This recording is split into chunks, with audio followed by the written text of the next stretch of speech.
Yo, yo, what it do, boys? We 9 minutes early. We 9 minutes early. Start time, I believe, was 5:30, but shit, I just hopped on as soon as I was ready.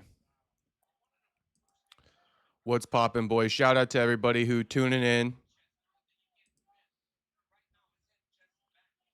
Shout out to the streets. I'm hyped. I'm straight hyped for Holloway versus Oliveira. I'm straight hyped right now. And we walking away with that dub tonight. We walking away with that dub. We don't give a fuck by any means necessary. Tony Sal saying I'm missing the Cody Brundage fight. I'm watching it right now. I got it over here. I'm gonna pull it up on my computer. But Cody Brundage, he putting in work on Dante Johnson. I guess it speaks to Dante Johnson's level of greenness in MMA. I know that's what the commentary is talking about, but just kind of crazy. You can be undefeated, you can make it all the way up to the UFC and have somewhat technical deficiencies. Now, Dante Johnson seems to be coming back in the second round here. So let's see what he could do with it. But you lose to Cody Brundage, I mean, yikes. Yikes. Cody Brundage is like the lightweight or the middleweight Kevin Holland. Can't beat anybody good, right? But he sure as hell, is a level above the guys who, I guess need to get exposed. Cody Brundage in the middle of that. Cody Brundage not necessarily like a get exposed type of guy, but he's also not up there with the elites. He could never be an elite fighter. He right in the middle of that. Cody Brundage in on some BS takedown attempt.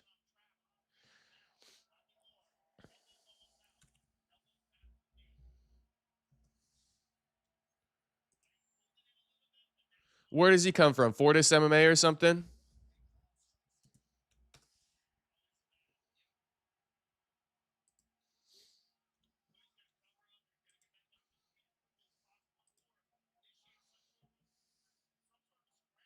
Who names their kid Brundage? Well, to be fair, his name is Cody. Tony Sal. To be fair, his name is Cody.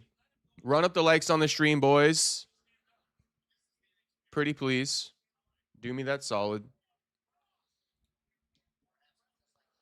I'm just getting kind of locked in here, so I'm not really calling the fight yet. But I can see now, Dante Johnson, he got Cody Brundage up against the cage in a turtle position, just raining down punches. This is a classic Cody Brundage position. Cody Brundage loves to be in this little fetal position against the cage. We find him here multiple times a fight. We find Cody Brundage here multiple times a fight. Let's see what Dante Johnson can do here, though, with the front headlock position.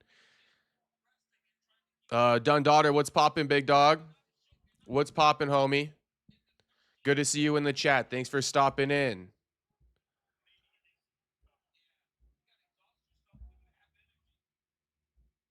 Just want to give a special shout out to all the boys tuning in to the UFC 326 live stream and fight companion.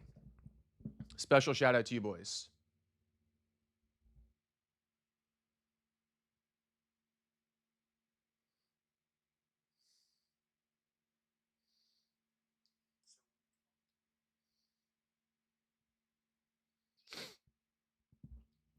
For those that don't know, we rocking with Max Holloway tonight. All the way with Max. We would never turn on Max. Dante Johnson slaps Cody Brundage, glances finger across his eye. It's not really an eye poke. Oh, yep, there it is. Yep, slow-mo, it's an eye poke for sure. For sure, eye poke. But they're back scrapping now.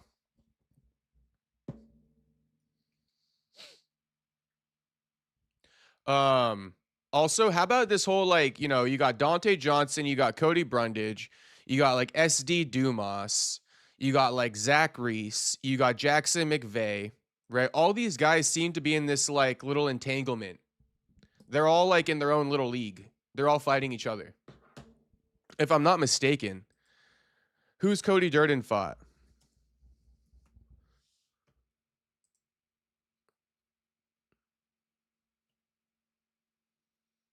Okay, so he hasn't really fought any of those guys except for an SD Dumas.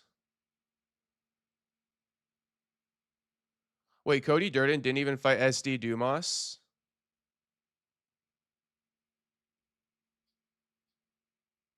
Oh, my bad. Cody Brundage. I'm like, yo, these are flyweights. 1 second. My bad. Cody Brundage. Yeah, he fought SD. And then Dante coming off a win over SD. SD now scheduled to fight Jackson McVeigh, who's coming off a loss to Zach Reese, who, you know, kicked SD in the balls in his last fight. So you see what I mean? There's this little circle going on between these 5 guys. But that's kind of a side note. Where to see it live? Paramount Plus, homie. Paramount Plus is where you can see it live. But let's get the poll going, and we'll start it off easy. Okay, let's go RDR, Caio Braulio. Who you guys picking in the co-main? First guess, I'm going to rock with RDR. Or sorry, my bad. I'm rocking with Caio. I'm not rocking with RDR.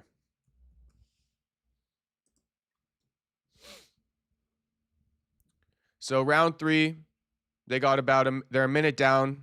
They're a minute into the round. I'll get the clock going on the next fight. I just started streaming mid-fight, so I'm not really going to do the clock and shit. I'm going to lock in on the next fight. So if anyone got any Q&As for me, you know, now would be the time for a little bit of a Q&A about the card. What you got for me? Oh, I got some things for you guys, actually. Let's start it off like this. And I am watching the fight. I'll let you know if anything crazy happens. I'll keep you updated, but I'm not going to be calling it. Let me get some things off my chest. R.I.P. R.I.P. Patchy Mix. I mean, it's not a full discredit of Patchy Mix. It should actually be a big up to, I think his name's like Akiyama Akimoto or something like that. Let's get the young man's name right.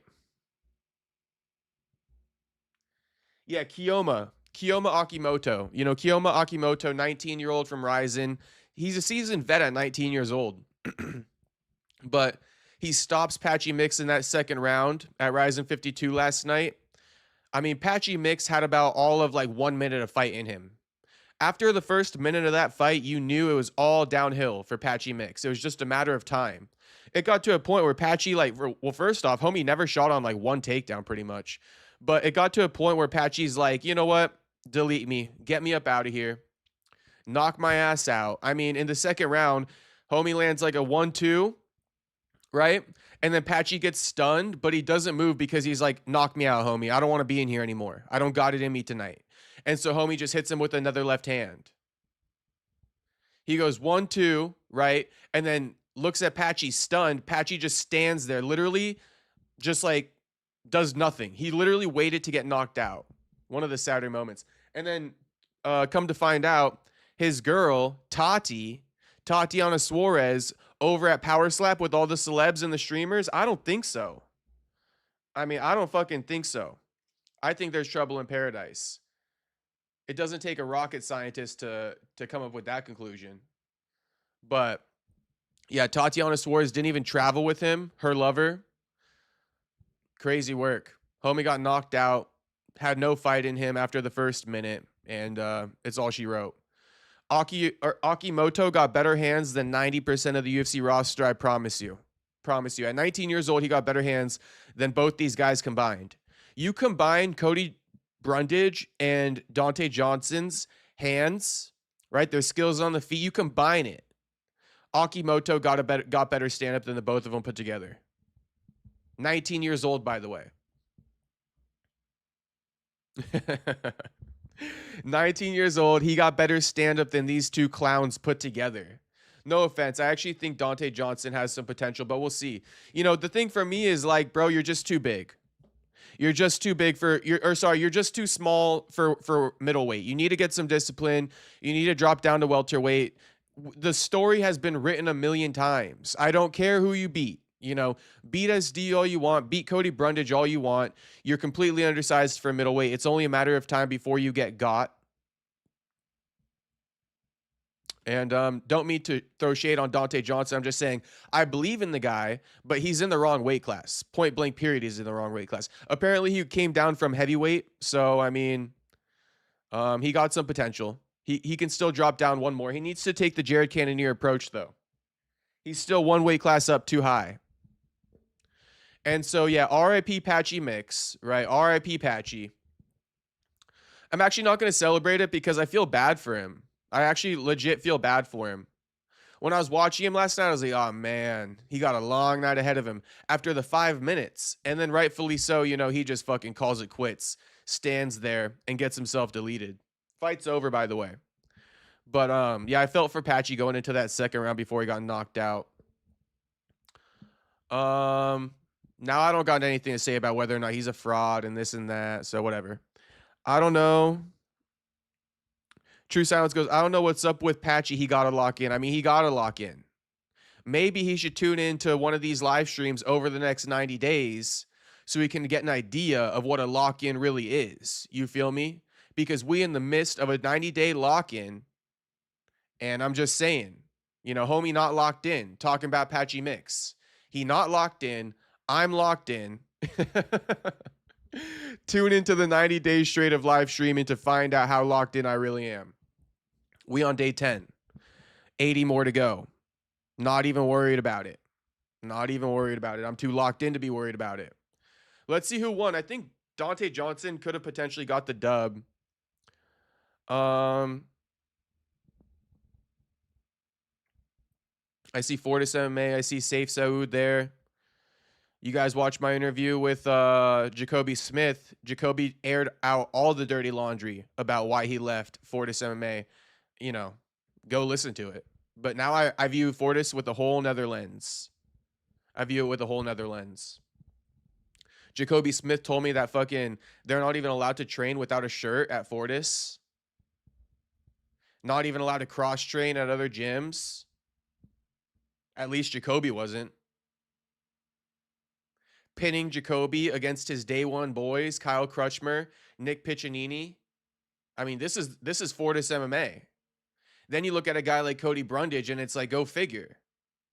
Go figure. Oh, no, he comes from, yeah, or Factory X, Fortis.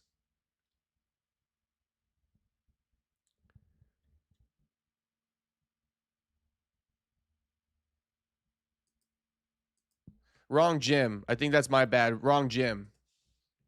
That's my bad. Let me take that back.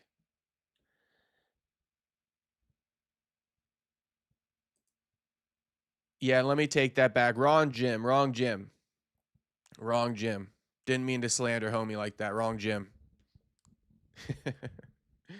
Wrong gym. No shirt, no skinny dipping. Yep. Dante Johnson got the dub. I told you guys. So good shit, Dante Johnson. But you know, you're very disappointed in that performance, obviously. Cody, very upset too. Cody, you know. Cody, what do you expect, man? Congrats, Dante Johnson. I'd move down, homie. You know, you got 2 dubs. Now Dante's crying.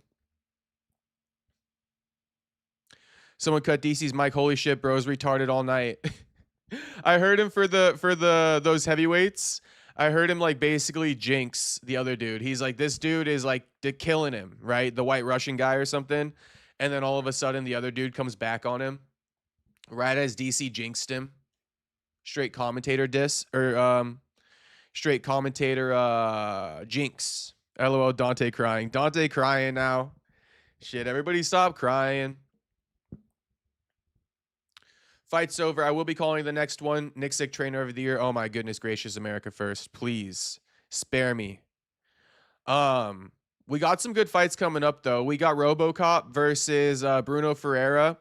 RoboCop, you know, I think he had a last minute fallout when they fought the first time. Bruno Ferreira stepped up. RoboCop was coming off big momentum. right? He was a big favorite going into that fight. He gets stopped early, first or second round. Doing this all off the top of my dome, so allow me some leeway here. First or second round, homie gets stopped though. Okay, fast forward, Bruno Ferrer has gone on to have quite a successful career at middleweight despite being undersized. And they find themselves here again. They meet again. Bruno Ferreira, RoboCop. Now Bruno Ferreira giving RoboCop the opportunity back that, RoboCop once gave him. I'm rocking with that fight. I just scrolled to the top of the chat to show some love because Tony Sal was the first person in here. So shout out to Tony Sal. Thanks for being the first person in here. Gotta shout that out. Shout out to Unbroken. Shout out to Andrew Nance. Those are the first homies in here. Dundaughter, True Silence, Tyler Betts, Azar Kamadian. I don't even know how you say that, but I got you. Okay, America First again. True Silence. Shit, everybody in here. Shout out to you guys. But we got Cody Garbrandt coming up next. Last thing I have to say, who knows if you guys love me just yapping or not, but I mean, we got some news, so I mean, we got to talk about it. Actually, I got two things to say while we're on a commercial break. Michael Johnson, second fight in a row, fight fixing scandal. What's going on here? Let's take a look at it. What's going on with Michael Johnson, though? Lewis says, do you think Cody Garbrandt will win? Honestly, I know nothing about his opponent. That's the problem. I couldn't tell you, Lewis. Let me be real with you and tell you I couldn't tell you. Now, RoboCop versus Bruno, I'm going to rock with Bruno again. I'm a straight rock with Bruno again.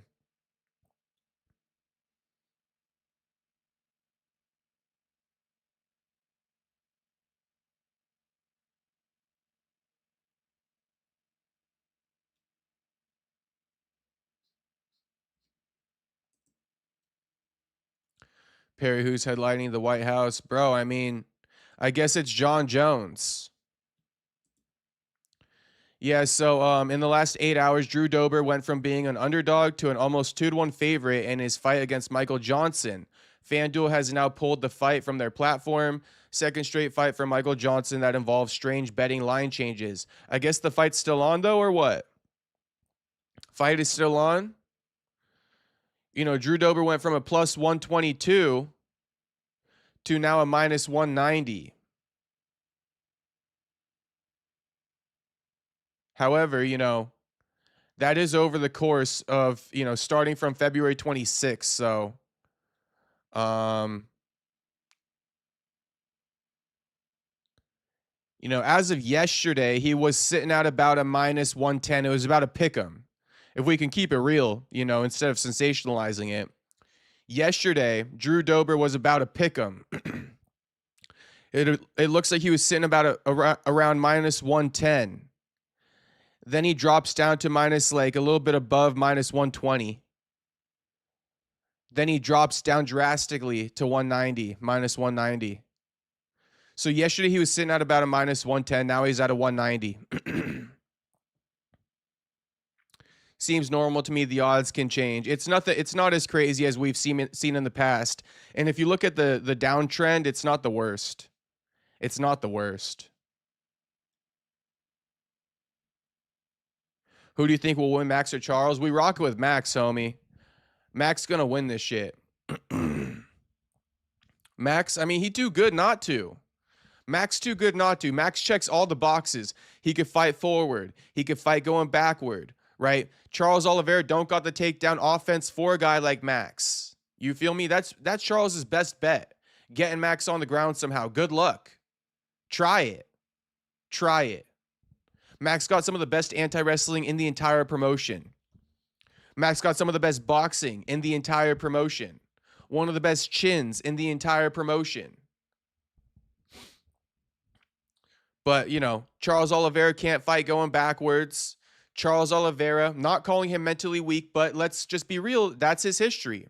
His history is being mentally weak. Yes, he's been able to overcome it, but has he been able to overcome it? Over the course of his last 10 fights per se, or even his last 5 fights? No. He mentally checked out against Islam. He mentally checked out against Ilya. And this is a common occurrence for Oliveira whenever he finds or he fights a headstrong guy. Who is headstrong? Max Holloway. One of the most headstrong guys in the promotion. One of the best boxers in the promotion. One of the best chins in the promotion. Some of the best anti-wrestling in the promotion. I'm sorry to glaze. Okay, but I only started glazing Max last night. So I got, I'm allowed some time to glaze my guy, okay? I'm allowed some time to glaze my guy. I only started last night. I haven't even been glazing him all week. I've been pretty quiet about my thoughts about the fight all week. But last night, that face-off, that shit got me hyped. That face-off got me hyped. Last thing about Max, the blessed expressed, the blessed ever, the blessed era. Okay, get ready. Get ready. Now the fight's about to start with Cody Garbrandt and Asian guy. Forgive me. I don't know his name. All right, the fight's on here. Cody versus the Asian homie. Cody pressing early. Controlling the center. Letting off a little combo. Body to head.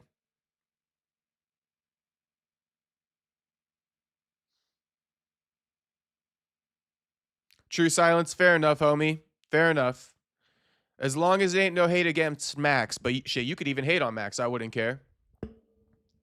But even better on you. It ain't no hate on Max, but you rocking with Charles. I get it.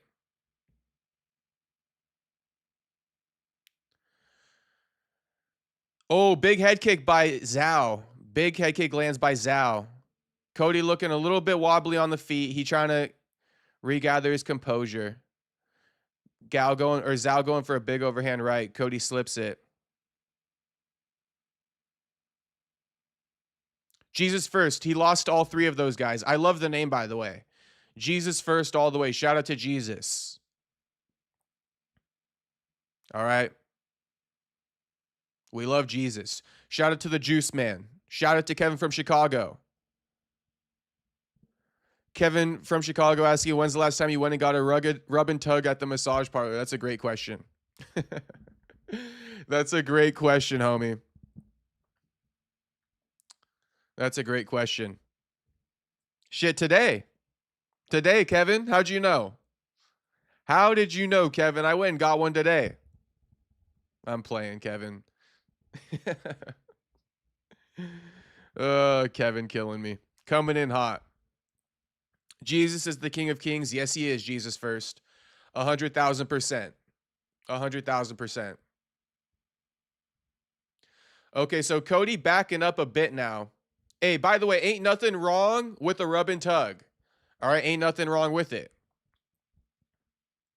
Free all those ladies. This question comes after Jesus First. It's okay. It's okay. We love Jesus. You feel me? But it is a bit of a contradiction. No, I don't think Jesus would be too happy about that. But a good thing he's forgiving. All right, let's keep it holy now. Let's keep it holy.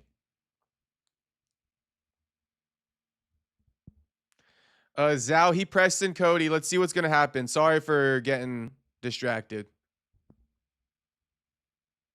Yo. Can we get somebody to handle the spammer?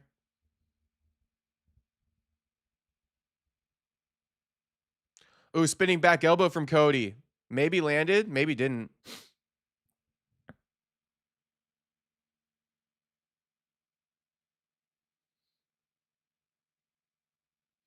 Leg kicks from Zhao. Lead inside leg kick from Zhao. Cody getting pressed.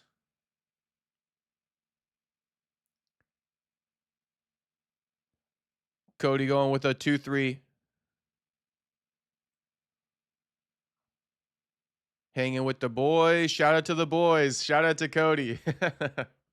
That almost went over my head until Juice Man said what he said. Never forget when Cody got teed on Tough. And there's a compilation of him saying, kicking it with the boys. It's like, Cody, shut the fuck up. We get it.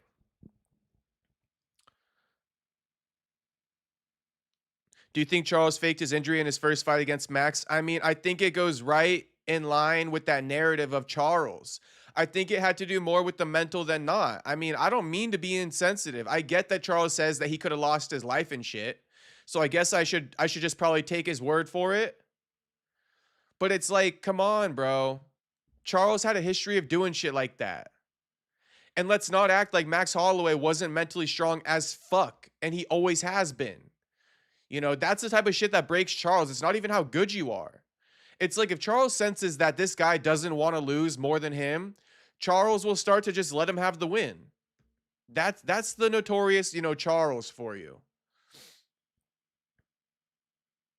Cody to land one takedown at plus 135. Did he get one? How the fuck he almost lose his life? LOL. I don't know. He was speaking about the injury and he said he could have lost his life over it. It's like, bro, I don't know, bro. But all I know is that you got a history of quitting. Max Holloway's super mentally tough. And, I'm not ruling out the idea that you broke in there mentally. I'm just not willing to rule that out. I'm just not willing to.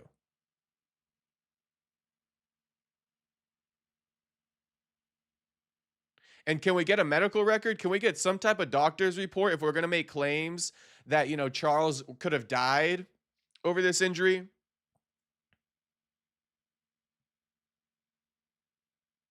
Max is strong-minded. God blessed him. 100% Juice Man. Did Cody win round one? No. No, he didn't. Was kind of close. I'm going to give it to Zhao.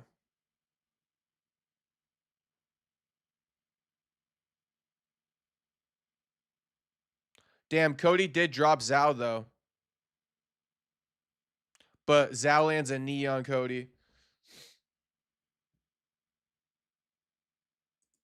Okay, Tyler Bet says Cody won round one.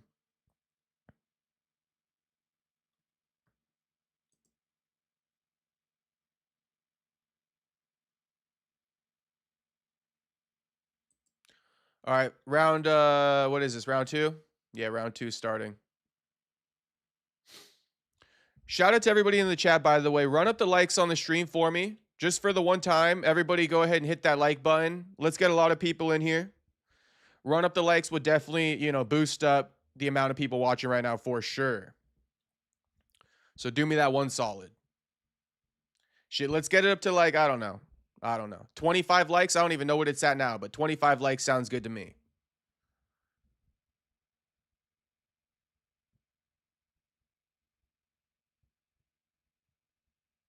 Zhao bleeding out the nose.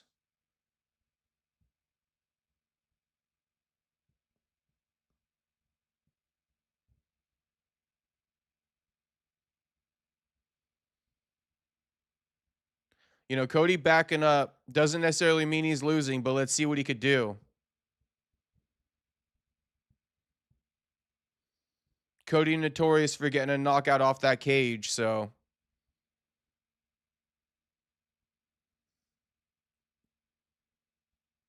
Hey, Tyler bets they didn't count it as a takedown, I guess.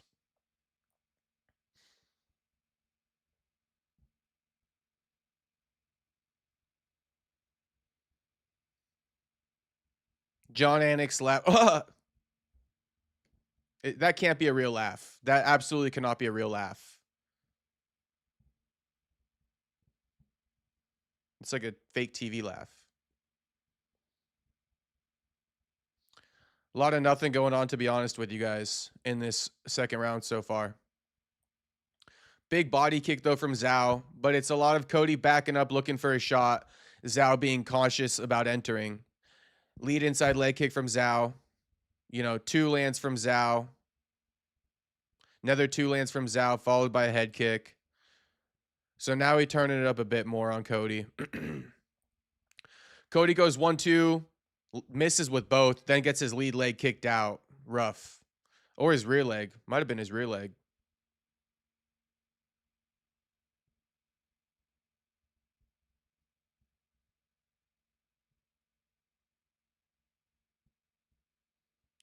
Cody's backing up too much, though. I mean, Maybe he's trying to come off like he's a good boxer by backing up and pulling him into shit. But if you're such a good boxer, why don't you press him? You know, Cody's shooting in on a takedown, single to body lock. He got nothing so far though. But yeah, I'm just saying, you know, Cody seems to have he's not very good at fighting going forward. Oh, spinning back elbow, maybe grazed him. Body kick again from Zhao. Cody blocks it. Cody just circling though, just circling. Shoots it on takedown, doesn't get it. Gives him a knee though from Cody. Zhao got a 70% chance of winning so far. Head kick from Zhao. Cody had his hand up though, but still.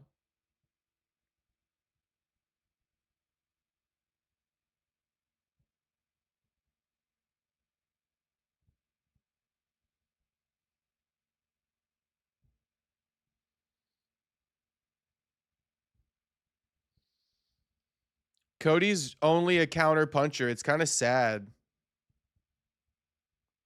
Never really noticed that that's Cody's biggest issue. He just counters. He just sits there and waits to counter. That's why he was so good at beating Dominic Cruz.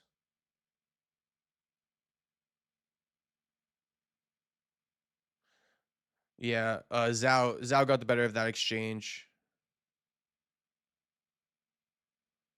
Zhao still working the leg kick. 47 seconds left in the round.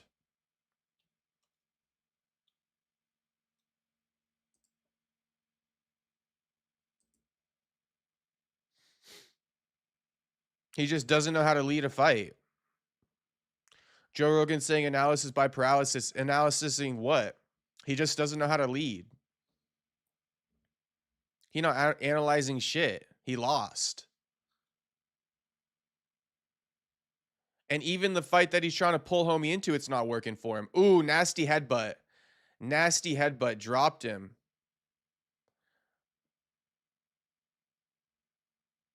Bro, it's not intentional. Oh my gosh, these guys are.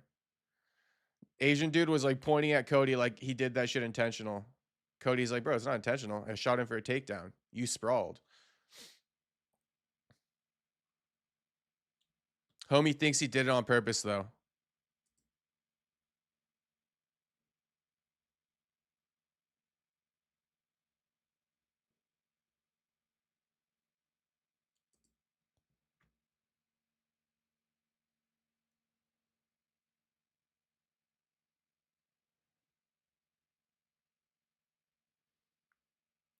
If it smells like tuna and tastes like tuna, pass.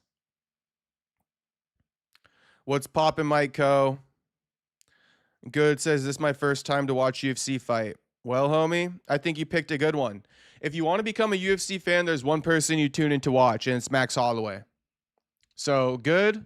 It's no coincidence. This is your first one, homie. Unbroken says, any Asians fighting tonight? Yeah, we got a few. Quite a few Asians fighting tonight.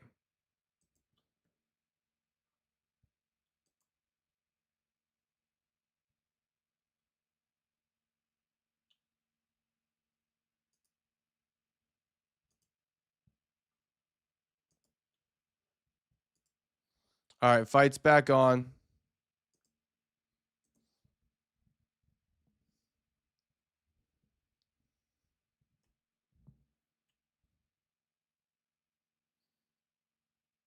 Definitely round 2 goes to Zhao.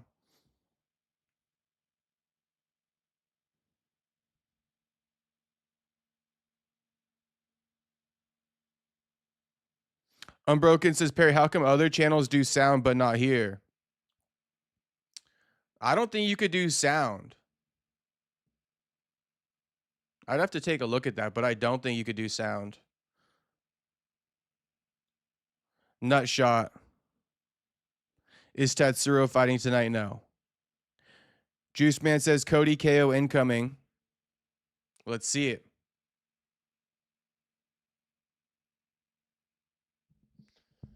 But while we're waiting on this groin shot, Yeah, it appears John Jones is fighting at UFC White House, and it was maybe a negotiation tactic for Dana to air out that John Jones is off UFC White House.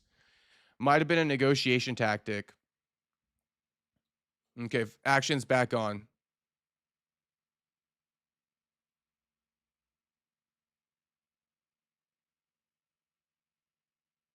Yeah, Unbroken saying a few channels get away with it.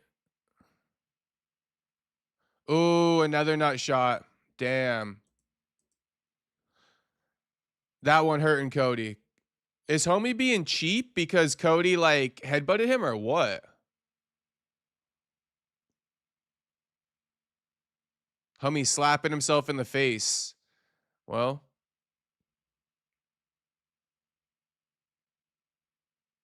are you going to show the fight now?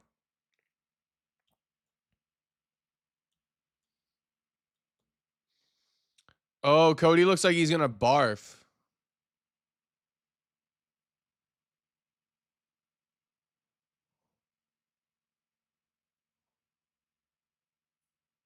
Cody dry heaving.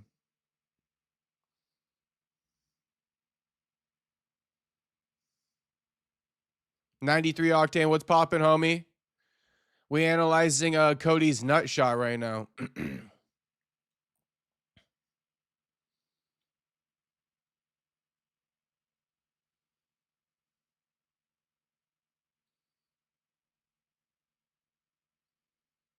Definitely a point's going to get taken.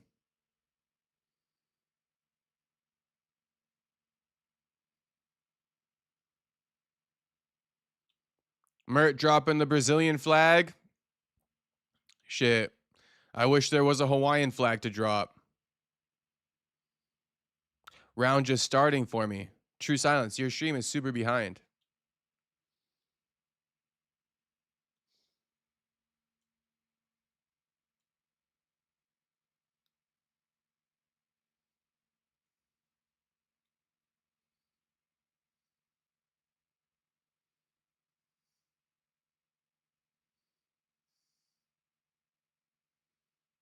Cody has 3 minutes left to recover.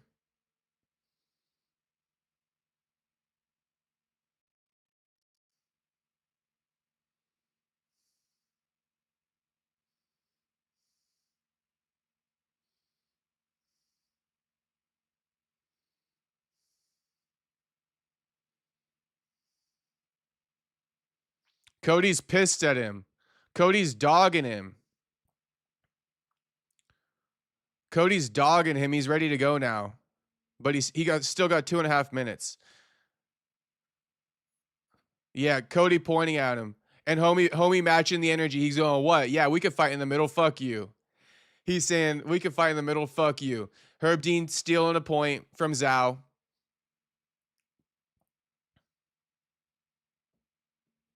Cody mad as fuck he is. Cody rushing him with the fuck. Oh my gosh, I think they just headbutted. Cody screaming. Cody sprinted at him and flying kneed him. These guys are scrapping now. Now Cody might be able to lead. Oh my gosh. Cody winning or what? No, he's actually losing. In my opinion, I think he's down 2 rounds. Now the guy's clinching up with Cody, lands a knee on Cody. Cody's alleging that they're nut shots. I don't know. I just don't know.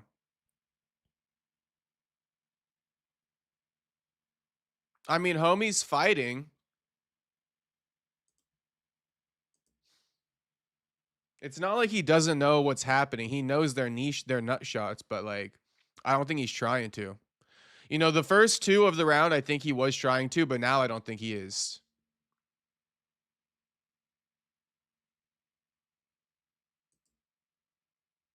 Yeah, these are groin shots.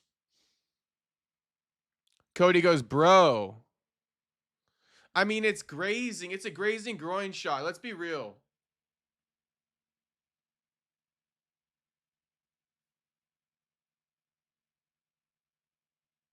He was like braced. I don't know. It's difficult. Zhao was braced in his crotch. He threw the knee. It glanced against the cup.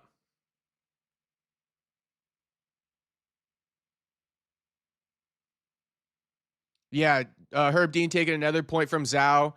Zhao tried to not get the point taken. He's like, no point. I understand. Herb Dean's like, nah, point, homie. He's like, point, homie. All right, fight's back on again. Zhao goes for a flying knee. Now, Cody, he lost the first 2 rounds. All Cody got to do is win this round, and he wins the fight. Kevin says an 84-year-old woman tried to get his number at the casino 2 days ago. I hope you gave it to her, homie. You declined the nicest way you could. Fair enough. Fair enough. What could have been the hurt in just giving it to her, homie? They're pressing, lots of posturing. Okay, 1, 2, 3, 4 punch combo from Cody. He does land. They're both pointing at each other to stand a bang in the middle, yet nobody wants to do it.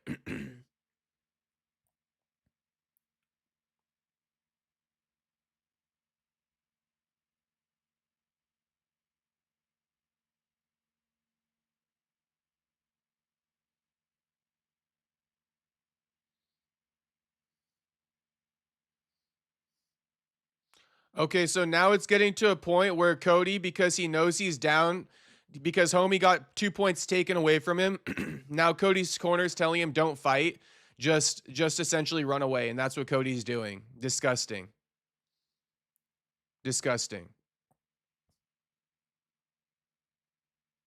Yeah, Kevin, I think you might have missed out on a bag, homie. You said I don't even know if she was flirting either. She was definitely flirting, and I think she was willing to open up the wallet as well. That's okay, though. That would just be my guess.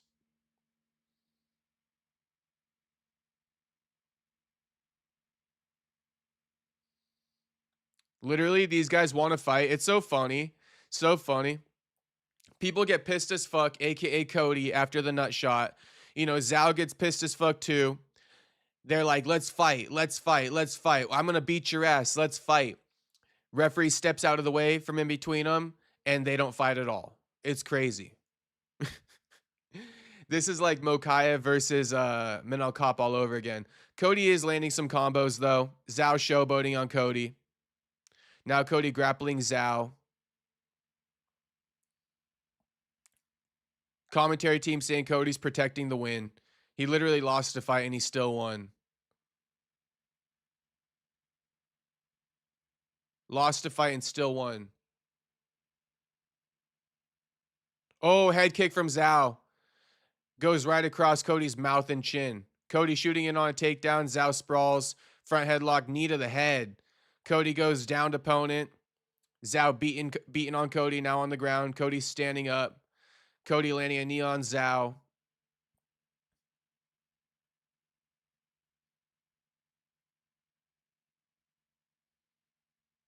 Unbroken asking if I like sardines. No.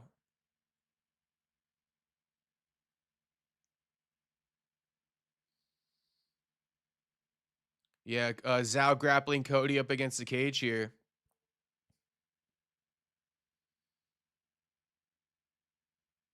Are you gonna play the fights or not? Nah, homie. It's copyright. You can't be doing that. Sorry. But subscribe to Paramount Plus. Takedown from Zhao. Zhao shoving Cody shoving Zhao off him at the end of the fight. All angry. It's like, bro, I hate that shit. Don't posture now. You just had like unlimited amount of time to beat the shit out of him for what he did to you, and you didn't do shit about it. So like, don't start doing something about it after the fight ends, please. Cody rounds 1 and 3. It doesn't even matter, Tyler Betts. Homie got 2 points deducted.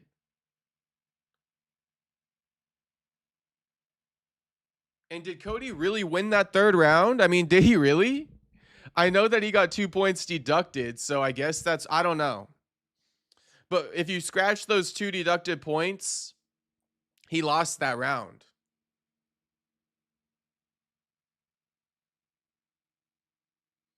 Super confusing because Cody lost that round, but then homie got 2 points taken from him.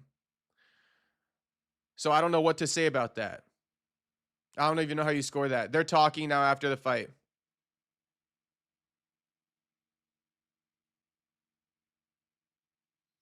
They're saying respect. You know, you should respect me.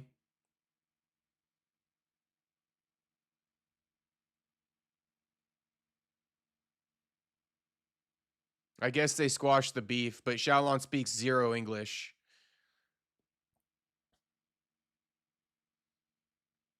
Super weird. Like I said, Xiaolong won that last round, but he got 2 points deducted in that last round. I think Xiaolong won the first 2 rounds. Draw? I think he won all 3 rounds. 28-27, all 3 judges. Winner by unanimous. Cody. Interesting. Interesting. Because I do think Zhao won all 3 rounds. You take away 2 points. Zhao's still up on a scorecard. But whatever. Whatever. Cody's still talking to him about the whole debacle about the nut shot and shit. How did you guys score that? How did you guys score that? Let's put it like this. Okay, I think Zhao won all 3 rounds, 29-28 every round. That's just my personal opinion. Could be wrong about the first round. And if I was wrong about the first round, then it would be a draw. I don't even know, bro. I don't even want to fucking try to figure it out. It's already giving me a headache.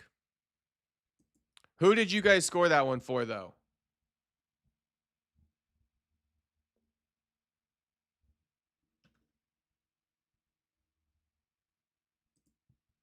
Okay, 72% of people going with Kaio. Me as well. Me as well. Let's do a poll. Who won? Cody or Zhao?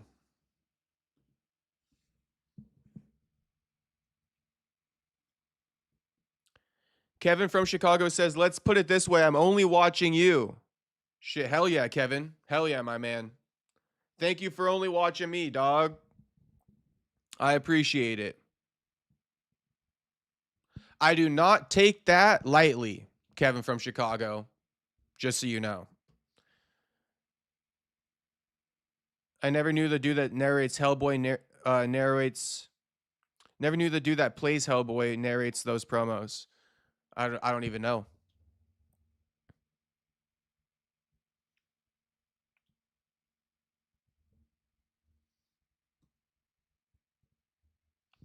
Okay, I'm gonna go get a slice of pizza.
When the battle begins soon. We're not even on the main card yet, although it might be starting now. Yeah, main card actually starting now. 5-fight main card starting now. We're starting with Gregory versus Bruno. I'm actually stoked on this one. I'm actually hyped for the Cody versus not Cody. I'm stoked for the Gregory versus Bruno.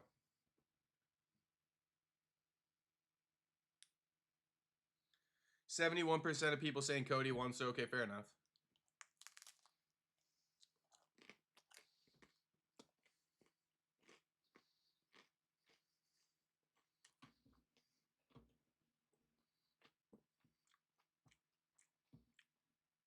Frozen pizza? Yes, frozen pizza.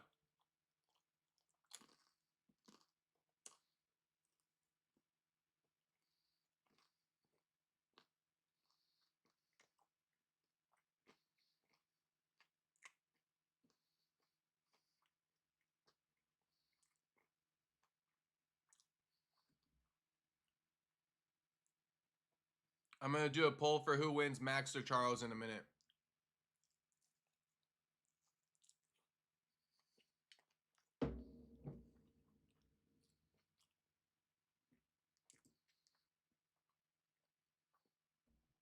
But the lock of the night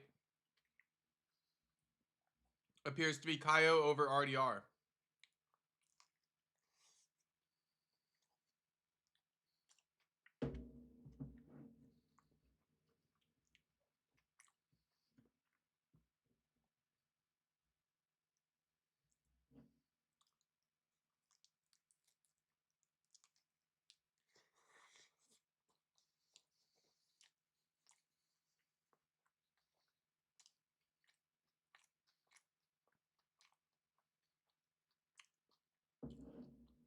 Shout out to Andrew Nance.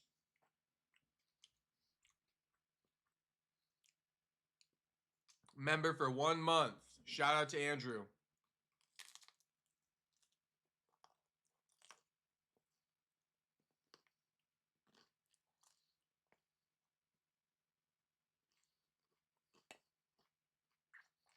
Mm-hmm.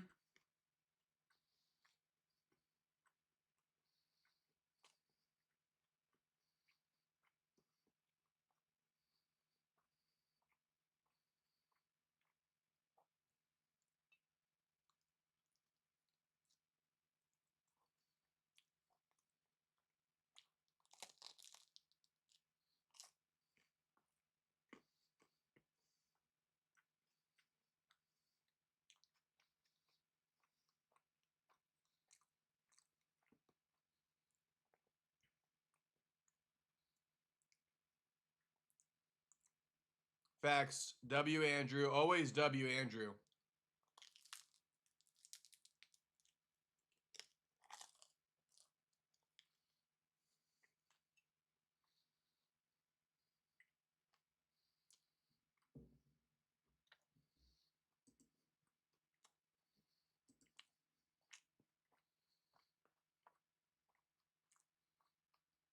Shout out to Kevin for the $1, my man. Thank you very much.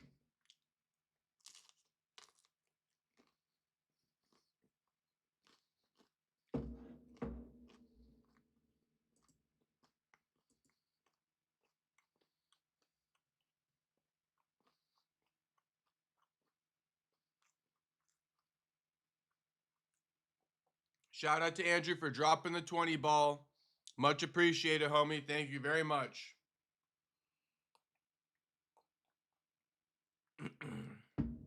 Andrew says, LFG Max, homie, great work. Thanks again, Andrew. We rocking with Max tonight. All the way. I'm gonna bust out the flag in a minute.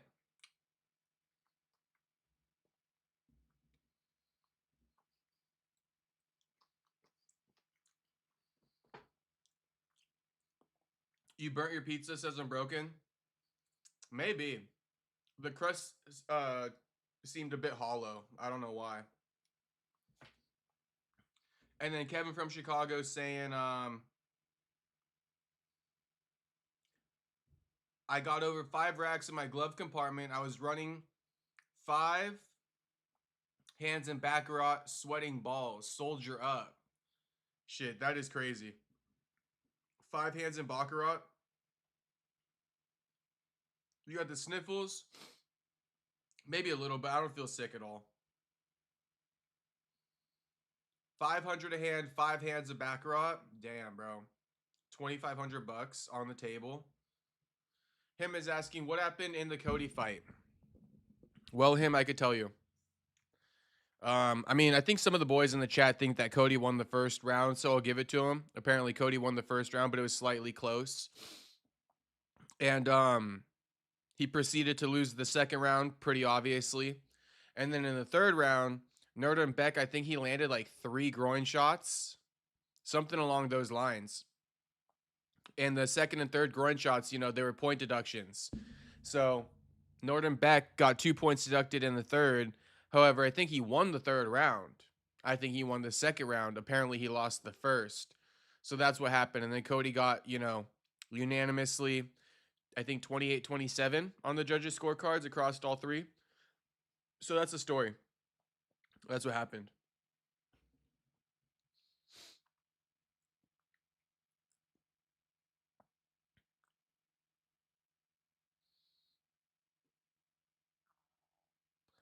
America First is Max fake BMF chump. Toporio told me to say that. Damn, homie. Crazy work, America First.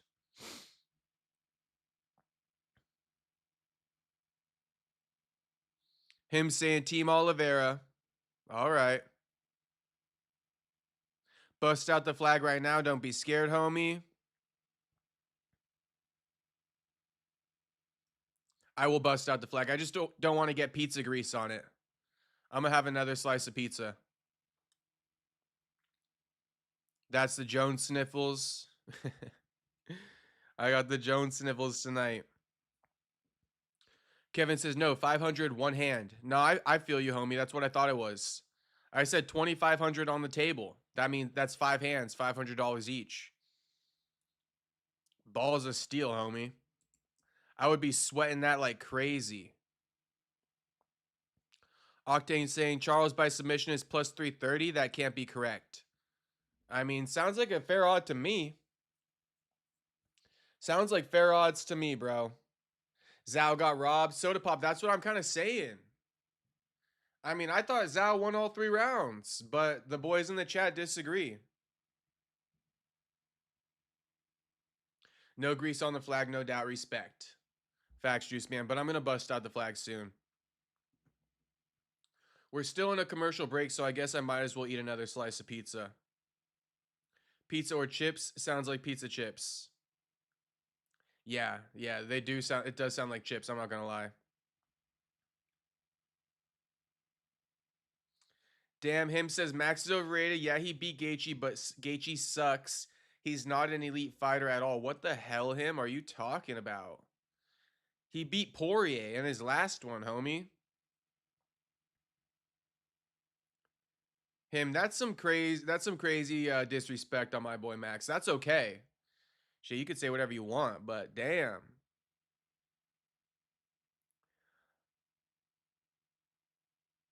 And it's like, I don't know, like what, I mean,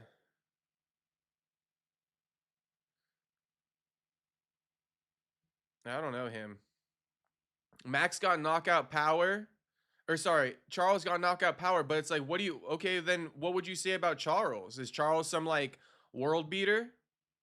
Is he one of the most elite guys you ever seen? Because Charles knocked Gaethje the fuck out. You know?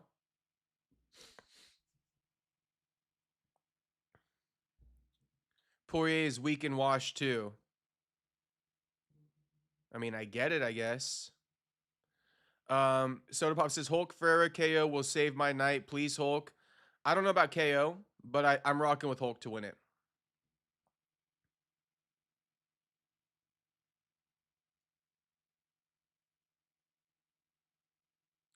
Maximal Quest says if you lose 2 points, you can't win the fight. Only maybe get a draw because of the scoring. I mean, is that true though? Because if you win the rounds technically, right? Let's say you win around 29-28 and then you lose the point. That means the round's a draw, 28-28, no?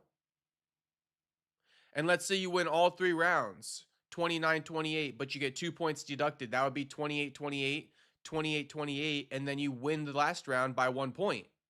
Tell me I'm tripping. I mean, I'm just trying to figure this out with you guys. But I think if you get 2 points deducted and you win all 3 rounds, you should still win the fight.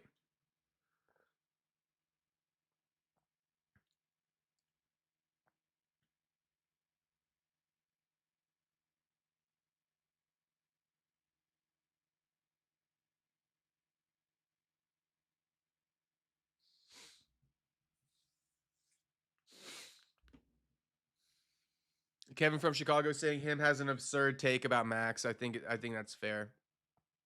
Bruno Ferrer walking out now, by the way. Soda Pop says, I can't be invested in this main event at all, knowing deep down that Loco Torres finishes them both inside 2 minutes. Oh my gosh. Not even trolling. I'm going to let you have it, Soda Pop. I'm going to let you have it. Juice Man says that's a kid's take.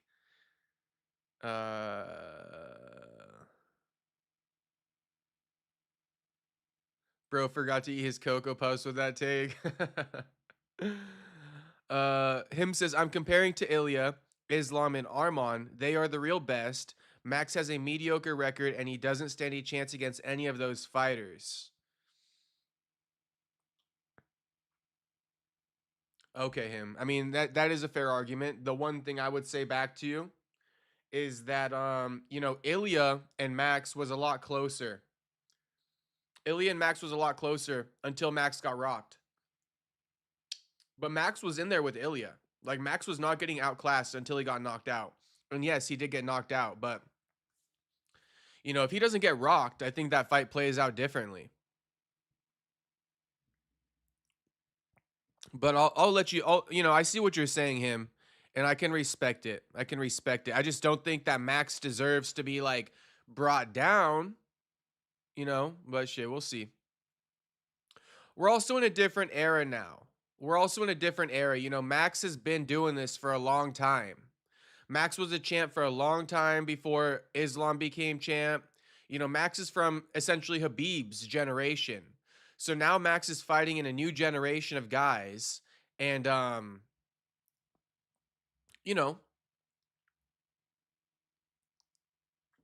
I get the criticism.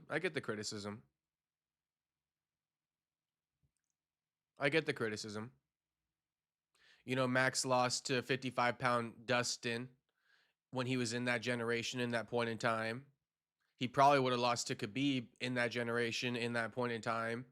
But still, I mean, I just think Max deserves all the respect, man.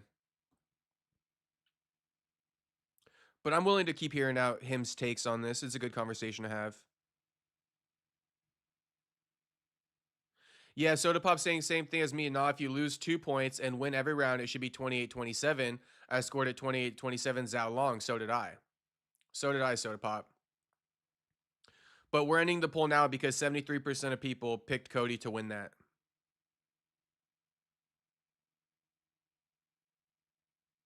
Maximo says that would be a 28-27. Exactly. Kevin from Chicago saying his wiener is tripping. Feel me? Not fully. I don't fully feel you on that one. You'd have to elaborate a bit more. Tuxedo Mask, shout out to you, homie. Thanks for dropping the $2 dono saying penis. Jew, what's poppin', homie? Good to see you in here. You go, how was that Garbrandt fight? I mean, pretty shit. I mean, you probably heard by now. I thought Cody lost all 3 rounds. Tyler Betts thinks Cody won the first round. But I mean, shades of Manel Kape versus Muhammad Mokaev, Jew. Shades of that. Fuck you, we're gonna beef, I hate you, and then okay, have at it, and a whole lot of nothing. In fact, Cody was straight sprinting at one point in that fight. Cody was straight sprinting away from homie because his team was telling him not to fight because of the 2-point deductions. Just some goofy ass shit. It was a goofy fight, to be honest. Zhao kind of goofy too. 40 degrees here in Chicago. That's cold. Shit, it was freaking sunny as hell today here, like 70. Jesus first says, the question of the night is this: has Charles learned from his past mistakes of walking into punches?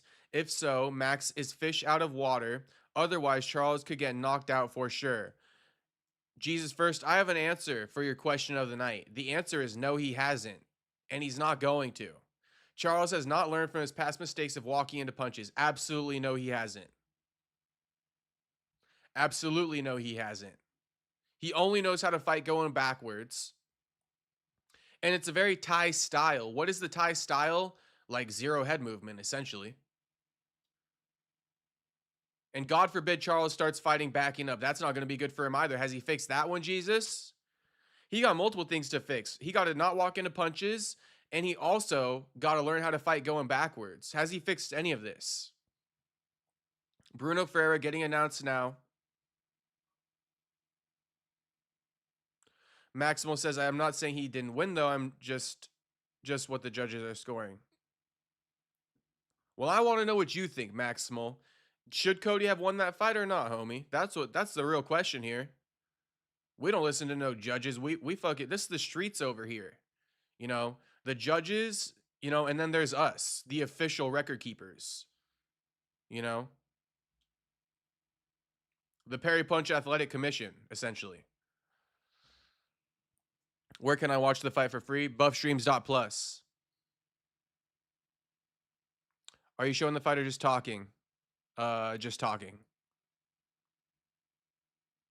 Pretty sure Charles and Max have the exact same wins. LMAO. Gaethje, Dustin, and shit. Yeah, kinda. Okay, thanks. Bye. Peace out.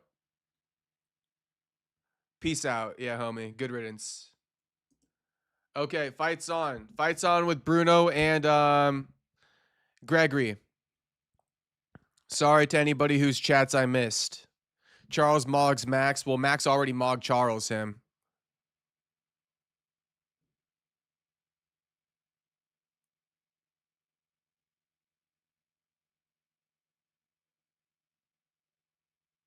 You like Cody's face tat or no? No, I don't. Okay, Bruno pressing Gregory. Bruno is pressing Gregory early.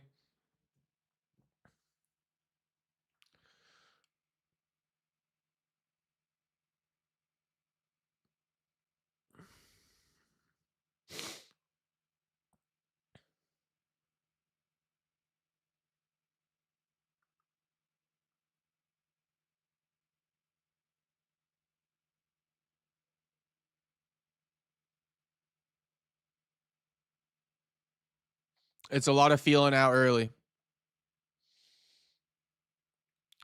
Gregory, very reserved. Ooh, throws a sneaky left hook, misses it though. Bruno lands with an overhand right on Gregory.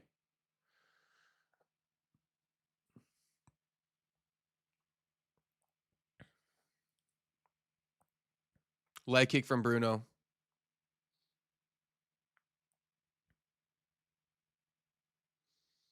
Oh, can we not glaze Hamzat right now? God, DC. Oh, just put him out. Just put him out. Gregory just put Bruno out. Bruno out. Oh boy. Yeah, revenge exacted. Revenge exacted. Gregory exacted revenge on Bruno. Honestly, you could tell what type of time he was on. Very cautious, very reserved, you know. And when he was going to throw, you saw it with that first left hook. Remember, I said sneaky left hook from Gregory. You know, what I saw in that left hook is like, shit, when it's time to fire, he's firing. He's firing when it's time to fire, but he's going to be very reserved, very cautious in there, very defensively sound. But when it's time to fire, boom. Yeah, no hesitation. Boom. Fired on him. Fired on him. Bruno confused as hell. He don't know where he is. Boom. Sat him down. Like I always say, you can go out on your face or your back, boys. You got two choices in this world. You can go out on your face or you can go out on your back. Yeah, no follow-up shot either from Gregory.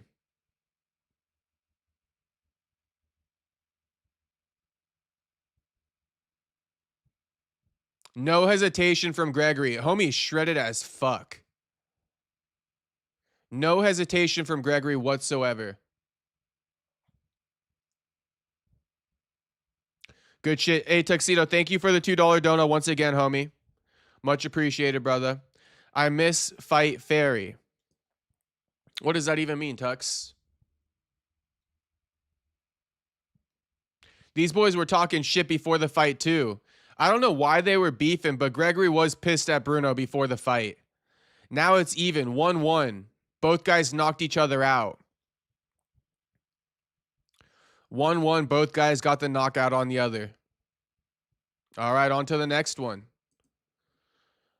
Now it's Drew Dober versus Michael Johnson. Some fishy betting lines. Let's see if Michael Johnson throws the fight. It's the second fight in a row.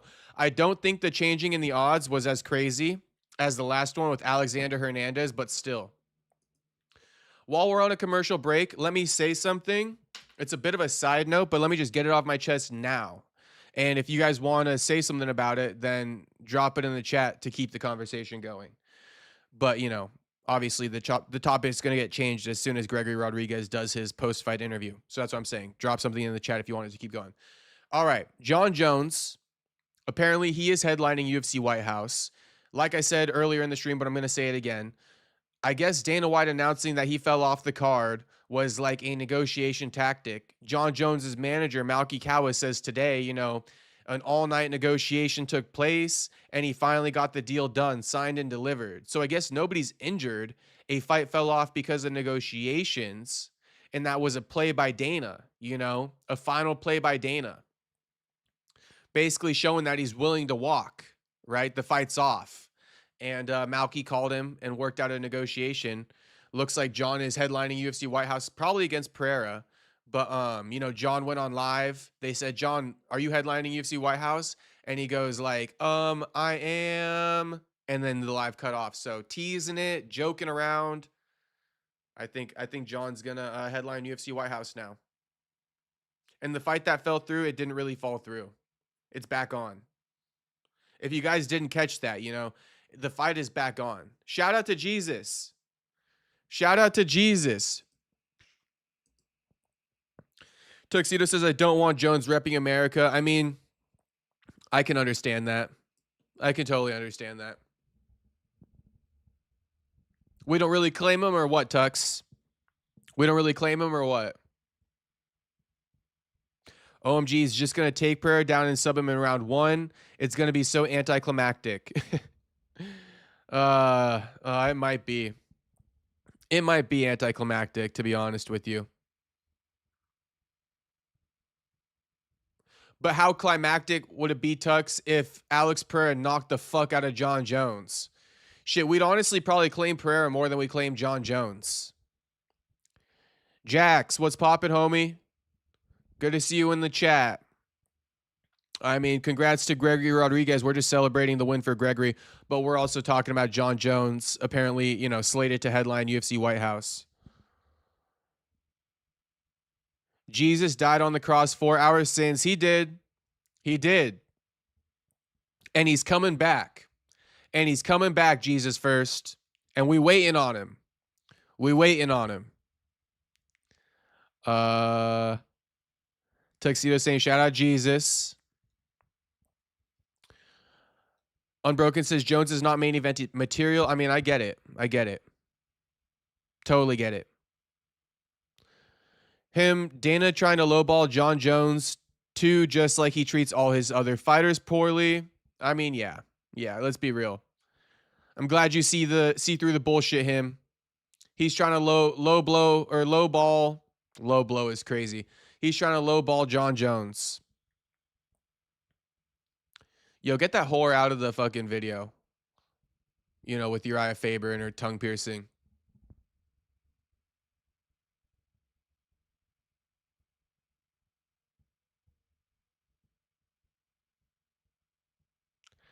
Jesus first says he rose, bro. Yes, he did rise. He did rise. He died on the cross. He was resurrected, but he's also coming back. He's also coming back.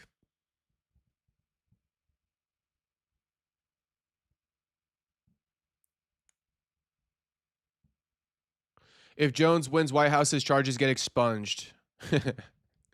I think they're already dropped. Jesus versus Jones, that's the real fight. Did news break for the White House? No. But we just kind of know what's going on at this point.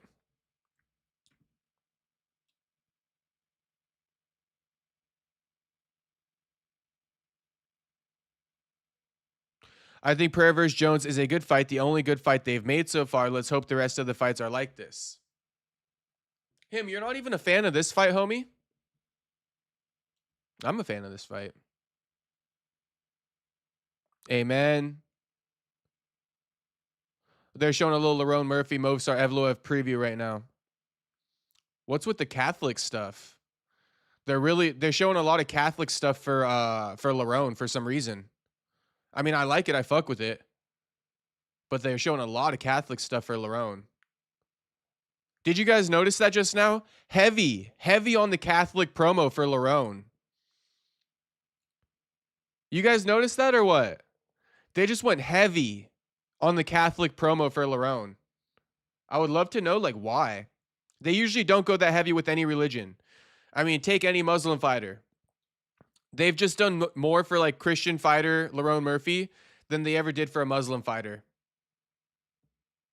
And the Muslim fighters be repping.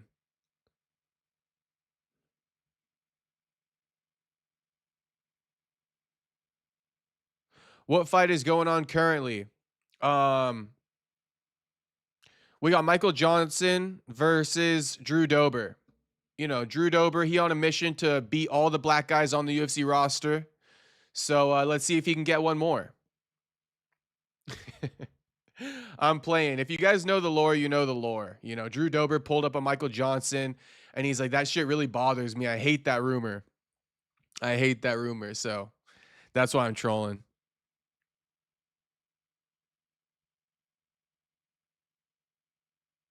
There was a video of how the UFC is managed so poorly compared to other companies.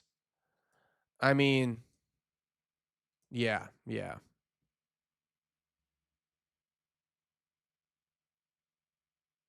Imagine how Aspinall feels about this Jones versus Pereira fight. He's mad. Actually, he's not that mad. Did you? He spoke about it at the press conference, and he was cool with it. Low key, he was cool with it. I think he'd be pissed off if Cyril Gahn was in it.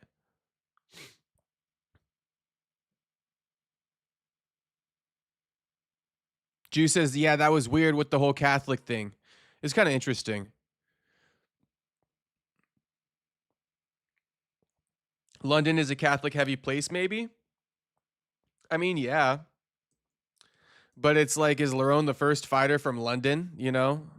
If that was the case, I feel like they would have done it for like a bunch of other guys already. It's cool. Nothing wrong with it, but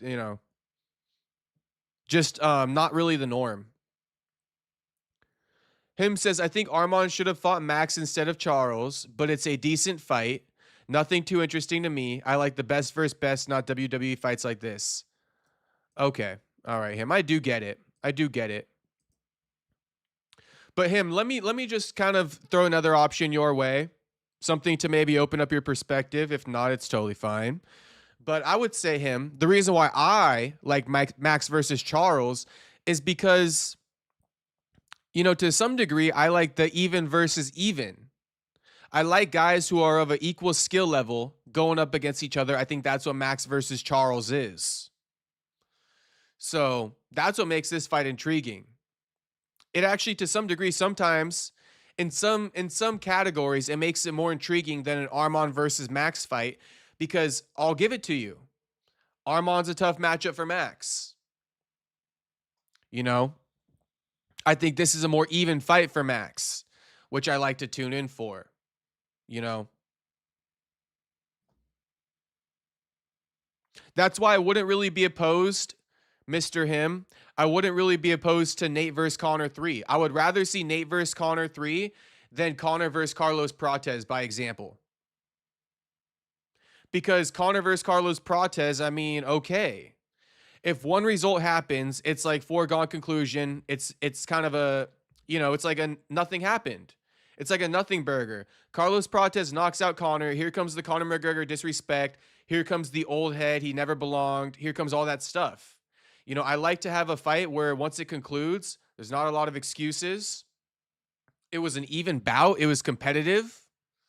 That's what I like. That's personally what I like.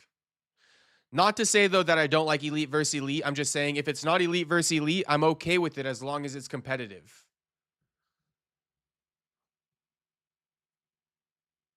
Like, that's why John versus Stipe, it's like, fuck it. Like, why I want to see this. But we're having a great conversation about all this right now. The black guy killer, Drew Dober. I mean, shit. Shit. His reputation does supersede him.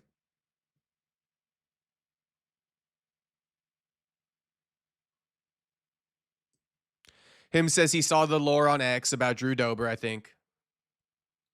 When's the Holloway Oliveira fight? We're on the main card. First fight on main card just ended. We got 4 more. Max Holloway Charles is going to be the 4th fight of that. Jack says if Drew Dober wins, then I believe the lore. I wonder if the matchmakers intentionally match him up against black guys because of it. Who do you like here, my friend?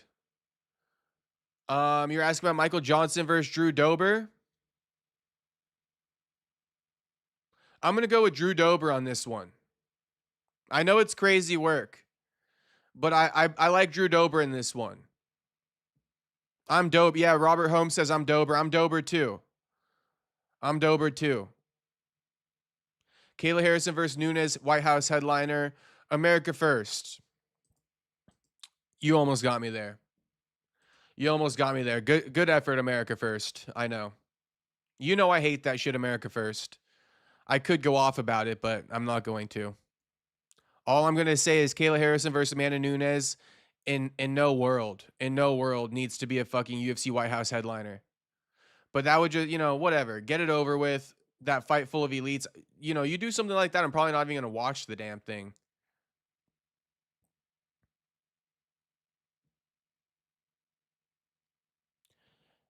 And sparring, I busted. Interesting. Jack says, I honestly don't think Aspinall will come back. That would be kind of interesting, Jax, because to be honest with you, you know, I think he's going to owe. I think he has to come back. Jax, I think Tom Aspinall, fast forward 3 months from now, Eddie Hearn is going to have dropped the absolute bag on him, the promotional bag on him, all the resources to get him sponsorships, to get him opportunities. The only way to pay back Eddie Hearn is for him to step in that octagon and for Hearn to get a cut of that negotiation, you know, a cut of that fight purse. Because Hearn, you know, yeah, he might get a cut of a sponsorship deal or something, maybe, but the real cut comes from the fucking, you know, the fight purses. So my point is that Hearn is investing in Tom Aspinall right now. Tom Aspinall not coming back, I mean, that's going to be a complete loss on the investment. Joanna Jones-Jacek, we have not forgot about you. You threatened Jamal Hill's wife. We don't really fuck with you no more. Okay, it is what it is. Hopefully you haven't had too much to drink tonight, but you fake. You were virtue signaling, right? You made a fool of all the women who've been abused. You try to virtue signal to them.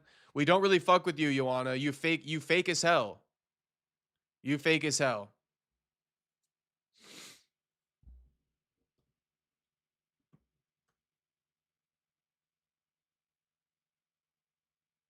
Who's fighting now this moment?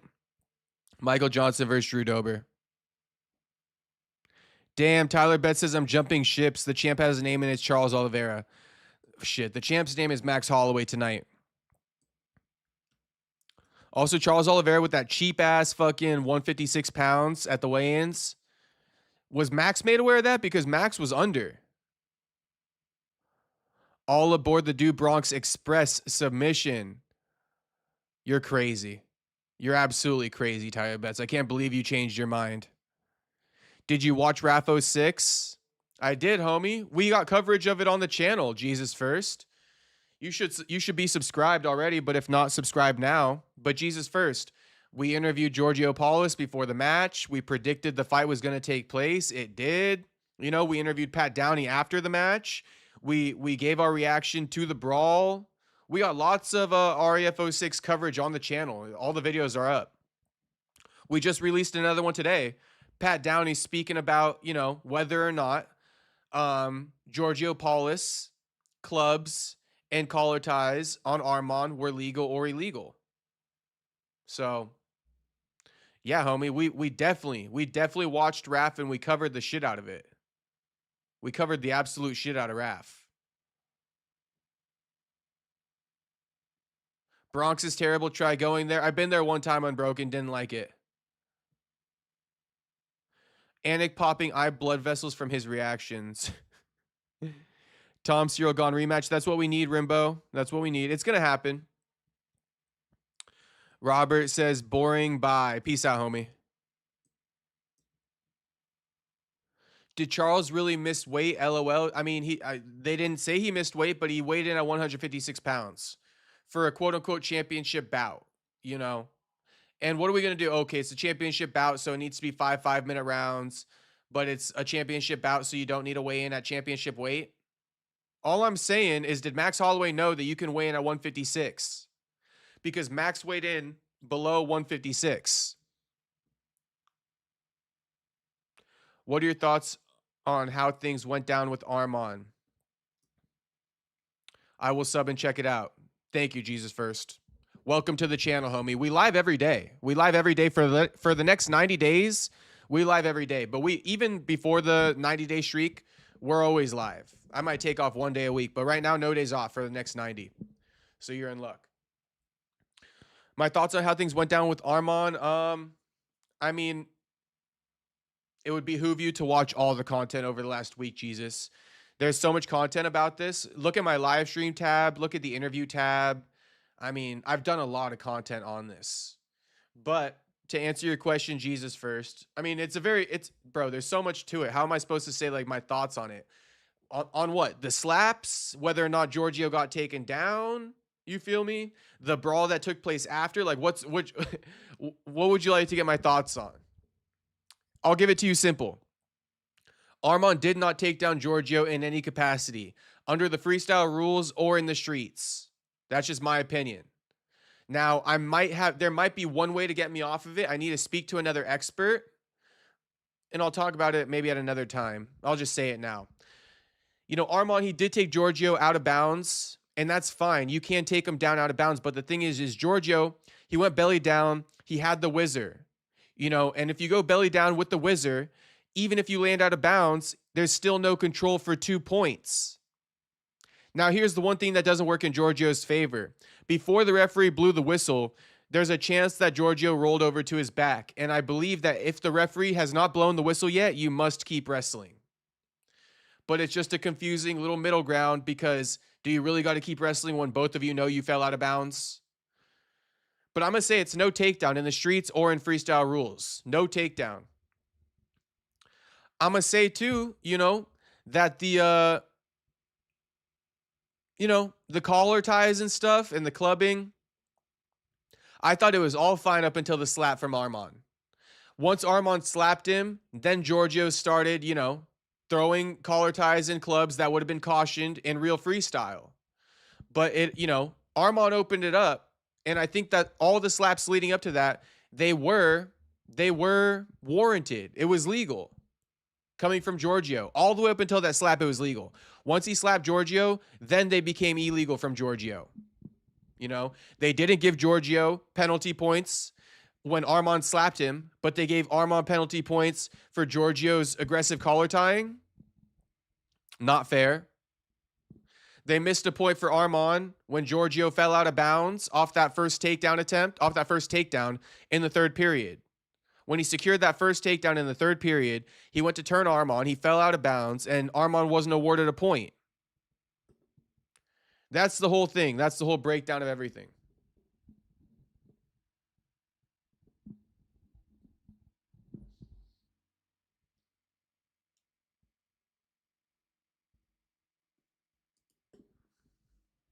Michael Johnson, he getting the grease put on him now.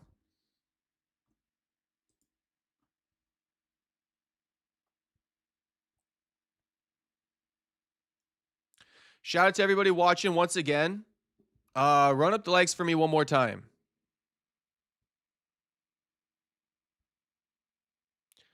Damn, chat froze and now it just like exploded.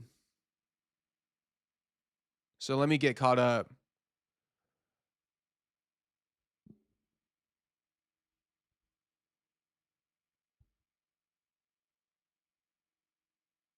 Jack says, this is the 4th MMA community I've joined before they ended. Maybe I'm the problem. Jax, this MMA community is never going to end. So, I mean, you locked in here for life.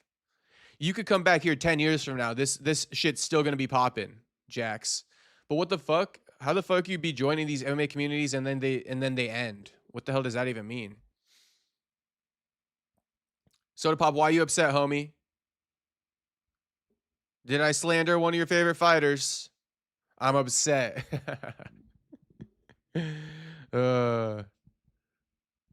What happened, Soda Pop?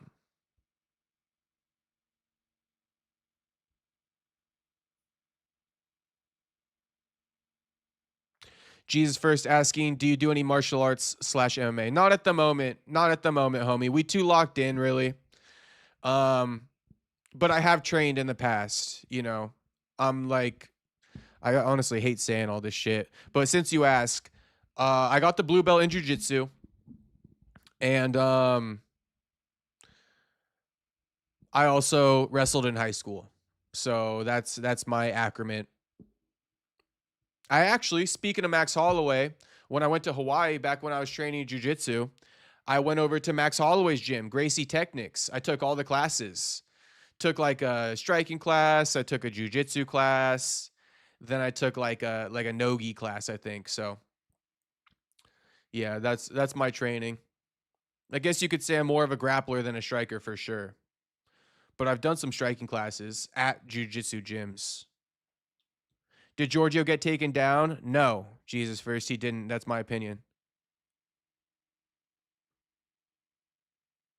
I have never been belly down with a wizard yet. Unbroken, I love it. I love it.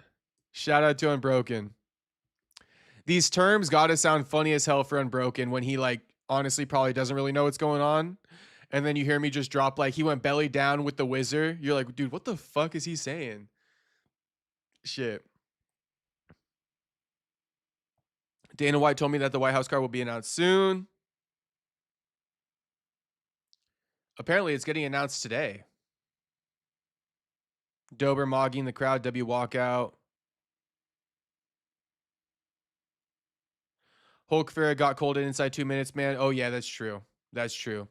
I was rocking with Hulk, Soda Pop. Congrats to Gregory, though. Hey, anyone got a lock of the night? I do have some money I could throw down tonight. Does anyone have a lock of the night? I guess it's Max Holloway. I think I got to throw down money on Max Holloway tonight. Dober already won, says Tony Sal. Jack says, Guru blocked me 4 years ago. Steven Strangle stopped streaming and Orange Cat MMA stopped streaming. Damn. Well, we locked in, Jax. Don't even trip about that. Glad to be here. Glad to have you, Jax. I won't be blocking you over here. Juice says you get that L&L. Nah, I didn't, homie. I didn't. I didn't get no Hawaiian food today. How crazy is that? That's some crazy work, isn't it? I didn't get no Hawaiian food today. Can we get a height and weight check on me? 6 foot. Right now.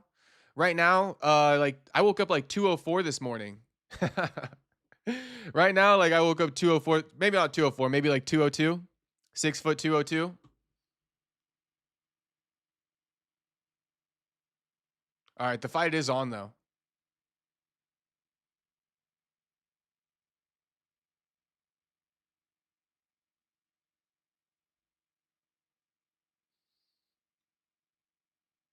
Drew Dober looking thicker than a Snicker in there.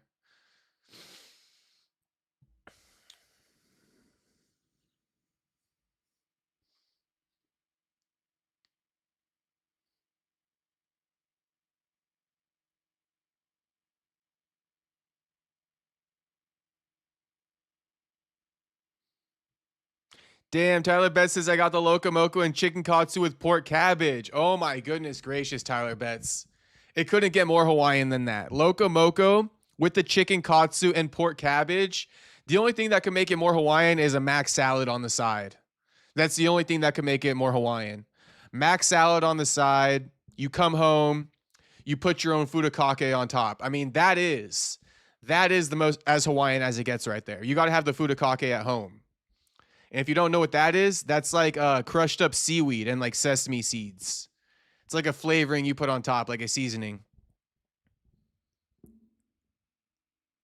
All right, sorry for the tangent.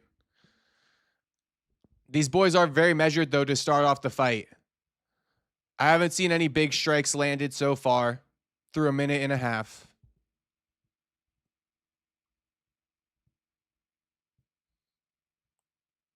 Inside lead leg kick from Michael Johnson. Now, obviously, there's some type of bet going on, right? The FanDuel's removed this from the sports books. And so if Michael Johnson does take a loss here, it's going to look fishy. Michael Johnson's second fight in a row where the odds have swayed big time right before his fight. This one not as bad as the last, but still. Big left hand from Michael Johnson. Inside leg kick jab from Michael Johnson. Real nice. Lead inside leg kick to the jab. That's real nice. You don't really see that too often. 2 strikes from the right side of the body. Usually, you see a right hand, left kick type thing. Left kick, right hand. Because, the strike sets up the other strike to follow.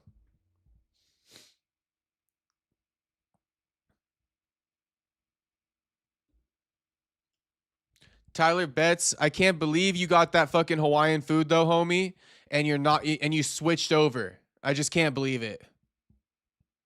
You know what? That's going to bite you in the ass, Tyler Betts. You don't want to upset the Hawaiian gods now. You don't even know about the Hawaiian gods, Tyler Betts. The last person you want to upset is the Hawaiian gods. I'm telling you now. There's still time, Tyler Betts, but you ate that Hawaiian food, homie. The Hawaiian gods will not take it lightly that you switch sides after that. All right. Michael Johnson, he edging out Drew Dober right now for sure. Defensively sound too. Drew Dober not really able to connect. Didn't expect this. From Drew Dober. I did pick Drew. Ooh, body kick from Drew. Spinning back kick from Drew. I know I feel bad, TBH, but parlays over promises. All good, Tyler Betts. I just got to troll you. My girl heard that, cracking up, LOL. Shout out, Tyler Betts.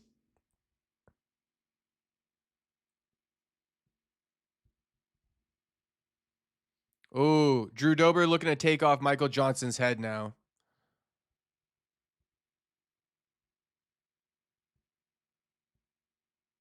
Ooh, body shot from Drew. Dober starting to get racist. Oh, that's too good.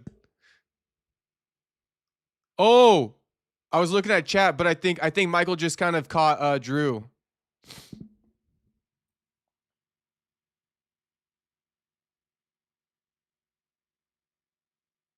Shout out to Tux for the $2 dono. Thank you, homie.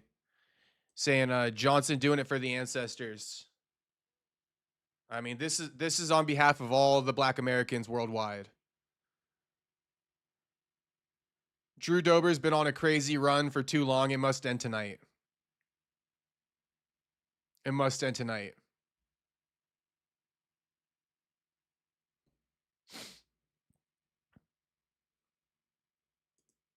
Okay. Michael Johnson won that round in my opinion. But drop your pick in the chat. Who you guys got? Dober starting to get racist is super underrated chat. I think Dober is a bit chinny, TBH. Yeah, I think Michael Johnson caught him once in that round. Let's see though.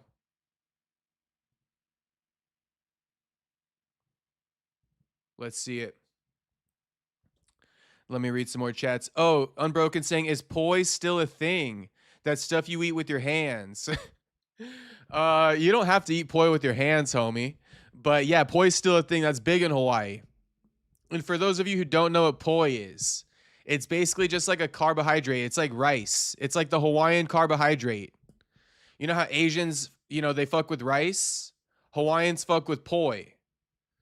And it's like a root. It's like a root. It comes from a tree, and you basically pull out the root and you turn it into poi. It's a carbohydrate. You eat it with rice and chicken and shit. Definitely still a thing.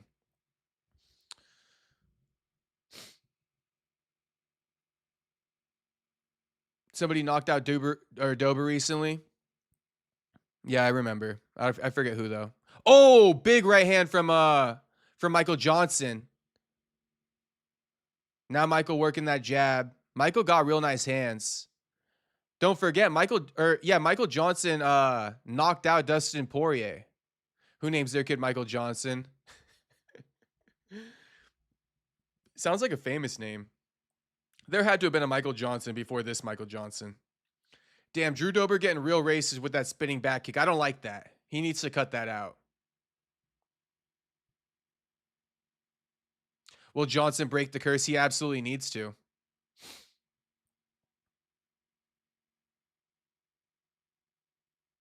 That spinning back kick from Drew Dober couldn't be more racist, though. I'm going to be real. It couldn't be more racist.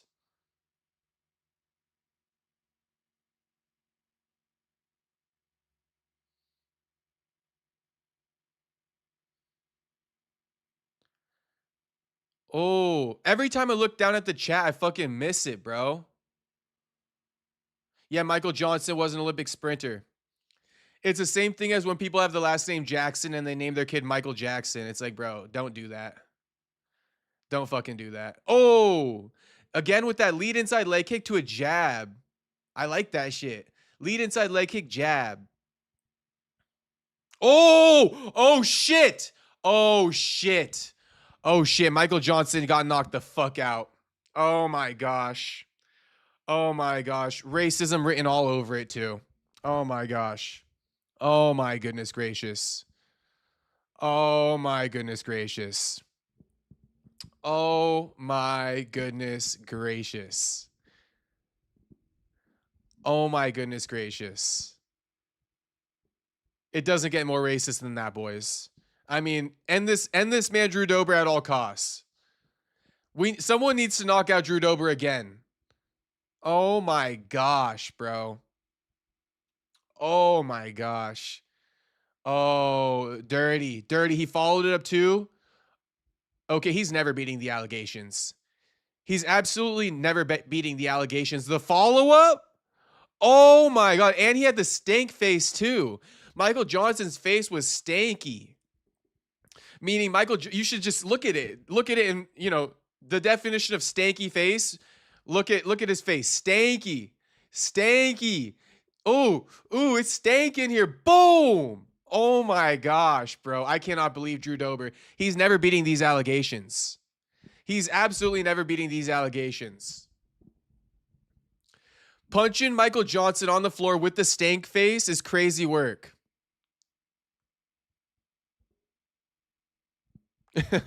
My bad. Gaz Cook says, come on, bro. Say what you say. Don't just say, oh shit, you're our eyes here. My bad. It was a one-hitter quitter. It was a one-hitter quitter, Gaz Crook. I didn't know I was your eyes right now. My bad. I forgot about that. It was a one-hitter quitter. I think it was a right hand.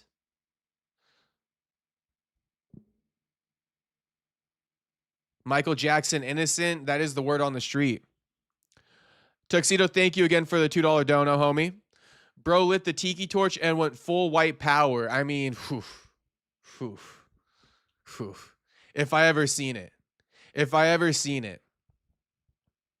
Drew Dober needs to drop the nice guy act. All the brothers looking at him like, dude, you are racist, aren't you? Look, they're all looking at him. You are racist, aren't you? They're all looking at Dober like all the brothers. They're looking at him twice now. They're side-eyeing the fuck out of him. They're like, bro, you are, aren't you? Oh, here's Kerry Hatley again. TKO, round 2. Drew Dober.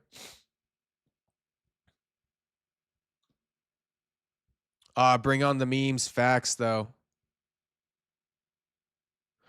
Anto says that's where your money should have went. Chief, yeah, facts.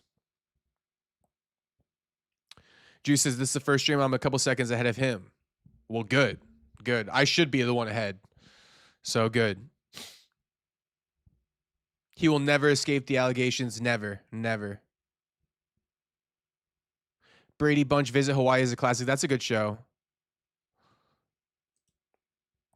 Okay, let's see it. Sorry to Gaz Crook. Jab, misses. Boom, left hook lands. So he jabs just to kind of like throw it, just to set up that left hand. Jab, he intentionally missed the jab just to land that left hand. Jab to cock up the left hand and boom, put him out. That's what it was, Gaz Cook. Drew Dober pops out the jab, has no intention of landing it, just throws it to get a reaction and to set up the left hand. That's why I said, it's usually like, the left hand sets up the right. So that's what Drew Dober did. He threw the left hand, no intention of connecting with it, got a reaction from Michael Johnson. He tried to parry it. Boom! Over the top with the left. That's crazy. Drew Dober hugging up his brother from the Aryan Brotherhood as we speak. He's never beating the allegations. I'm playing. Let me just have my comedy skit. Let me conduct.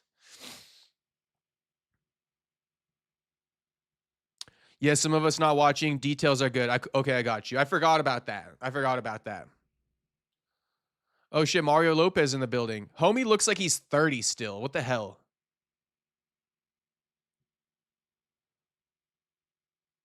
To think if he only fought black guys, he'd be undefeated.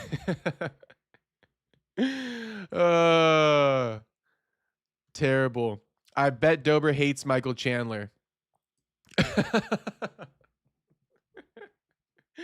Oh, boy. Jax. Insane work, Jax. Insane work. I shouldn't laugh at that, should I? I can appreciate a good joke, though. Okay, White House card getting revealed in a couple minutes, I guess. Stay tuned. Broadcast is teasing it now. And honestly, it's a pretty good card, man. I know I did hate on it a little bit, but there's no women on this card. That's a big up. And even though I missed the first 5 fights, they're not that bad. Cody versus Two Men Dem Burl. I don't know how the fuck you say that. Two Men Dem Burl. I like that fight. It's good shit. Sumu Derji, Jesus Aguilar. That's probably the worst fight of the night, to be honest with you. But DR was a decent one. Rodolfo versus Luke Fernandez. Okay. Apparently Luke Fernandez got knocked out. Ricky Tercios, if I already mentioned that one, he lost to Alberto Montes, but now we know Alberto Montes has arrived. Good to know, beating a tough winner. Dante Johnson, Cody Brundage, not bad. Not bad. As long as there's one guy trying to rise up the ranks, I'm cool with it. Cody Brundage, I don't really give a fuck about his fights. But Dante Johnson, he's new. He's trying to rise up the ranks. I want to gauge where he's at.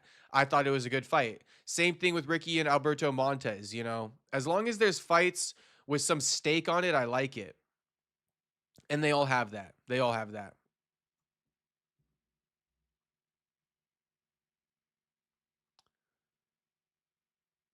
You mean right jab, lower high. High jab. Jab to the head. Jab to the head, right jab to the head. Intentionally missed. Big overhand left follows. Tyler Betts goes LOL. I know what he's saying LOL for because Jax revealed it. Jax goes, he said there's no women on this card, so it's a good one, LOL. I mean, come on. Am I lying, Jax? Nothing stinks up a card worse than fucking women on it. Call me whatever you want to call me. I'm fine with it. Fight of the night. Hold on. White House is getting announced now.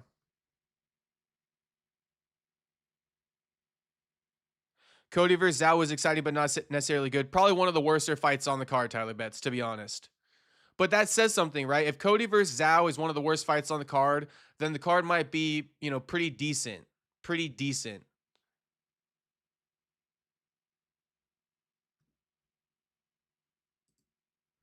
Okay. Ilya versus Gaethje Ilya versus Gaethje main event. Pereira versus Cyril Gahn co-main. Damn, they didn't get the deal done. They didn't get the deal done. Pereira versus Cyril Gahn co-main. Interim UFC heavyweight title. O'Malley versus Ayman Zahabi. Trash. Should have been fucking Corey Sandhagen. Marisa Ruffy versus Michael Chandler. Trash. It should have been McGregor. Fuck you guys. Bo Nickel versus Kyle Dawkins. What the fuck? Diego Lopez versus Steve Garcia. What the fuck? Bo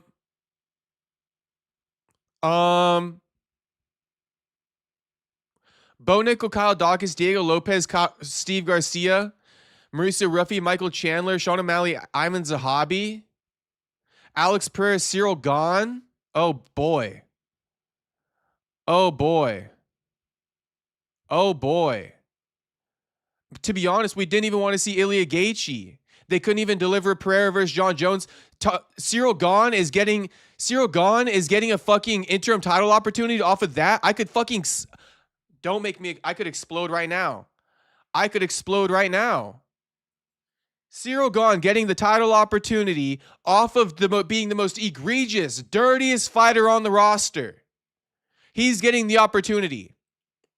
We didn't even get Conor McGregor versus Michael Chandler. I get why, but fuck him. I get why, but fuck him. Oh my gosh, I'm actually irritated. I get why, but fuck him. The reason why they're not putting McGregor on here, you guys should have already heard it if you listen to McGregor's recent interview. You know, it's because financially, they're not going to put McGregor on these cards that are going to sell regardless. They're going to put McGregor on a card that needs selling. You know, UFC White House is going to sell regardless. You don't need McGregor on it. That's why they didn't put him on here. But you're putting Michael Chandler? If we don't get McGregor versus Diaz 3, I'm going to fucking beat the shit out of Dana. Okay? If we don't get Conor versus Nate 3, I'm beating the shit out of Dana. Dana, I want to box you, homie.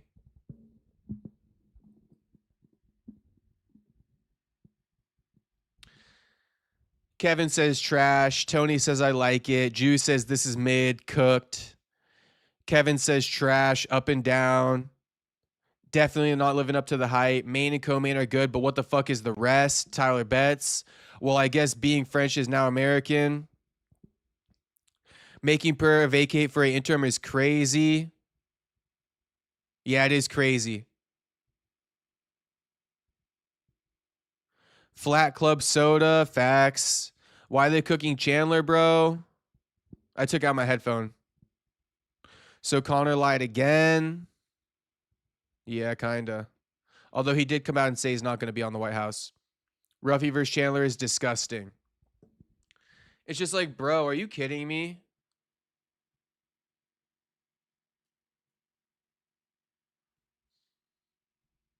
Eamon versus Sugar Sean. Bro, it should have been Sandhagen versus Sugar Sean. Does Ruffy really need to win over Chandler? No, he doesn't, Jew. No, he doesn't. That's why it's bullshit. But I guess if Chandler beats Ruffy, it's going to be like, oh, he got exposed. But he's not. He's not going to beat Ruffy.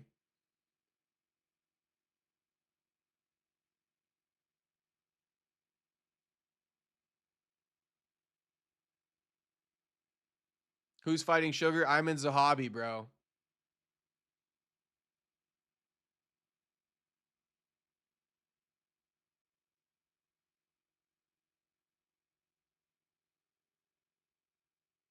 Facts, though. Juice says we cooking Chandler at the White House. Why are we cooking Americans? I thought we weren't. I thought we weren't cooking Americans. Steve Garcia finna destroy Diego Lopez, though. No Mexicans. No Mexicans on the card. This rivals UFC 300. No, and it never has. This is what everybody dedicated their resources for the last months. You guys hyped up this bullshit. I hope you're happy. Not you guys in the chat. I'm talking about champ rounds. I'm talking about Homa Fight. I'm talking about MMA fighting. All the clowns who hyped up this event. You guys, look what you got. An American getting KO'd in the main event is crazy. Oh, he's definitely getting KO'd. Not going to be a good night for America. Rob Font versus Raul Rosas Jr. next. Okay, I gotta post this fight announcement though. So bear with me.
LFG Big W love the card. Damn useless. Everybody doesn't like the card, homie. That's okay. Sanhagen wanted it too, what the fuck? To be honest, the White House card could have been better. O'Malley Puss should fight Sanhagen, way better fight. Holloway, yeah, we rocking with Holloway. Bear with me, everybody. I'm making the post right now. I'm announcing their fight on IG, so sorry if I'm a bit quiet. I'm trying to get it done before the fight.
A side note though, it looks like Tom knew this announcement was coming.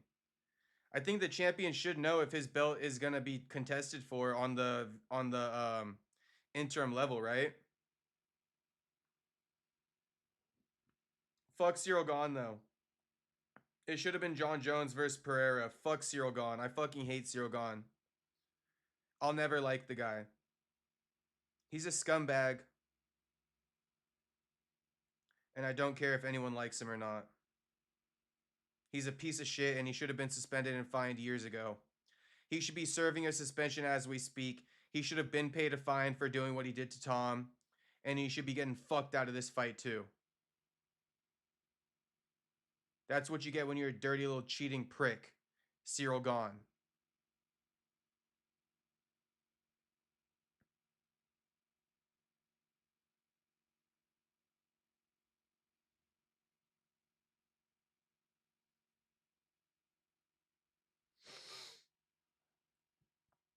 Useless says he likes the card. No worries. No worries. Be nice to Useless. Homie could like the card if he wants to.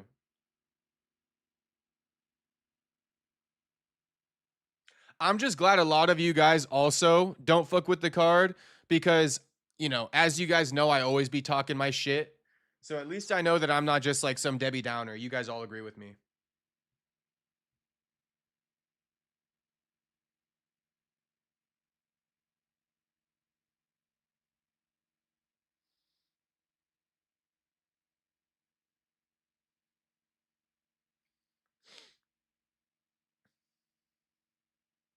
No black fighters on the card. No black fighters on the card either. Crazy. Useless says Alex to KO gone. Hopefully. Hopefully. Perry, thanks for the content, you beast. I hear you. Shout out to Useless, my man. I got you, homie. Thanks for tuning in.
Damn, Raul Rosas 21.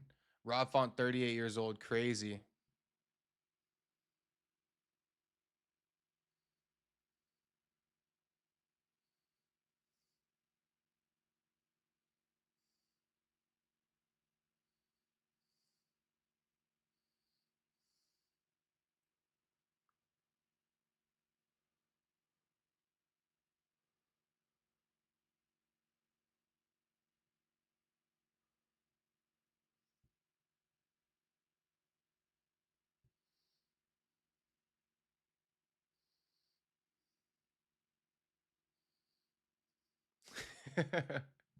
I forgot that Useless and Juice Man are always beefing.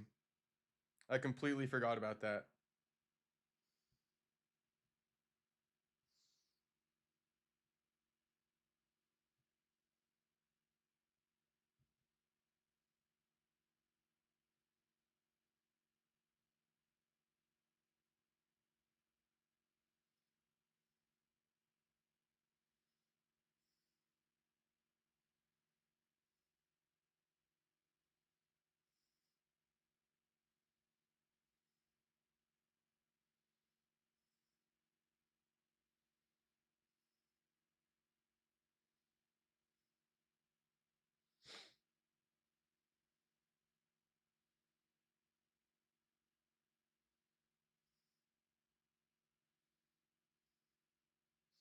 All right, the fight is on.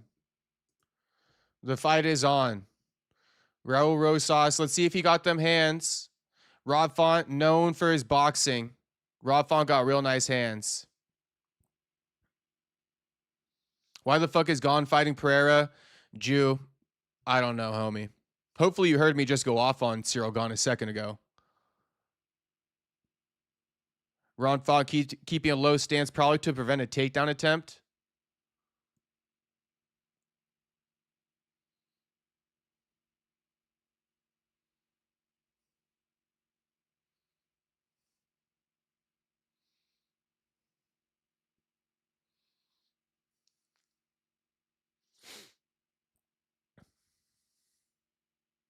None of Trump's favorite fighters on the card.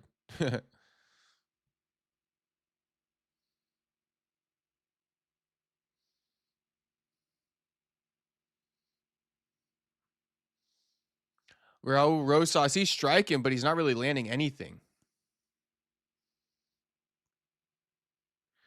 Rob Font, he's just being defensive, and when he throws, he's landing. Ooh, nice jab from Rob Font.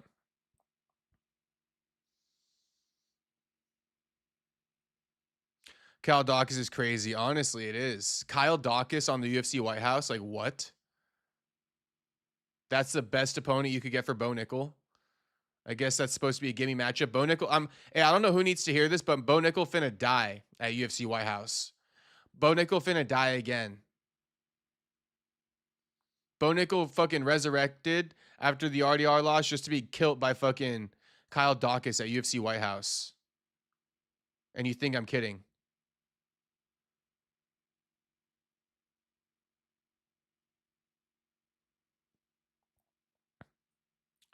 Raul Rosas lands with the right hook. 2.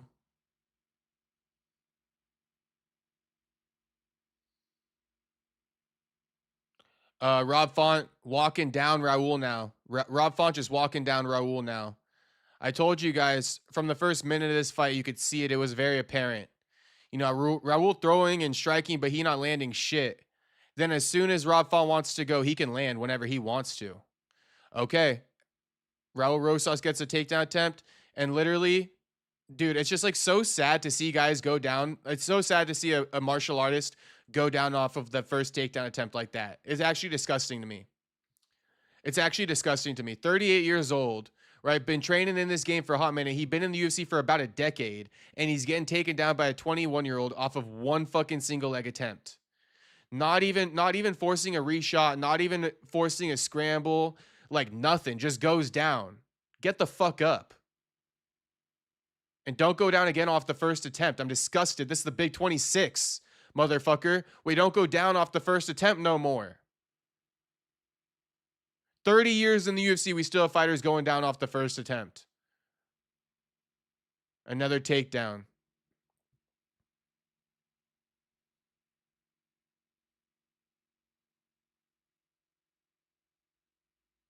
Rob Font back up again.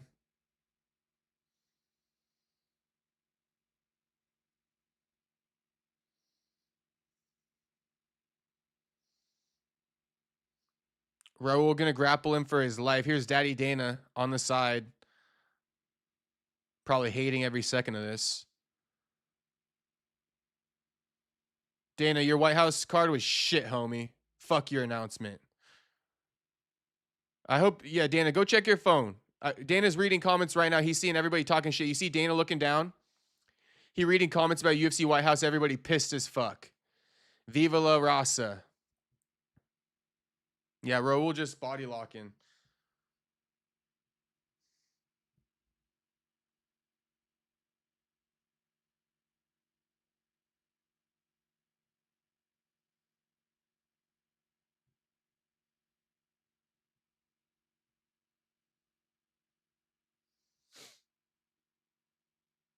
Yeah, commentary saying, you know, Raul just dragging him to the ground. There's nothing else going on. He's not attempting any submissions. He's not even landing ground and pound. No submissions, no ground and pound. Just a body lock dragging him to the floor. Who is on the White House card? Ilya versus Gaethje, Ferrer versus Cyril Gahn, O'Malley versus Ayman Zahabi, Bo Nickel versus Kyle Dawkins, Mauricio Ruffy versus fucking Michael Chandler. Is there one I'm missing?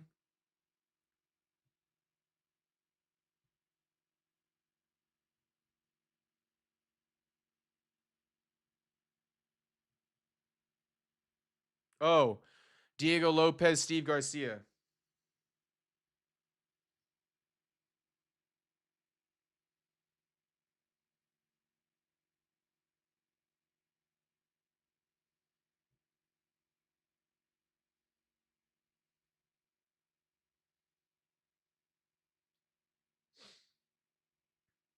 I'm multitasking. I'm making my last UFC White House post. We got a post about Cyril Gahn and Alex Pereira. Where can I watch it for free? Anyone know? Man, no Jones versus Pereira. What the fuck? Yeah, facts. Jesus first. All that bullshit hype for nothing. Steve for the dub? Kinda. Steve for the dub, yeah. Steve is gonna win that. Raul wrestles like your nephew with ADHD. Straight just body locks. All right, round two. Round two start. You're gonna see more of the same. Did not hear the White House card. Do you like it? I don't like it, Saxby. You know, I don't like the fact that Cyril Gane's getting the title opportunity. I'm okay with Gaethje versus Ilya, but let's be real, we don't really want to see it. I'm just okay with it. You know, I'm just okay with it. But we all know what's gonna happen. Raul in on another takedown attempt, gets him down again. Gets him down again on the first attempt. Okay, now Rob Font. Okay, Rob Font wrestling back. Takes his back now. Takes Raul Rosas' back now. Let's go. Rosas. Okay, Rob Font got a triangle. Rob Font got a triangle. But he's so just like not a grappler. So as soon as they got in a scramble, Raul Rosas, it was a foregone conclusion. Of course, he was going to end up on top.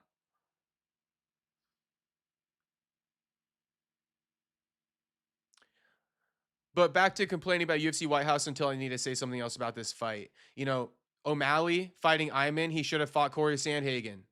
Motherfucker. He should have fought Umar Nurmagomedov. Motherfucker. He gets Ayman Zahabi. Fuck O'Malley. It's getting to a point. I'm sick of it. James Steele. Shout out, homie. Good to see you in the chat. And I'm getting the noto that you're a member for 1 month. So my man, James Steele. Shout out to Memby James Steele. Real one. Cheating bitch Cyril Gane. Honestly, fuck him. I don't feel bad at all for speaking about him the way I do. No one else does. Someone's got to do it. Someone's got to defile the man.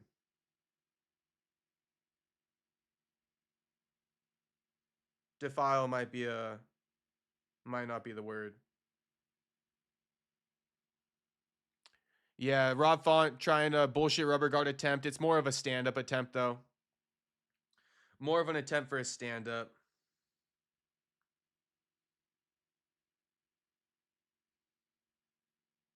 Joe, shut the fuck up, please.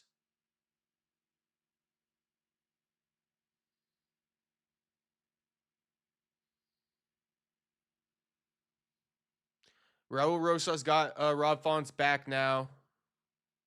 And now he's in Rob Font's guard. Rob Font got one butterfly hook. They gave O'Sally a layup. Yup. Iman's funky ass style made the cut. It's like, bro, what?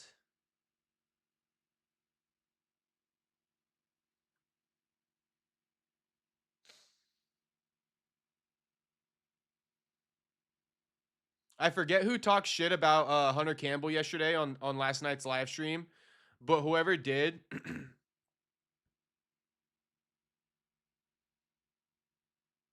whoever talked shit about Hunter Campbell last night, it was warranted. Totally warranted. Somebody was saying like that little fucker Hunter Campbell shouldn't be matching fights.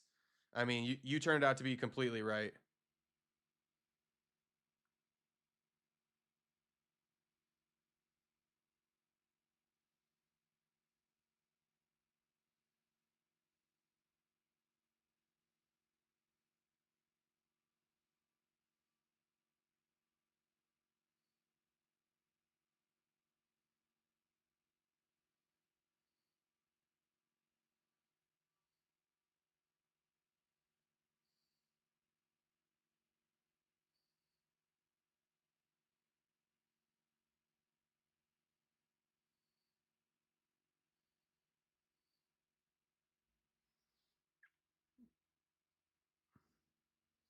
Rob getting graped.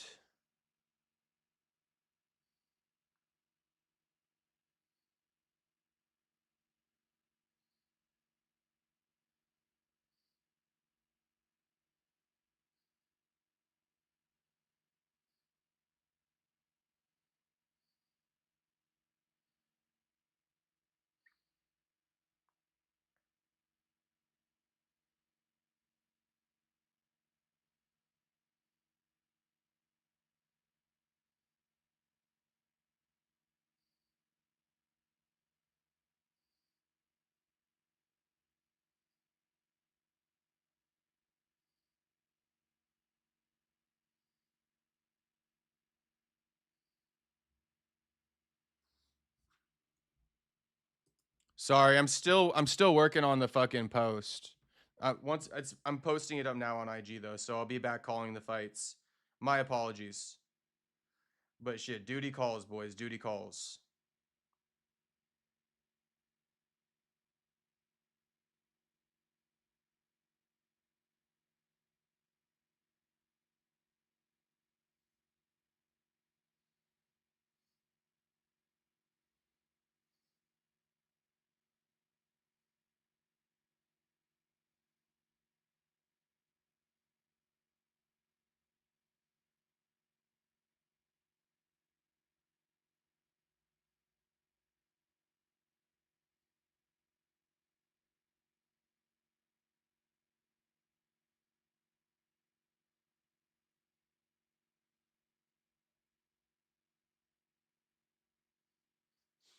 Round 3 of this boring ass fight. I mean, Raul Rosas is straight taking him down and hugging him, throwing 0 punches on the ground. Like over 5 minutes of control time on the ground, 0 punches is crazy work.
You're seeing reactions to the UFC White House.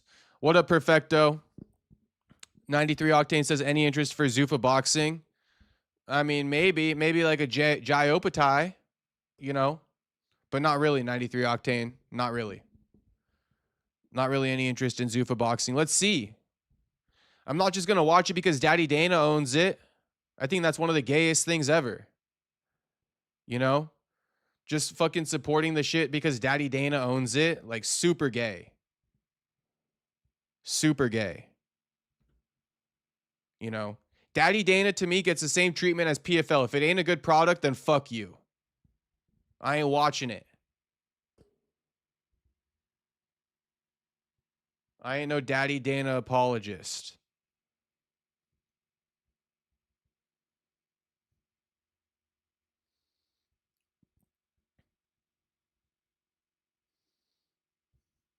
Rosas looking like Taz or some shit, LOL.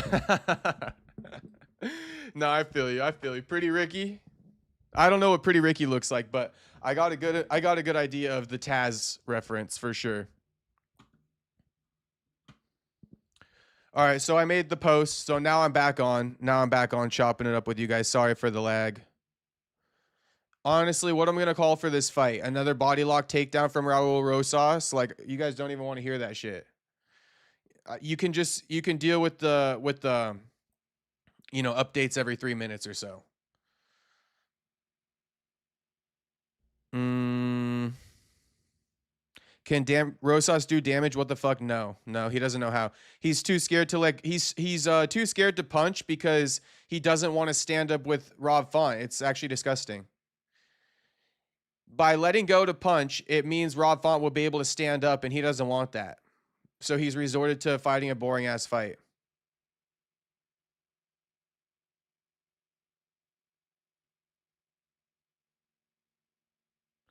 Anto Free says, give Drew Dober Cyril Gahn next. Just maybe that's close enough. uh, and then Juice says, fair to say the White House card revealed killed the mood. Low key. Low key. If my girl wanted to have if my girl wanted to get cracked, right? And then that announcement came on, I'd be like, sorry, bae. Sorry, babe. We got to wait till later tonight. My mood has been killed.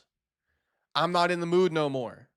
All right. Cyril Gane's fighting Cyril Gane's fighting Alex Pereira. I'm not in the mood no more. Oh, wait. O'Malley and Ayman Zahabi. I'm definitely not in the mood no more. Okay. Blame Dana White because I would have cracked your cheeks if it was, John Jones versus Alex Pereira and Sean O'Malley versus Corey Sandhagen. Cheeks would have been cracked. Now shit. Now I'm just not in the mood. Now I'm just not in the mood. Blame Dana. Blame Daddy Dana because the cheeks would have been cracked if it was Pereira versus Jones, O'Malley versus Sandhagen. Connor versus Chandler. Okay, cheeks would have been fucking cracked. Raul is a buzzkill. Oh my gosh. I'm just glad this fight's over with. Him and his perm, they can finally go home. I don't mean to be rude. But the fluffy hair does hit different when you put on a fight like that.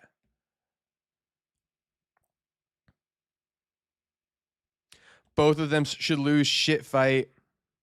Chiwiwis isn't that guy. He's not that guy. Chiwiwis isn't that guy. I mean, we are one bad performance away from the experiment being over with. We're one bad performance away. Charles submission or win. Sirac, I mean, Charles getting knocked the fuck out by Max. I don't mean to be so aggressive. Tyler Betts says, White House card pissing me off so bad, I don't think I'm going to watch Jay tomorrow. Honestly, I wouldn't blame you. Someone needs the blame needs to fall on someone.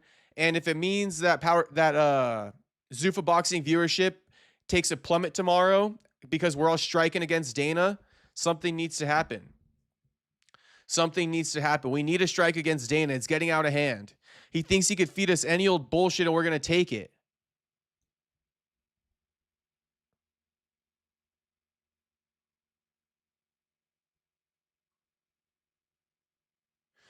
Drew saying, to be fair, he's 21, but I don't know, man. He shouldn't be in these high spots if he's going to perform like this. Put him on Apex cards to grow. Honestly, yeah, it's just like, bro. I don't know. Treat him like the rest of them. That's a boring ass fucking fight, right? Jailton Almeida just got cut. Dude's rocking his monster sponsorship. Never had to fight. I'm just going to keep my mouth shut. Just going to keep my damn mouth shut. But you guys know what I'm going to say. I'm going to say it anyway. This is the definition of somebody who gets glazed the fuck up for doing nothing every time. Time after time after time. Glazed up for doing fucking nothing. For saying chi wee wees. Get off his dick. This guy's fighting boring as fuck. Get off his dick. This guy's fighting boring as fuck. No more hyping him up for chi wee wees. No more hyping him up, period. I don't give a fuck what you got to say, Raul. I'm not satisfied. I wish I would have got the finish. You're just talking. You didn't try one bit for that finish. You kissed the finish goodbye because you didn't want him to stand up. Shut the fuck up.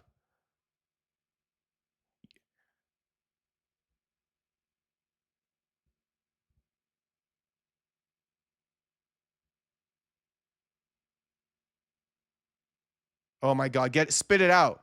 Spit it out, homie.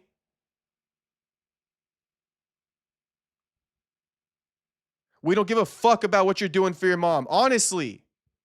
No other fighter gets that privilege. You don't get it either. Joaquin Buckley's fucking grandma is at home with ALS. Okay? Joaquin Buckley's grandma's at home with ALS. We don't give a fuck what you want to do for your mom, homie. No one does. Absolutely no one does.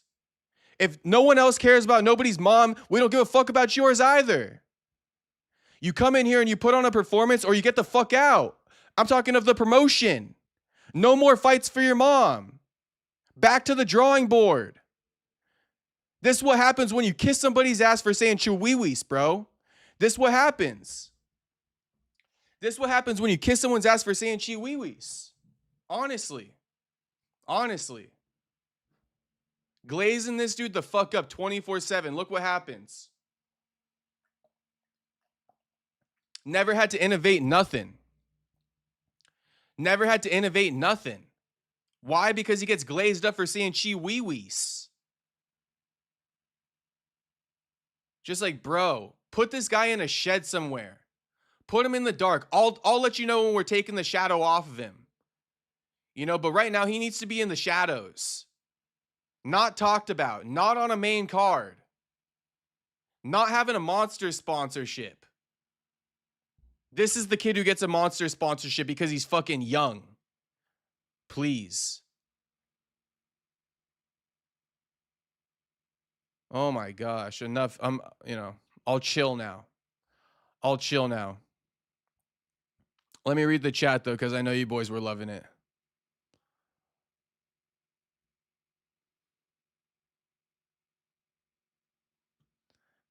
No more hyping up chi-wee-wees. Facts. Tyler Betts says Perry cracking me up going off right now. It's just disgusting, bro. It's just disgusting. I do this for my mom. Fuck you. Fuck you. Clearly you don't do it for us. That was the most boring shit I ever seen in my life. Perfecto loving it. Rosas is the reason no Mexicans are on the White House card. Tyler Betts says exactly earn that chi-wee-wees next time. Straight earn that shit. Cooked from Kevin. Jack says they just showed a zesty guy on the cam. I'm deleting Paramount. They booed Zach Muckerberg. Oh, yeah. Mark Zuckerberg. Fuck that guy too, bro.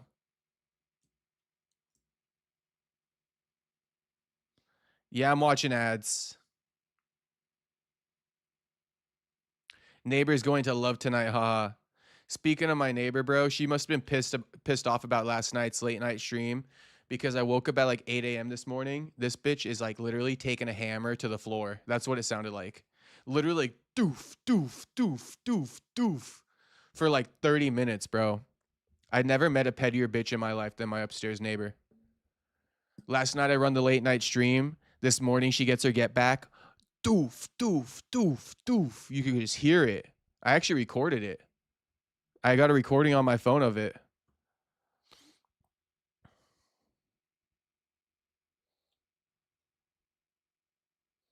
Bro, has the fight started? No, it hasn't. Tyler Betts says, where the fuck is Nate? What the fuck is Poirier? Where the fuck is Connor? Yeah, bro. Disgusting. It's disgusting. That's some straight Looney Tunes shit. Yeah, it is. It is. You want to hear the recording? I do got a recording. Let's see if you can hear it.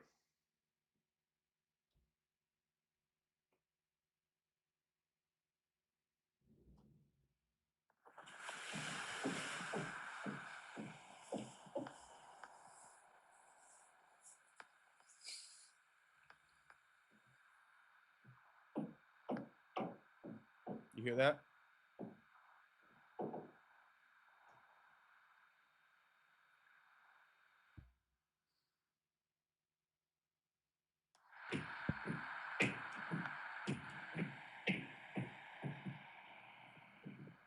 You hear that, right?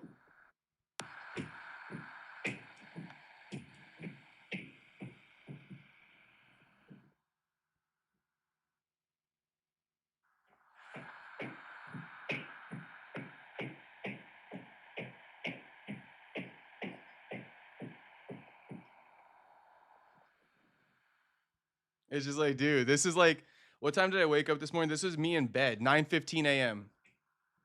9:15 a.m.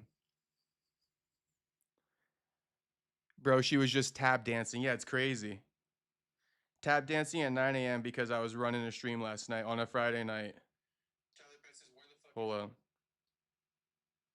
Yeah, but that's proof right there. That's proof. We got a crazy bitch living upstairs. She was dancing the La Bamba. She was. All right, let me go get a slice of pizza real quick. I'll come right back.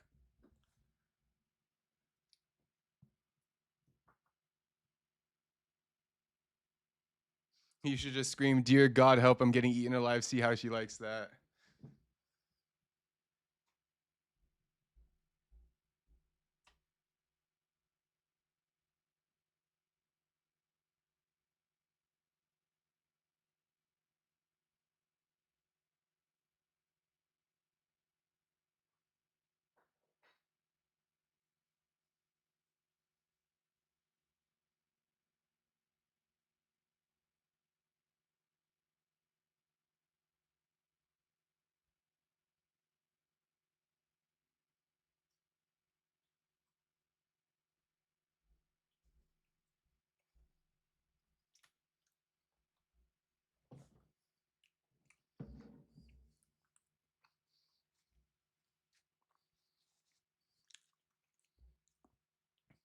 Juice says UFC 227 isn't stacked either, really.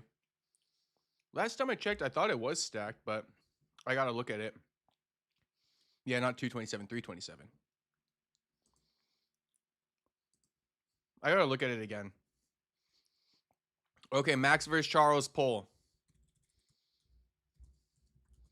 Who wins the main event tonight, boys?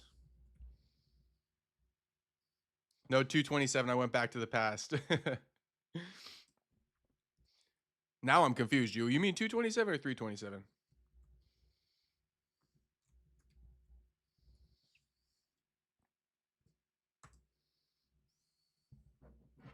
Okay. There it is.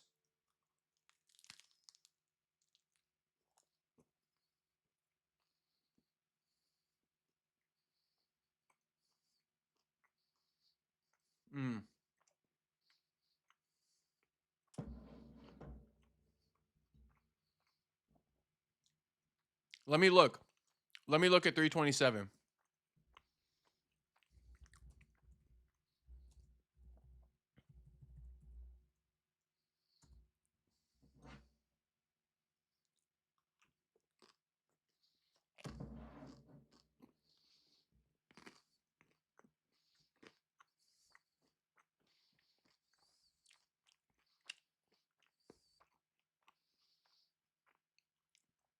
Tyler Betts asking, what would we rank the Paramount era, including announced cards? If we're doing it on a scale of 1 to 5, I'd rate it a 2. I've been complaining every week, and I'm actually sick of complaining at this point.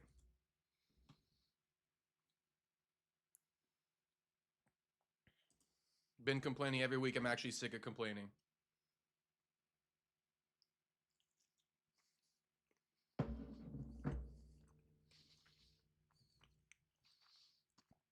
I actually don't want to complain.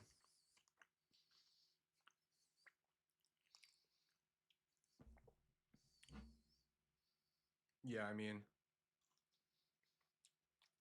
like we give a fuck about Asimov versus Paulo.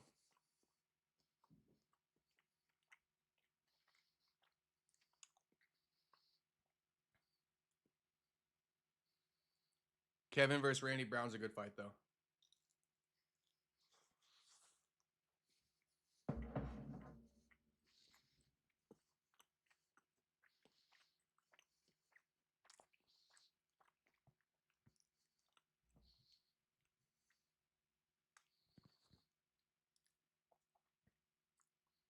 Yeah, it's like Kelvin versus Vicente. I mean, I couldn't tell you the last time I cared about either one of these guys' fights.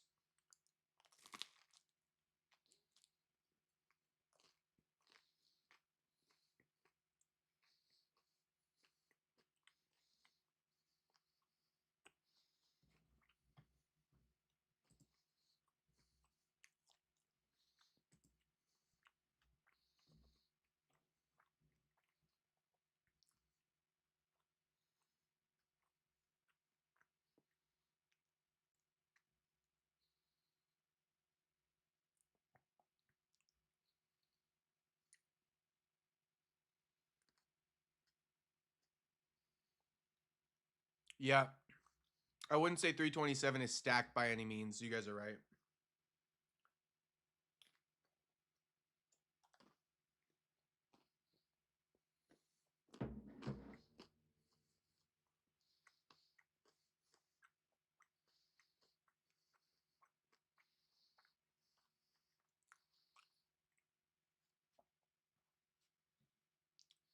This is a good fight. And I'm rocking with Kaio. I'm rocking with Kaio in this fight.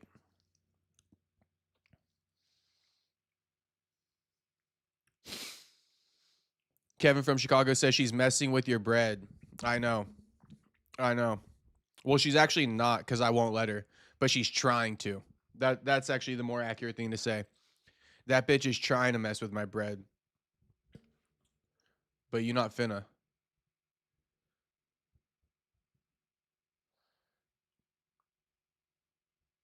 I actually hate her with a passion. It's turned into that. I'm taking RDR. He's a chiller. He's definitely a chiller. Kyle walked out like a badass. He kind of mogged that walkout. Oh, excuse me. Holy moly.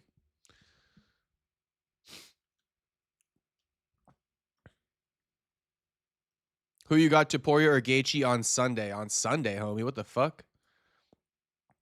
I got Topuria all day. In what world would I pick fucking Topuria or Gaethje? In what world would I pick Gaethje?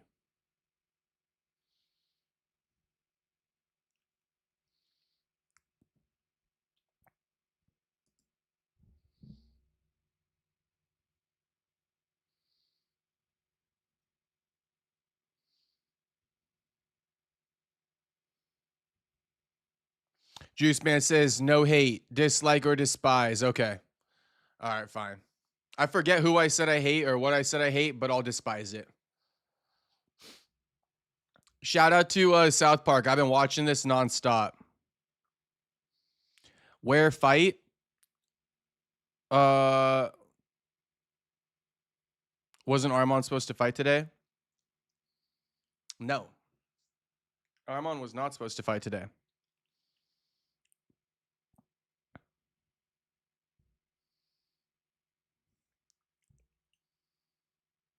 Okay, Kaio about to step in the cage, though.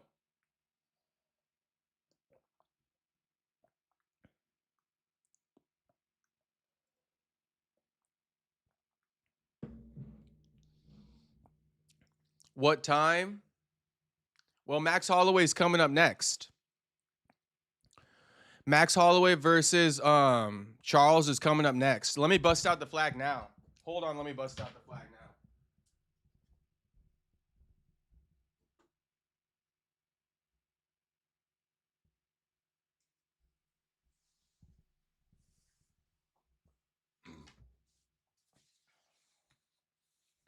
All right. All right, we officially locked and loaded. We are officially locked and loaded. We got the Max Holloway Hawaiian flag locked and loaded. All right, we couldn't be any more locked in. Bro, Max going to kill Oliveira. I can't wait for it. I honestly can't wait.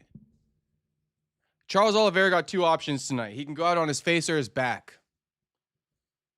Point blank, period. Bet money, anyone?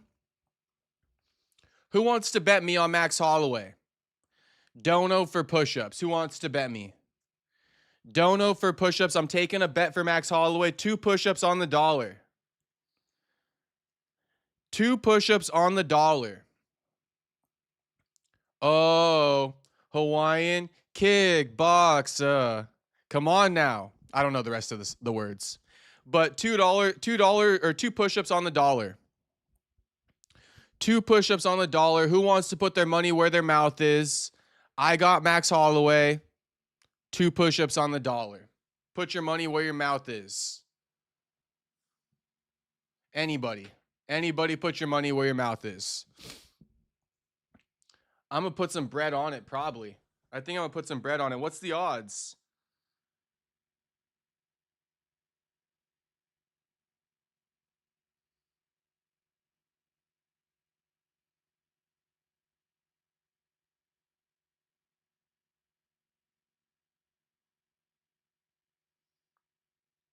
Okay, round 1 is about to get underway. All right, round 1 about to get underway, boys.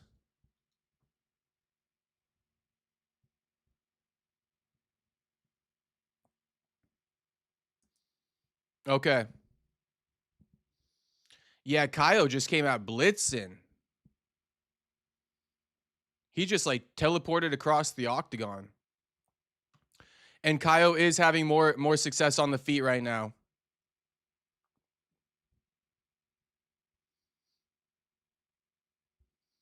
RDR trying to work some kicks.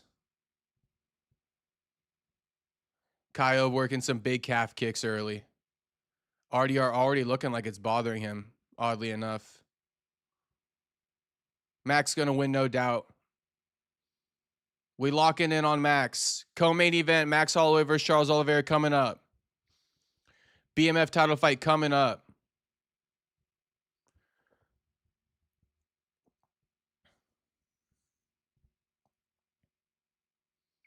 RDR is funky. I told you guys he's going to need to clinch more with Kaio if he wants to wear on Kaio. Oh, yeah. Kaio just too good on the feet for him. Kaio too good on the feet for RDR. RDR got to look to clinch him, tire him out, put some lactic acid in his arms. Big left hand lands for Kaio, though. Nut shot from RDR. Kaio acting like it was the worst nut shot. Yeah. Kaio acting like it's the worst nut shot he ever felt in his life, even though it's not. We finna find out, Juice, man. Shit, I already know, homie. I already know.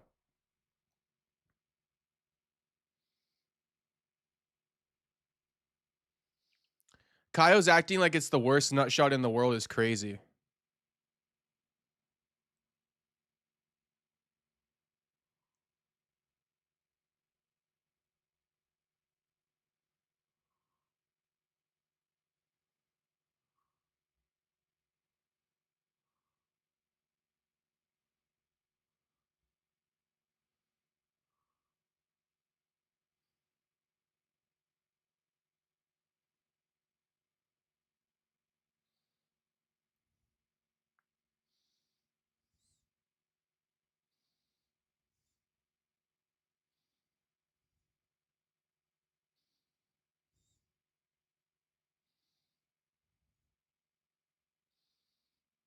All right, is Kaio gonna come back yet? All the Hawaiians in the chat, shout out to you boys. Shout out to all the Hawaiians in the chat right now. Much love. Much love. We locked in on Max. The BMF has a name, facts, and his name is Max Holloway, baby. The blessed express, the blessed ever. All right, the fight is back on.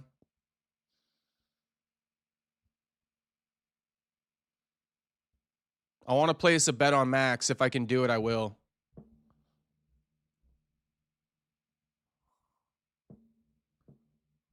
He always fights like that, Joe.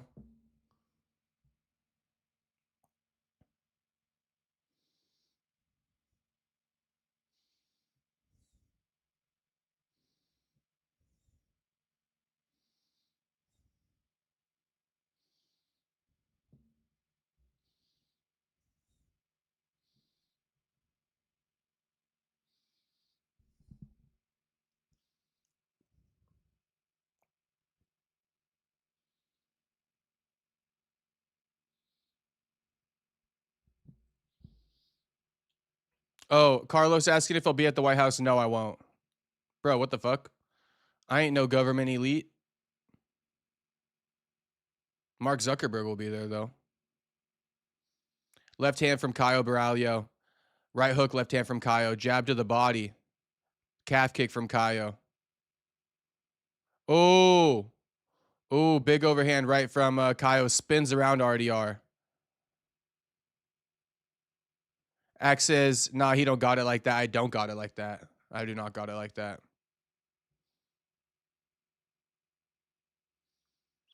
RDR doing this thing where he's like turning away. Caio mixing it up, body shots, calf kicks, headshots. RDR super lazy leg kicks. It's like, why even throw it? Why even throw it? RDR lands a jab. Ooh, nasty left uppercut to the body. More like a, not a left uppercut, but a right hook to the body from Caio.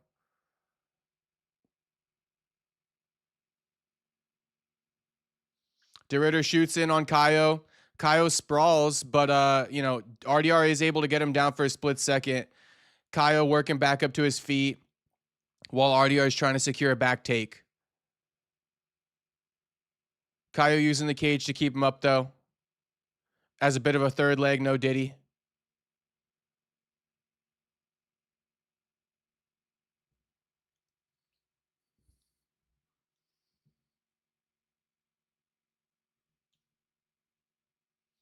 RDR just kneeing Caio now. Still standing up with the body lock.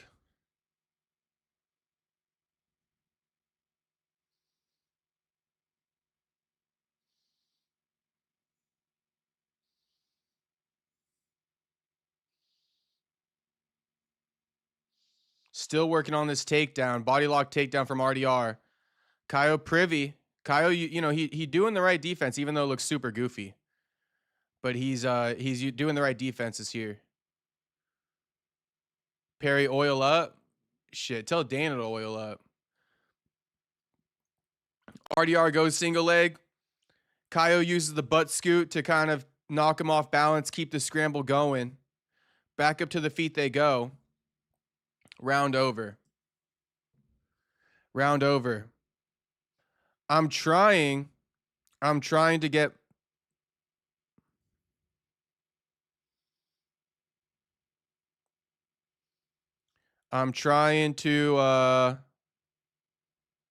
fund my gambling account.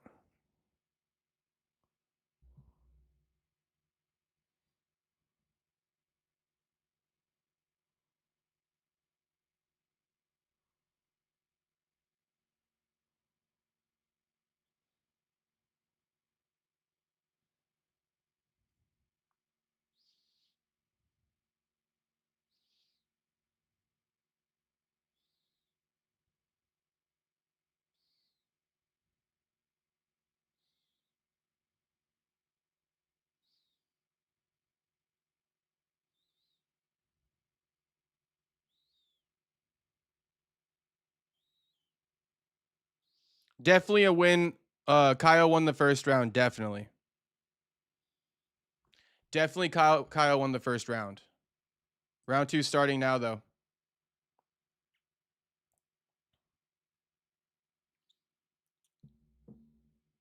Apparently, Caio rocked RDR to start this round.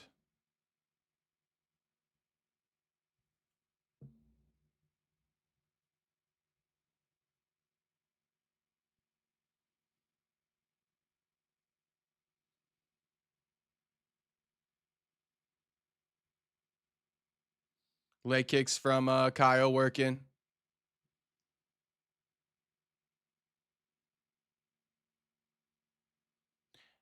I'm gonna make the bet. I'm resetting my password now on the gambling account.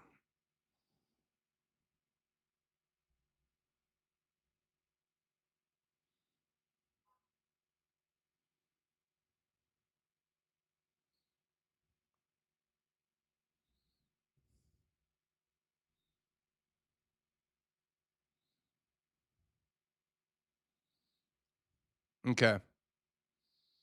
All right, I'm a fund the account now. I haven't bet in a minute. Let me fund the account now. RDR in on a takedown attempt on Caio, though. RDR in on a takedown attempt on Caio. Caio not going to give it up, though.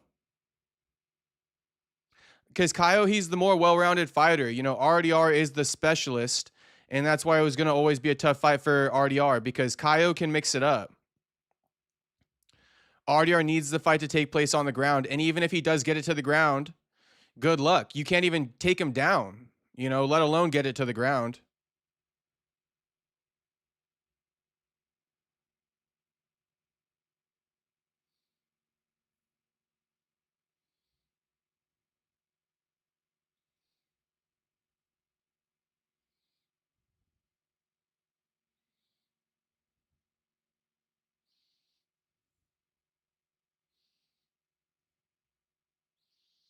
Caio is the one who's clinching RDR up against the cage, for those wondering.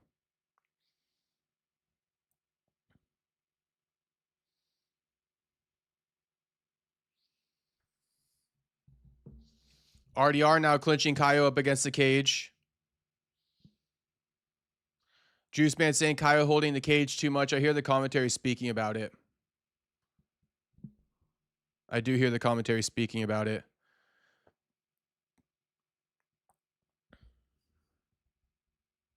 Caio was probably the lock of the night, if I'm being real.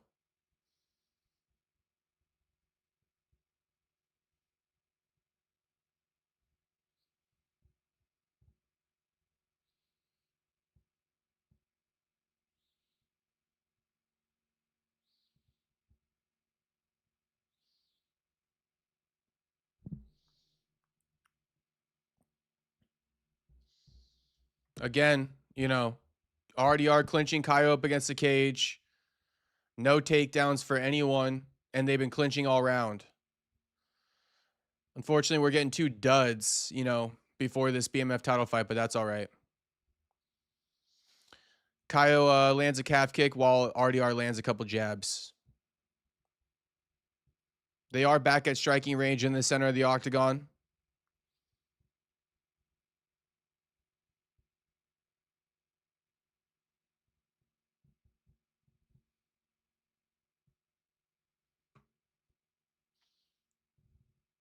RDR opening up a bit, but it's not. I don't think it's going to work too well. We'll see.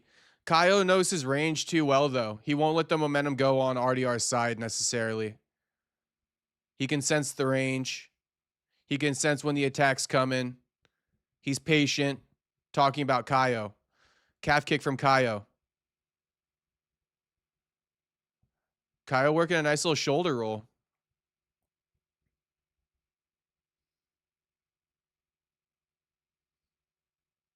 Oh, left hook for RDR.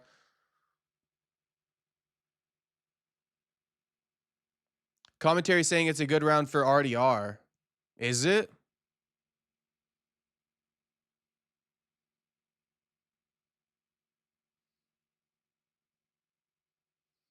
I'd like to see more kicks from Kaio. Why do you want to see RDR's kicks? They're nothing. They don't even do anything.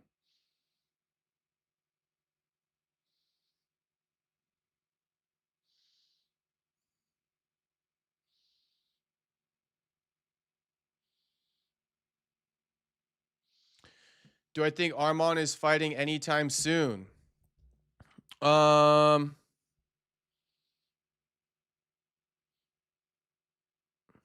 It's hard to say, brother. It's hard to say. He could fight the winner of the main event tonight, you know?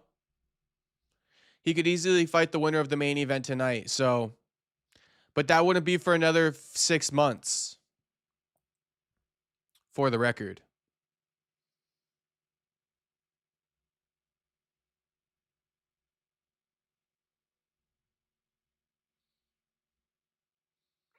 If anyone's wondering what I'm doing, I'm trying to make my bet on Max Holloway, so bear with me. I'm going to put a 50 ball on Max Holloway. And I don't want to hear it from all you degenerate gamblers telling me that's nothing. All right, that's a unit for me. That's a big unit for me. 50 ball?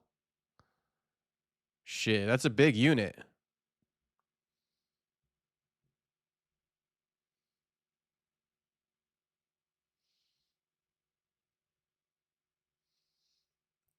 Round 3. Round 3 starting, and then we got the BMF title fight. Okay, now these boys are scrapping.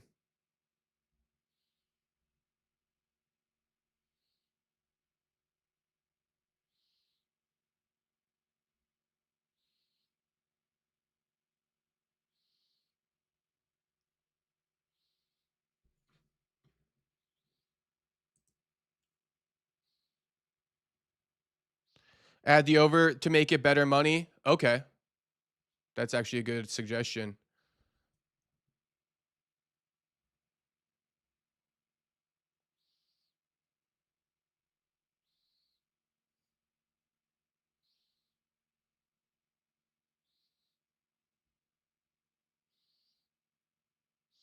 So Kaio got the takedown on RDR, though. Kaio got the takedown on RDR.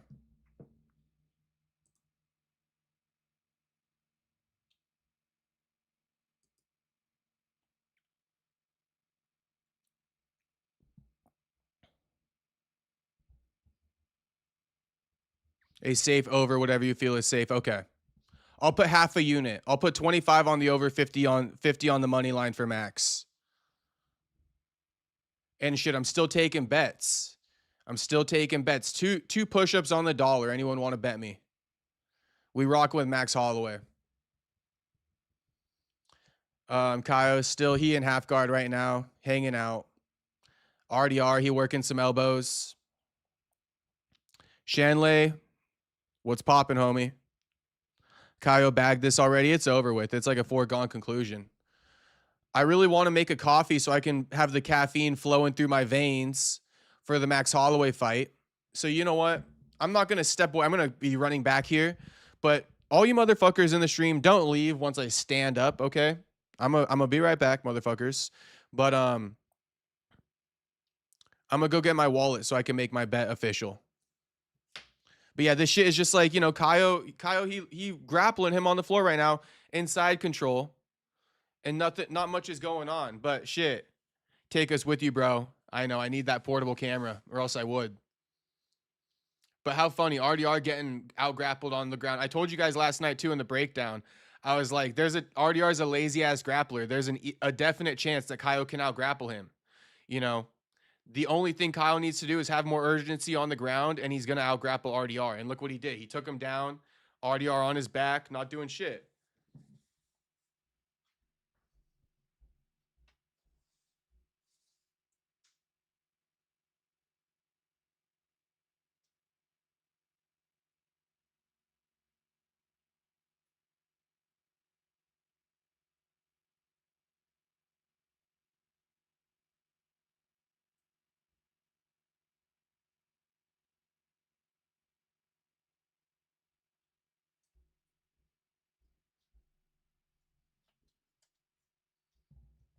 Oh, they're back to the feet now. That boy caked up. Show the cake. Oh my God, Axe. You wildin', homie. Damn, RDR lands a nice left hand on Kaio, though.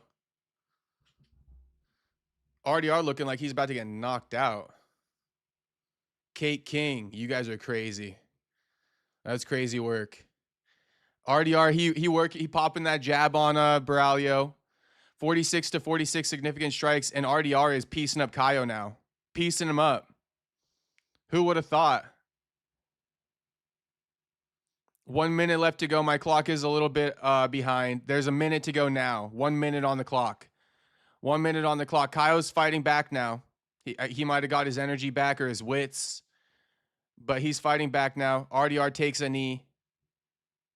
Tries the laziest takedown attempt you ever seen in your life. The least athletic thing you ever seen ever.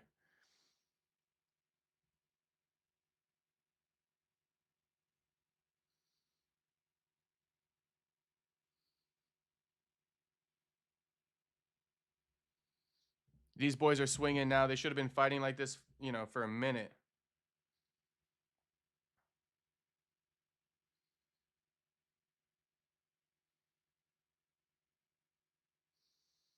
"17 seconds left in the fight.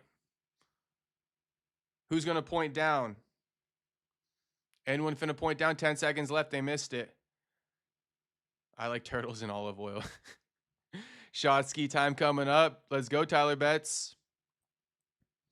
Honestly, it's not a bad time to take a shot. We got Max Holloway coming up now. Let's see who won the fight. I'm gonna make my bet. I'll read you guys the result, and then I'm gonna go make a quick coffee. Caffeinated me is a better me. All right. If I'm caffeinated for this main event, shit, I'm gonna be hyped. Max Holloway minus 198 favorite. Putting the 50 ball on him now. Okay?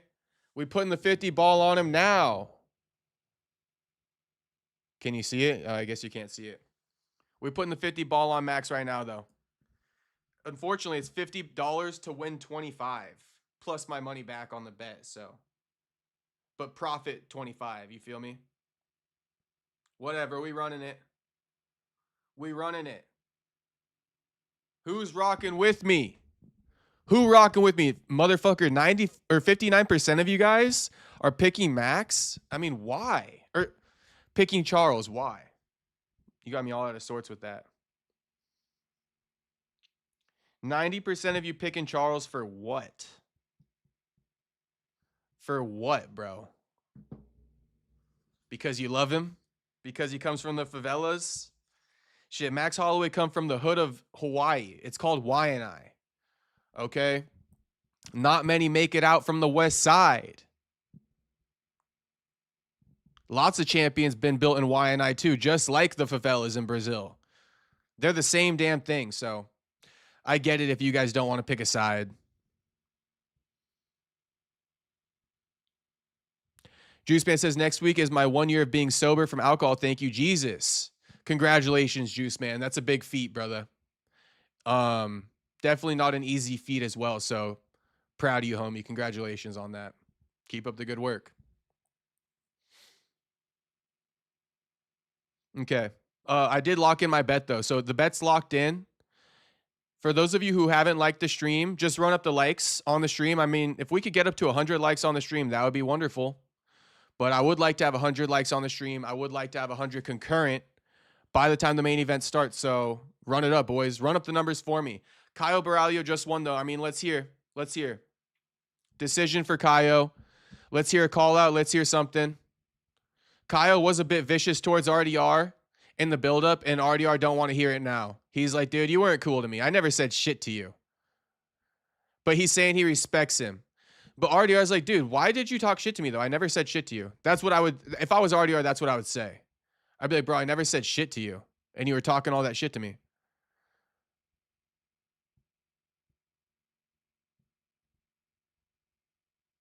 Caio just screaming like crazy.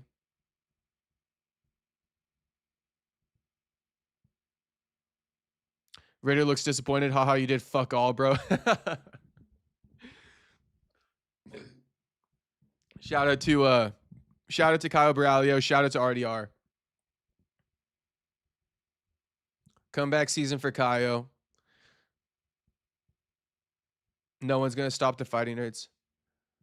Oh, he's still doing that goofy shit with the fighting nerds, bro. This ain't no fighting nerd shit. This is about you. Shut the fuck up about the fighting nerds.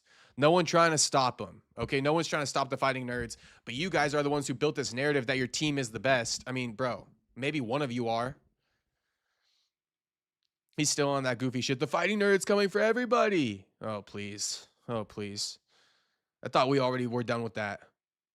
One win, and here they go again. But shout out to Caio. It's just like, dude, stop with that cringe shit about the fighting nerds. You already put the glasses on Joe and shit. Like, and you know, that's fine, but like, enough's enough. Good performance by Caio, though. Don't mean to hate on the whole fighting nerds thing and let that overshadow his performance. Great performance by Caio. He did a good job. I saw, you know, this coming, so I'm not too surprised. Okay. I'm gonna be right back. I'm gonna make a coffee so I can be caffeinated for the main event. Okay. So give me like 3 minutes. I'll be right back.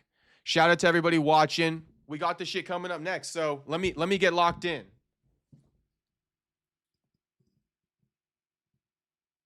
Dracus Duplessis. Okay, he just called out DDP. He just called out DDP. Caio just called out DDP. No one speak about my cake, motherfucking Axe 52.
Shout out to all of Y and I.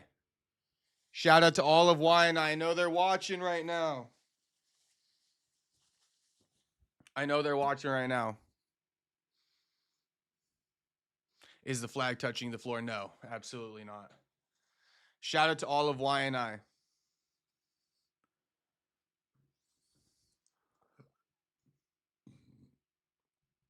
Max Holloway, let's fucking go. Where is the flag, Perry? Max by decision. JJ, we right here, homie. We right here.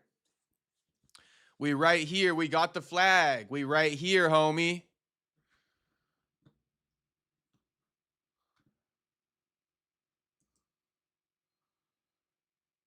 Cake and coffee. Homie's crazy. Homie's crazy.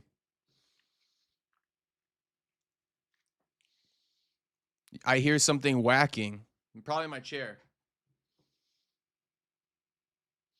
Okay, I'm a drop the poll. The poll's over with.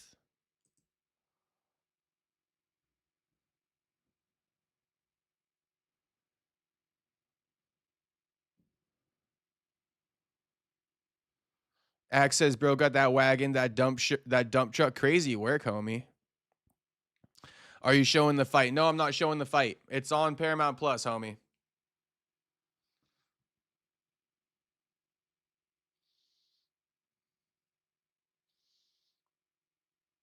Couldn't be more hyped for this fight. Could not be more hyped for this fight.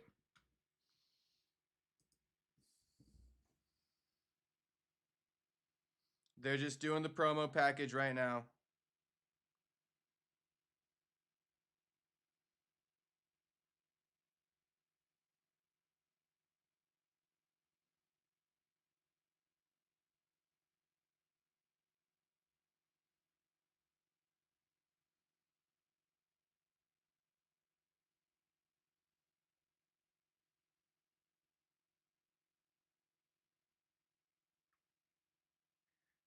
MMA fighting.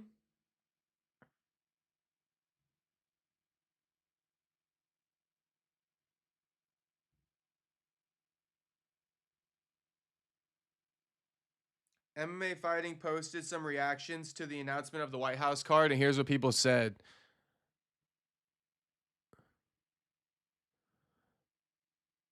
People saying missing out on Sean O'Malley versus Sandhagen was a airball. That's Brandon Royval.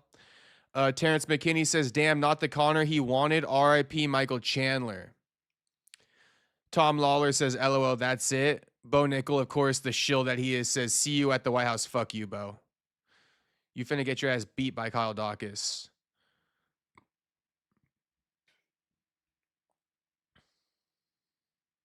I don't know who needs to hear that. But he finna get his ass beat by Kyle Dawkins.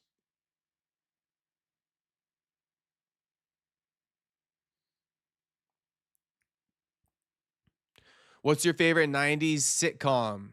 Great question, Unbroken.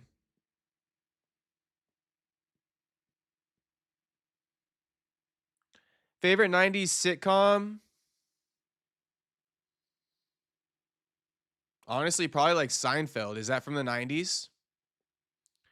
I'd probably go Seinfeld.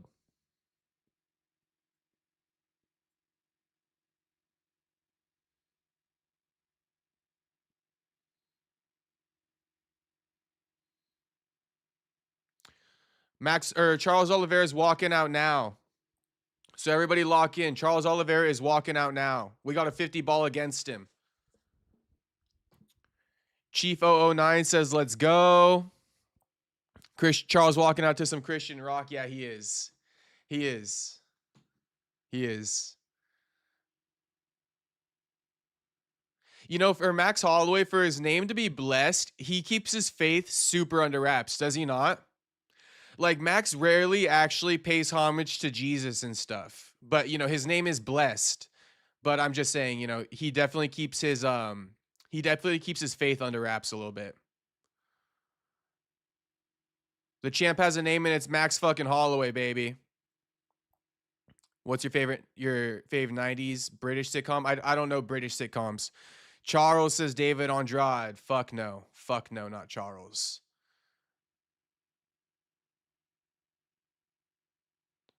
Nah. Charles's dad is doing some spell against Max. I'm gonna do it right back to him. Fuck that.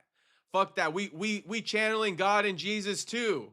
Fuck that. I'm channeling God and Jesus on behalf of Max anyway. Okay? His dad can try all the bullshit he wants. I'm doing it too. Shout out to God. Okay, shout out to Jesus. We rocking with Max tonight. Nah. The dad thought he was on some bullshit with that. The dad thought he was on some bullshit with that. I caught it. You can't be doing no spells in my presence. None of that. We going in there equal. They're both equally blessed by God. Ain't no one more blessed by God. If that counts, I know it's in Seattle. Frasier is his favorite, Tyler Bett's favorite 90s sitcom. British. Max knows it's no one's business. That's a fair statement, Unbroken. Say a prayer right now, bro. Shit. No need to say a prayer right now.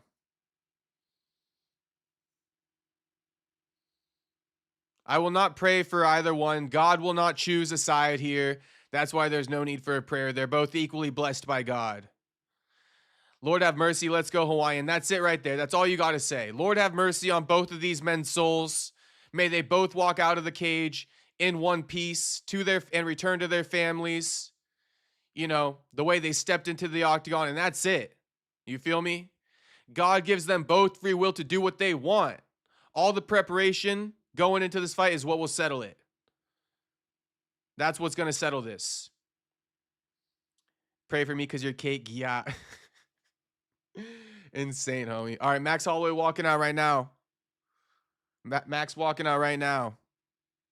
As long as someone gets starched. Fair enough, Stuart. Fair enough. May the true BMF prevail. Exactly. Amen. All right, now we got some swag walking out.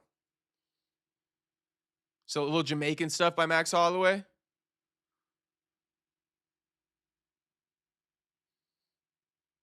Who's your favorite fighter? Shit, Max Holloway, baby. Max Holloway, baby. This is my favorite fighter ever. My favorite fighter alive, Max Holloway, baby. Let's go, Max. My favorite fighter right here. The king of Hawaii, Max Blessed Holloway. Let's get it. Let's get it, baby. Yeah, cheese for the camera, Max. Show him you ain't sweating nothing. The Blessed Express is here, baby. We still in the blessed era. We still in the blessed era. This the blessed ever right here. Max Holloway, baby. Let's go. Let's go. Let's go. We ready. We ready. We ready. We ready. We want all the smoke. We want all the smoke. Shout out to Unbroken. Slat YSL. Shout out to Unbroken. Nate calling out winner. Potentially, James. That would be a good call. Nate calling out winner would be a great bet, but Nate versus Connor needs to get booked. We got the BMF champ walking out now. He gonna get greased up. Dapping up wifey first. Bryce Hall in the building. Showing love to the rest of the Hawaiians. Hey, don't let that manager get close to fucking Max's girl, though. I'm sick of that guy. Sick of that white guy getting close to fucking Max's girl. I don't know the name of him. Okay, that's why I called him the white guy. But it's his manager.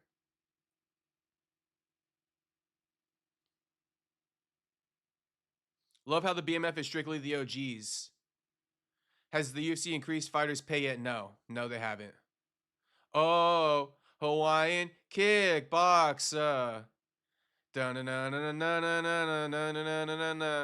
Oh, Hawaiian kickboxer. Come on now.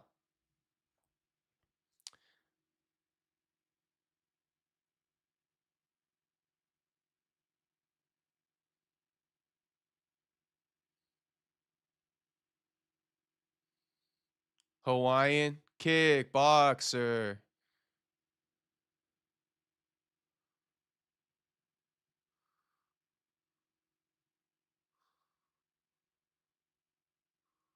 You see the Hawaiian flag, baby?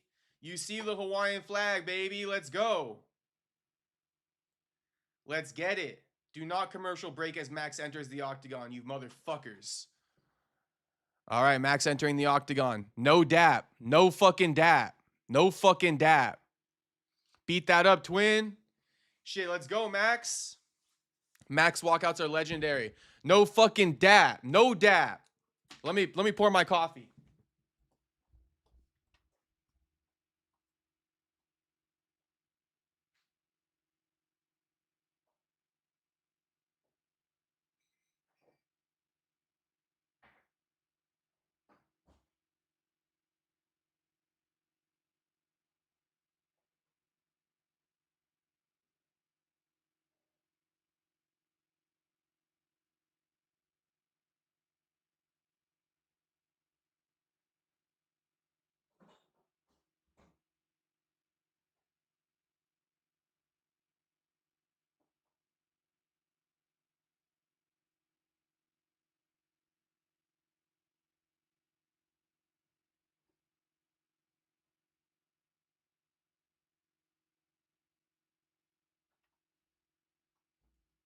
No fucking dap. No dap as we enter that octagon. We're not doing that gay ass Charles Oliveira fucking dapping shit. Fuck no. No dap. No dap. No dap. Let's go. Let's go. Let's get it. Let's get it. Let's get it.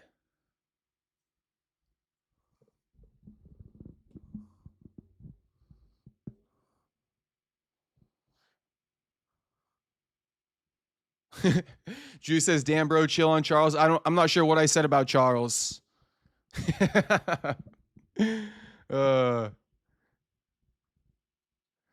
Charles sub round 4. Fuck no. JJ says, "Hate to say it, but Charles is done tonight." Let's go. Did I say something bad about Charles? No way I said something bad about Charles. I just said no dap. No fucking dap. We don't dap.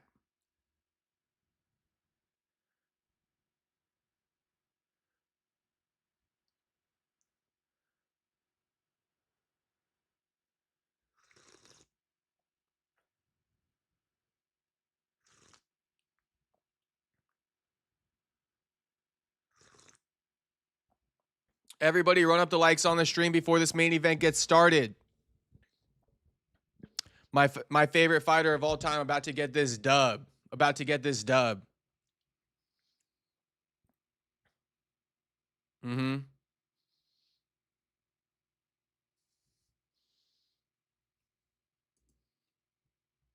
Unbroken saying he should silk screen a hoodie. Homie, can you silk screen me some merch?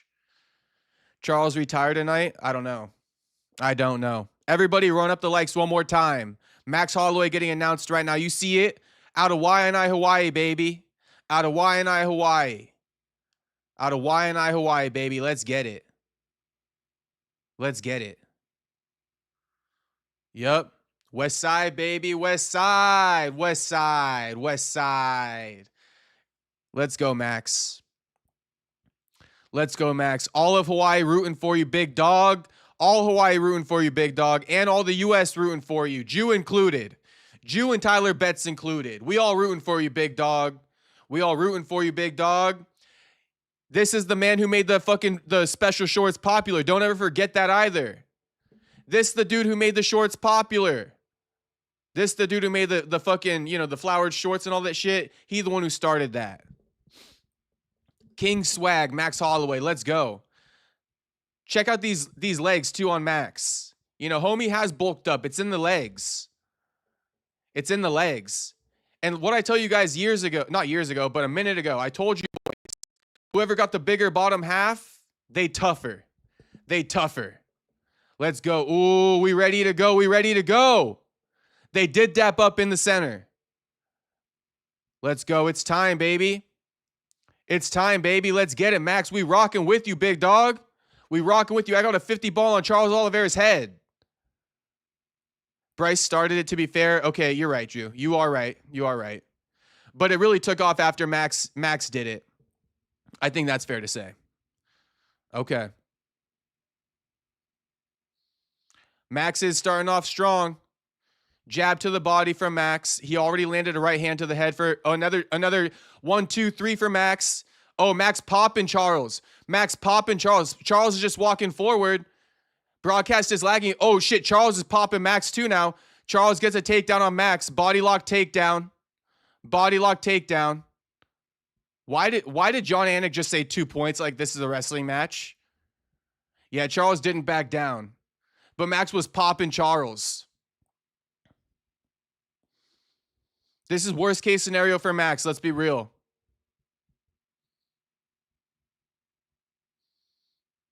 Fuck no, he ain't subbing Max.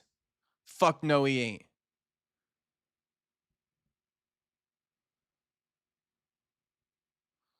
Charles going knee on belly.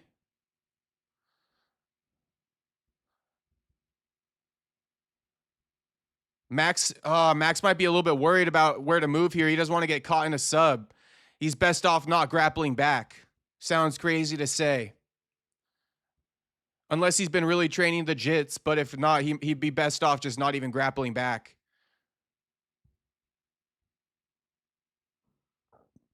Shut the fuck up, Joe. Nobody asked you.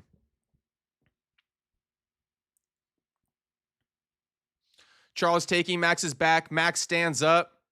Charles does have hooks in. Charles is going to go for this choke. Best believe he's going to attempt this choke right now. This ain't no BMF shit, though. Takedowns, fuck you. Damn, Max is going down. Max is going down. He's turtling up. 2 minutes and 55 seconds left. This is rough. Push on the elbow, Max. Left hand on the elbow, Max. Let's go, Max. Lock in, homie. Lock in. You get past this, the fight's yours. Lock in. Charles Oliveira, he's still working on this choke. He on Max's back. Damn, it is getting tighter. He's not under the chin, though. But Charles does have the ability to finish over chin. That's the scary part. Charles has the ability to finish over chin. We are in check right now. You know, we're essentially in check right now. We're essentially in check right now. One false move and it's over. It's not over, though. Yeah, we good. We good. We finna get out of this. We finna get out of this, and then that second round is going to be all us. Charles, you know, Max ain't in any danger right now. Charles isn't attempting a choke as we speak.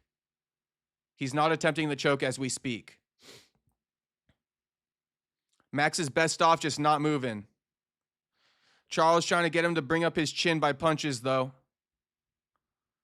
Charles being very methodical. 139 left in the round. Charles threatening big time with that right arm. Big time with that right arm. He raining down punches, too, on Max. Ooh, 12-6 elbows on Max. Okay, they readjusted the back take a little bit. I think, in my opinion, this is a bit less dangerous. But who knows? It could be giving Charles more space, but not really because Charles' back is up against the cage. I don't think that's going to behoove him for getting this choke in. I couldn't be more locked in.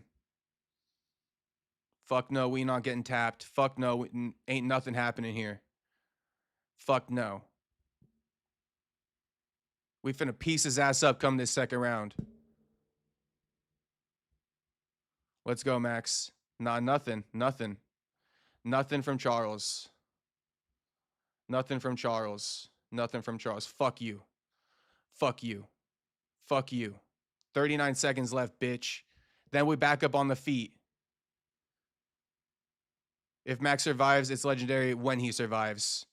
He's surviving, baby. Yeah. We happy. We smiling. Fuck you. Fuck you. Can't wait for this round to be over. We finna get off all up in that ass, baby. We finna get off all up in that ass. 15 seconds left.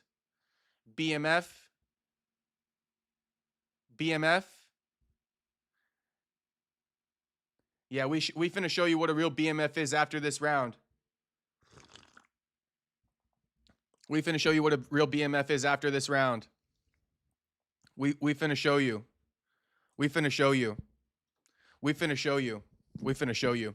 You come forward on us like that again. You come forward on us like that again, Charles. You come forward on us like that again. LOL Max a G, Hawaiian style. Shit, Hawaiian style, baby. Hawaiian style. This is a BMF fight, Charles. You're supposed to keep it standing. That's why I kept saying BMF, because it's like, bro, this ain't no BMF shit. Get the fuck up. What's happening? They're in their corners right now, unbroken. But Charles was on Max's back the majority of that first round. Max did get off on him to start the round, though. He did get off on him. Yo, fuck Charles's power, Max. Fuck it. Fuck it. Put him down. I'm watching from Burma. Shit, shout out to all the Burmese viewers. I know I still got a lot of you guys tuning in from time to time. So shout out to all you guys still tuning in from I forget the name of your guys' country. Myanmar. Shout out to all you guys from Myanmar. We got a lot of subscribers on that night. Okay, round 2. Yeah, fuck you, Oliveira. We gonna crack now. We finna crack now, homie. Yeah, jab head, like a 6-punch combo from Max. I can't even call it. Teep up the middle from Charles. Teep up the middle from Max. Charles in on another takedown attempt. He gonna try to go body lock again. He gonna try to go body lock again, and he gets it. And he does get it. Motherfucker, he gets it. Max is going triangle attempt. Max is going triangle attempt. Damn, ragdolled him. Surviving a near-death first round certainly is what a BMF would do, yeah. Bro, he's really taking the wind out of my sails, though, with all this shit. I mean, Charles, you hear the booze, bro? Yeah, bro, Burma is also called Myanmar. I got you, homie. I already know. I already know. I know when you guys say Burma, you mean, not you mean, but it also means Myanmar.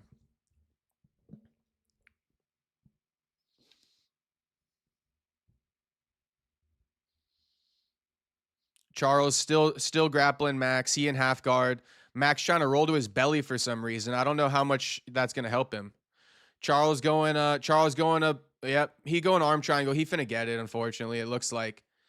This is the same arm triangle that not Islam, but sorry, Usman. Usman got an arm triangle just like this in his last fight. Bro, don't do this. Don't fucking do this, motherfucker.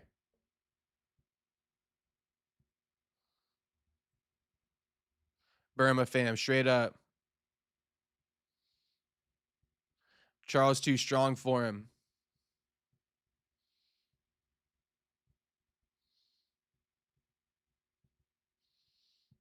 I will admit, you know, that forward pressure from Charles is a lot. Damn, Max. Who knows where this choke is at? I can't see. He let go, though. Ooh, nasty elbows from Charles. Nasty elbows from Charles. Nasty elbows from Charles on Max. Unbroken. Keep counting the sips, homie. I love it. Keep counting the sips, homie.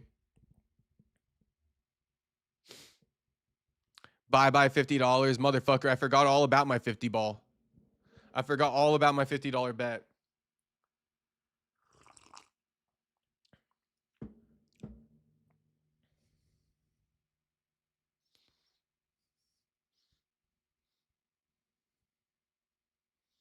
Nasty. Nasty, though.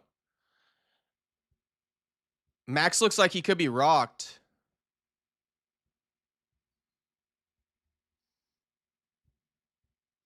Body triangle in. Body triangle in. Charles going choke again. Over the face, neck cranked style. Over the face, neck crank style. Over the face, neck crank style.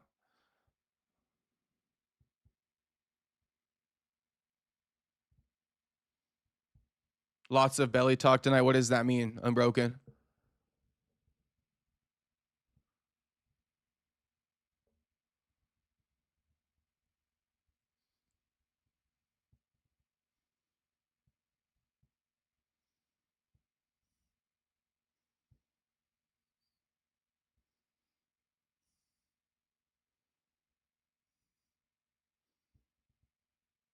Same shit. Charles got the body triangle. He's not attempting a rear naked choke yet, but he's just, he's peppering Max with punches. Max kind of just living in it.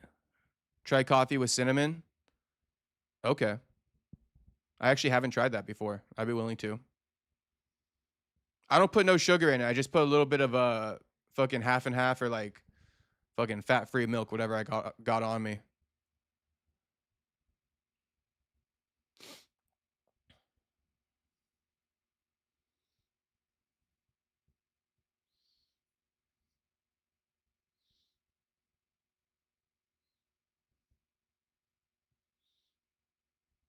No choke being threatened, but a lot of peppering shots from Charles still. And they're spread apart. He dazed the fuck out of Max with those elbows. When Max was looking at the fucking when Max was looking at the screen, he definitely dazed him.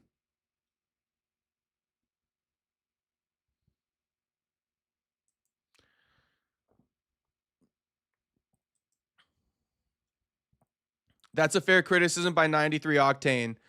I appreciate grappling and especially attacking submissions, but this performance ain't hitting. No, I feel you. I feel you. Imagine getting that's when Max was stunned, bro. Max was stunned here. I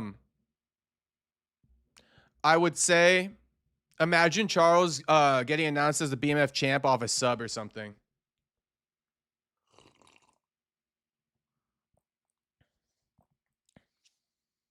We have used the word belly at least 7 times. Okay. Got you. Unbroken's keeping score, all right? He counting the sips, he counting the belly talk. What, when I said knee on belly and shit, teep to the belly? Yo, this Paramount broadcast is like shit. Like the screen just went black on me.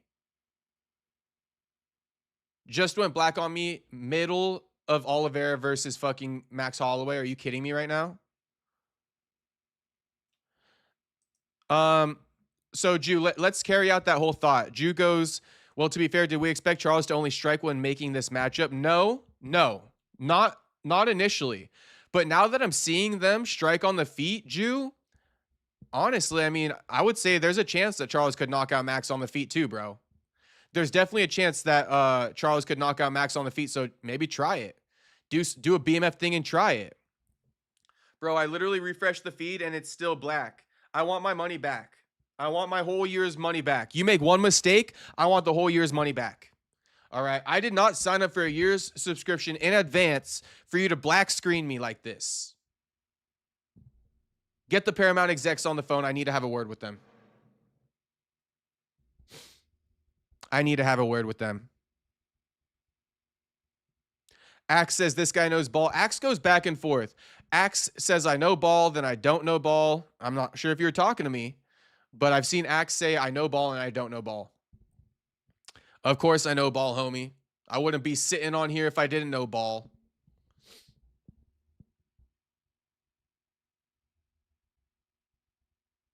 I'm disgusted. I'm absolutely disgusted. Fuck. We need to go to the Espanol. You're kidding me, dude. You're absolutely kidding me.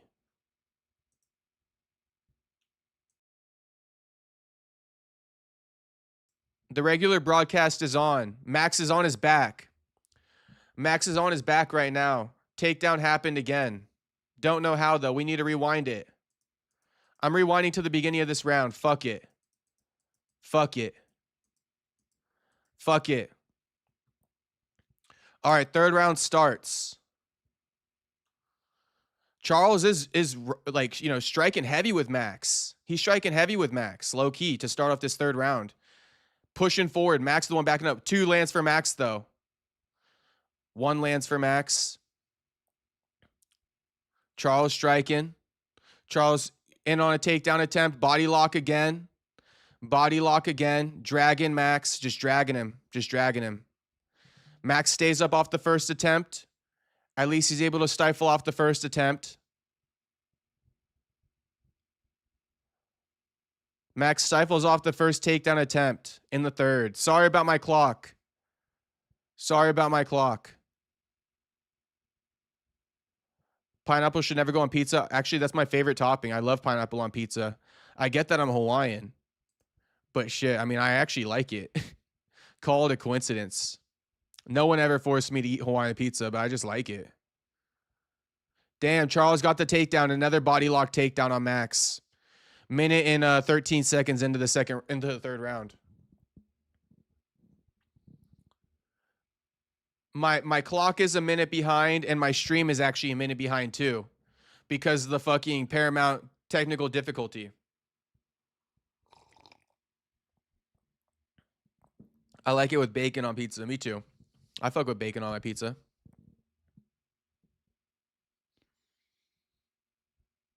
Today I made a fucking pepperoni and chicken pizza with some onions. Max is in half guard, you know, or Charles is in half guard on Max. Now he goes knee on belly, passes into mount. Max just getting ran through low key. Max weak from weight cut. He moved up. He moved up, homie. Juice says I'm at 138. Yeah, I actually rewinded the stream. I rewinded it because I needed to call it from the beginning of the third round. So I am behind. I'm actually not quite behind. I'm like a minute behind in the round.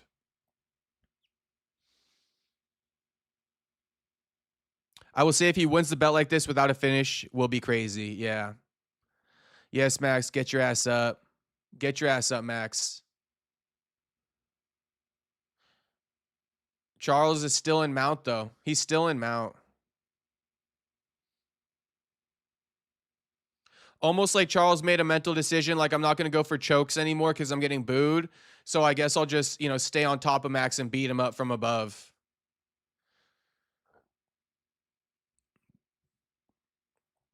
Paramount sucks. Yeah, it does. Right now it does.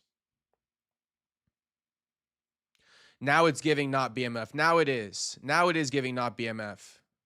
Stand up and strike, bro. You can. That's the annoying thing, though. That's the annoying thing, is that Charles could easily stand up and bang with Max. He better do it from the 4th to the 5th rounds on. He better do it from the 4th to the 5th rounds on. You bank 3 rounds like this. You bank 3 rounds like this. You better give it to us in the last 2. 3-0. Yeah, it is 3-0, and he banked them. But you better give it to us in the last 2, homie. You better stand and bang in the last 2. Charles, he in half guard, or no, half guard. Charles in half guard all round.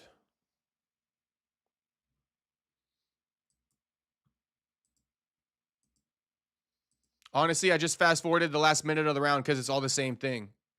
You didn't even need to watch that round, bro. You honestly didn't even need to watch it. Okay. We're about to start round 4. Wait, hold up. There's a little nut shot. There's a nut shot to start the round.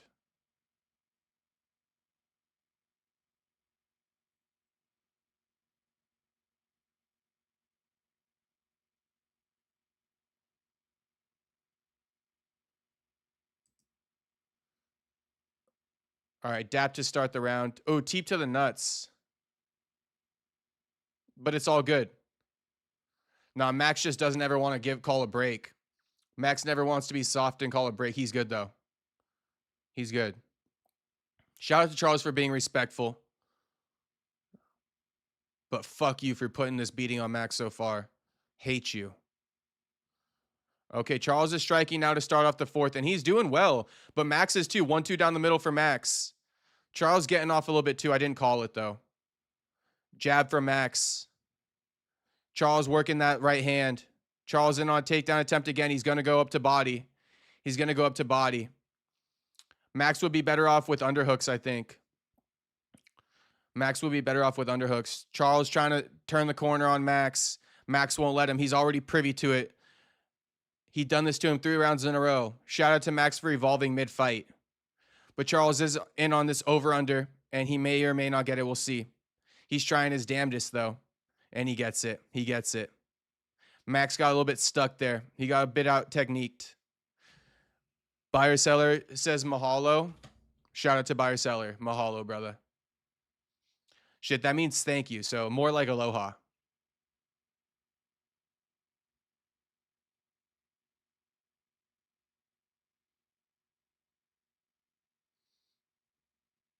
Liam says Max has got this.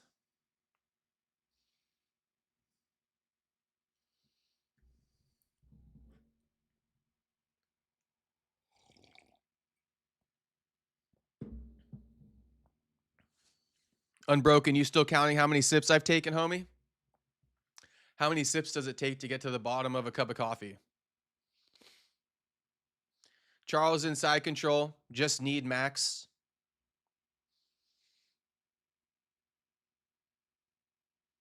93 Octane says at this level you have to attack control is not enough.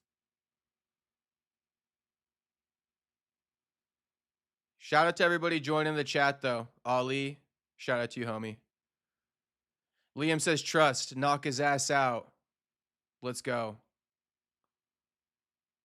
Keep lying to yourself, Liam.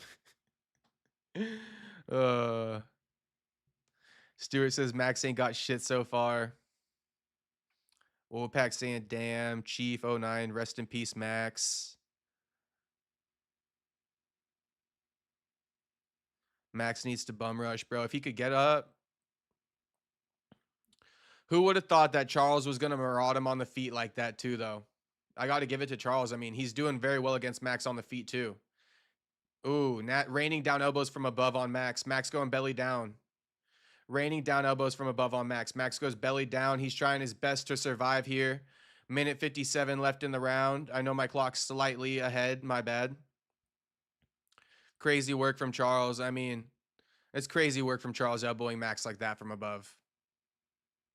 Damn, Charles running the Carlson or the Hoist Gracie. You know, heel kicks from the back take. He running the Hoist Gracie. Heel kicks from the back take. Heel kicks from back take. Heel kicks to the outer thigh from the back take.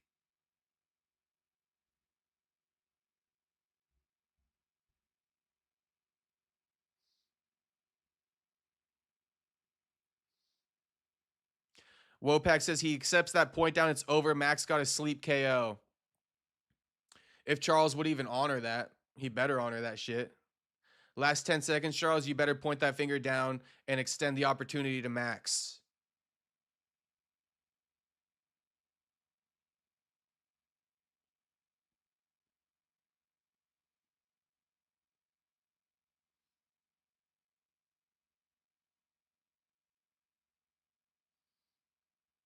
Back take, still working the Hoist Gracie. Heel strikes to the outer thigh. That's what's happening right now. Dylan says this is depressing. That's my real life homie too. Dylan, look at me in this sad state with this fucking Hawaiian flag on me. Max Holloway down 4 rounds, homie. You know my pain, Dylan. You know my pain.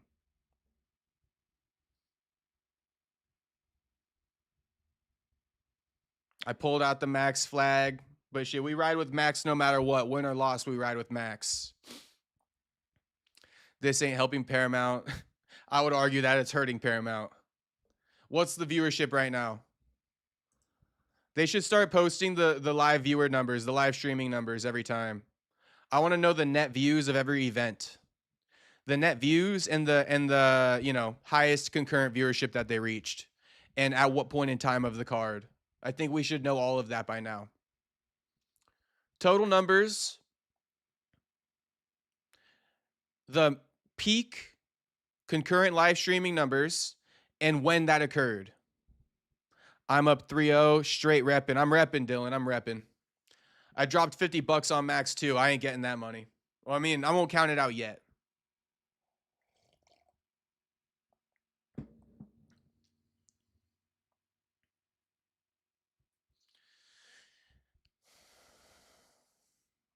America First says I'm up 3-0. Yeah, you are, motherfucker. Why the fuck do you keep calling the against my fighters, America First? How dare you? It's all good, America First. It's part of the game, but yeah, you are definitely up 0-3 or 3-0 on me. I don't know the other one. What's the first one? It's Brandon Moreno last weekend. It's this one. What's the first one? Round 5. Round 5 starting. Fuck you. Fuck you, Charles. I don't know. They said something. They said something, but Charles don't even speak English. Mac's son crying in the audience. Is he there? Damn, Charles swinging now. Charles is swinging now. Shoots in on a takedown. Fuck that takedown attempt. You know what's weird? You know what's weird? Charles, I feel like out of pity, he gave shitty takedown attempts. I'm going to be real. I feel like out of pity, Charles shot on a takedown attempt that's low percentage for him. But right now, Max Holloway's on top of Charles in half guard. But I'm just telling you, I think out of pity, Charles Oliveira shot in on a low percentage takedown attempt because that's not the same takedown he's been securing all fight. It's not. You know, Charles Oliveira's been shooting in on the hips, then moving upper body and taking him down with the upper body clinch. This time he shoots in on a gay ass single leg. I mean, of course Max was going to stuff that. I don't know if you guys noticed that, but this is that thing about Charles. He's a bit too nice of a guy. I'll even say that, like, he let Max take him down out of pity. More so like he gave a shitty takedown attempt out of pity, and then Max ended up on top. Sip number 10 says I'm broken. Fair enough. Max bet on himself so he can play Fortnite. Clock's ticking. Let's go, Max. We rocking with Max, but I mean, it's round 5. He needs a finish. He needs a finish. He should stand up and start banging.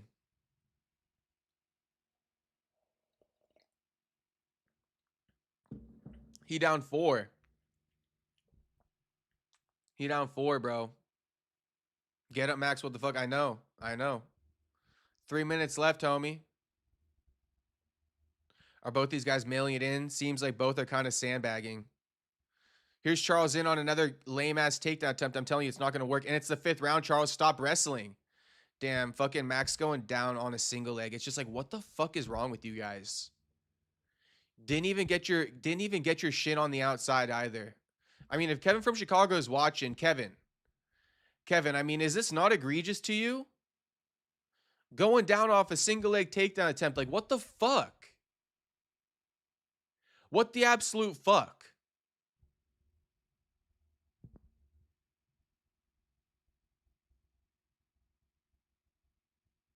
Fighting like a Little Caesars pineapple pizza. Oh, motherfucker. Motherfucker. This is crazy work.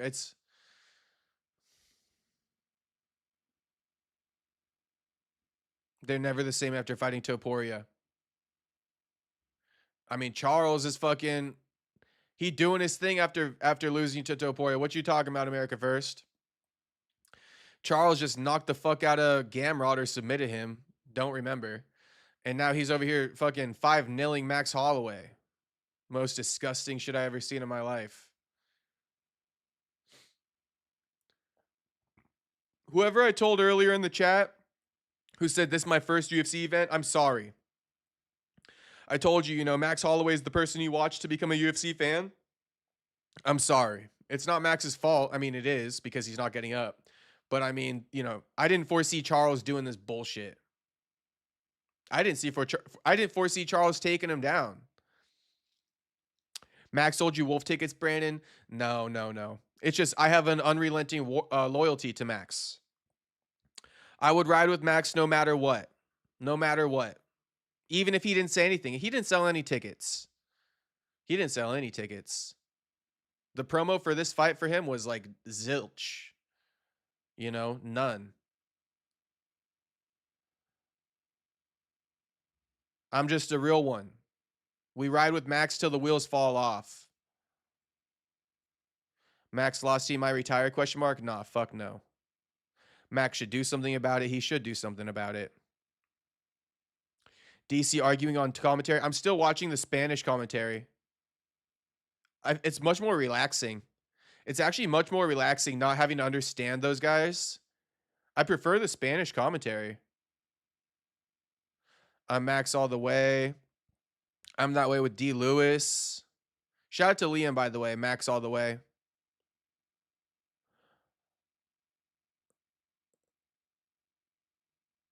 Okay, 10 seconds left in there banging. Nothing, though. Oh, shit. Max did rock him, though, at the end. Max low-key pissed. Max low-key pissed. You could tell. He doesn't want to embrace, really. He pissed, but he's going to respect Charles at the end of the day. It's the game. It's the game. But now he got to sit there with his fucking Portuguese. Okay, no more. No more. Charles Oliveira just beat Max. And Tony Sal instantly drops the crying laughing. Bro got wrapped. Bring it on. Bring it on. Bring it on me. All right, bring it on me. Go ahead. Now's everybody's chance. Go ahead and attack me. It's fine. It's fine. Go ahead and attack me. It's fine. Rub it in. Rub it in all you want. Rub it in all you want. Now's your chance. Now's your chance. I'd like to see Max and Connor next. How's the BMF fight? Far from fight of the night. The least BMF fight we ever seen. Buyer Seller says that Hawaiian got his ass beat. Let me have it, Buyer Seller.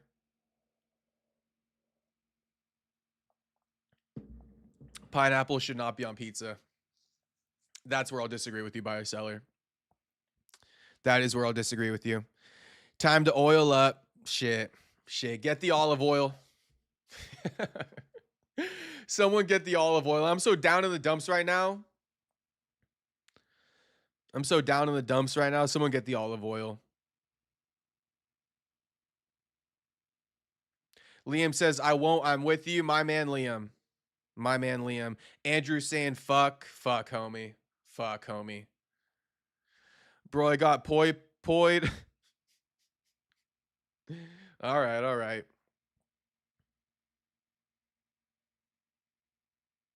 Who would pay money to watch that shit? I mean, 10 seconds of scrapping at the end, coupled with 10 seconds of scrapping at the beginning of each round. I mean, yeah, it wasn't really.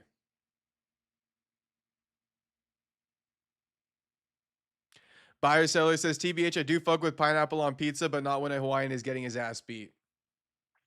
Fair enough, Buyer Seller. Fair enough. Charles lost a fan today. Shout out to Hawk popping in the chat. What's popping, homie? What's popping, homie? Still ride with Max. We always ride with Max. We always ride with Max. Okay, decision's getting announced right now. 1 second.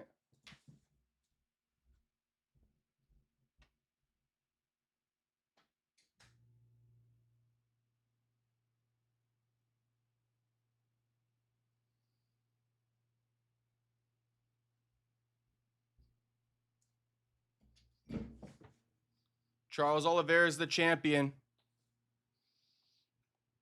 BMF champ. His dad wrapped it around him too.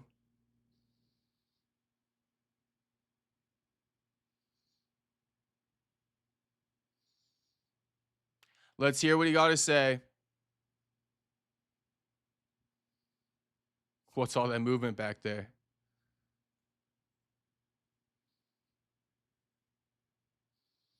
For real, man, I respect you so much.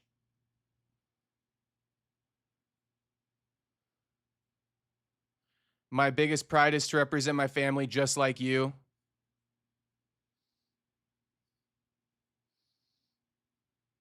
These dudes come here and talk a lot of crap. We fight for our family. We do great things for our family.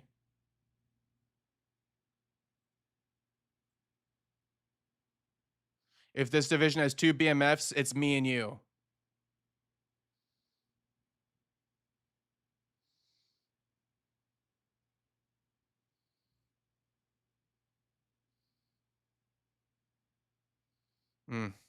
He did show respect to Max's wife, though.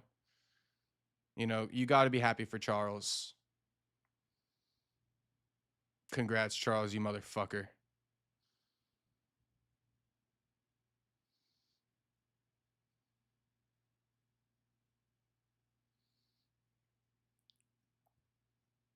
Got to sit through Charles fans praising their smudge quitter king. Keep Kevin away from Charles's mom. uh, Perry punching air.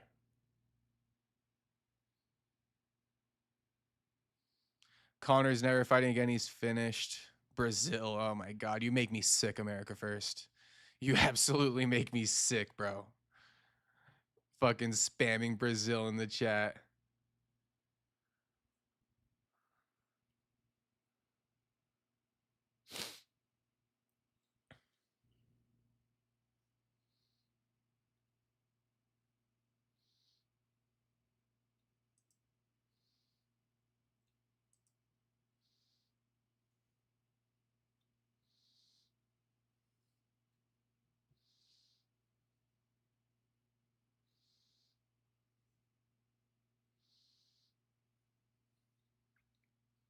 This was the fight of the night. No, it's not. He calls for a spot on UFC White House, Mr. Charles.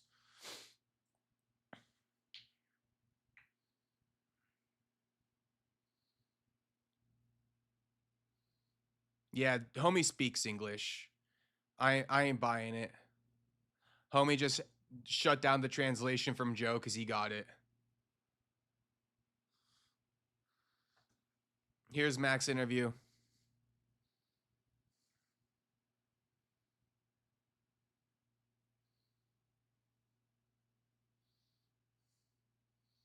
Don't patronize this, Joe. Fuck you, Joe, for the question. What was the game plan?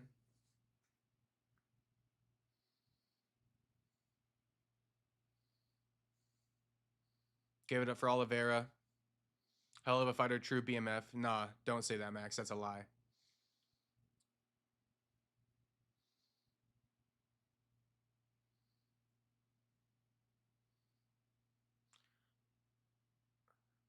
Max said he's going to come back, whoop somebody's ass, and get in title contention again.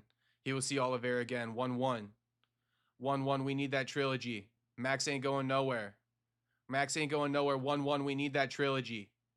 Max ain't going nowhere. 1-1. We need that trilogy. Dap up at the end. Shit, I'm ready to run the fade. I'm ready to run the fade for Max.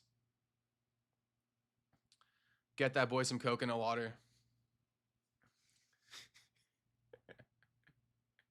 Oh my goodness gracious. Buyer seller.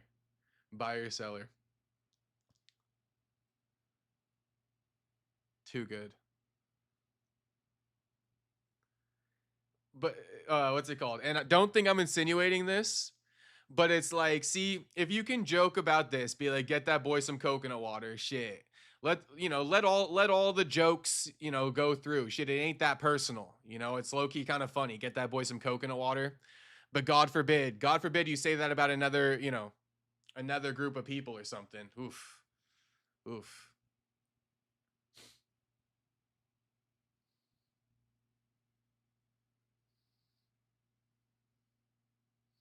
Good night. Gotta go to bed. Liam says, man, I love you. I'm subscribing. Shit. Shout out to Liam. Thanks for subscribing, homie. Thanks for tuning in. I'll see you in the live streams, Liam. I'm gonna be live streaming every day for the next 90 days. So thanks for subscribing, and I will see you in the future streams. Kevin goes, Max, one question mark, just got back. Nah, he didn't. And Kevin, I was referencing you in the middle of the fight. It's too late now. But I was calling on you because Max got taken down by a bullshit single, and I just wanted you to validate that, like, he shouldn't go down from a single like that. Shout out to Liam once again, homie. Thanks for watching. God forbid a pineapple finds its way on a pizza. God forbid. God forbid, buyer seller. Seattle card fire. Our chat is number one. Our chat is number one. Our chat is number one, and this stream is number one.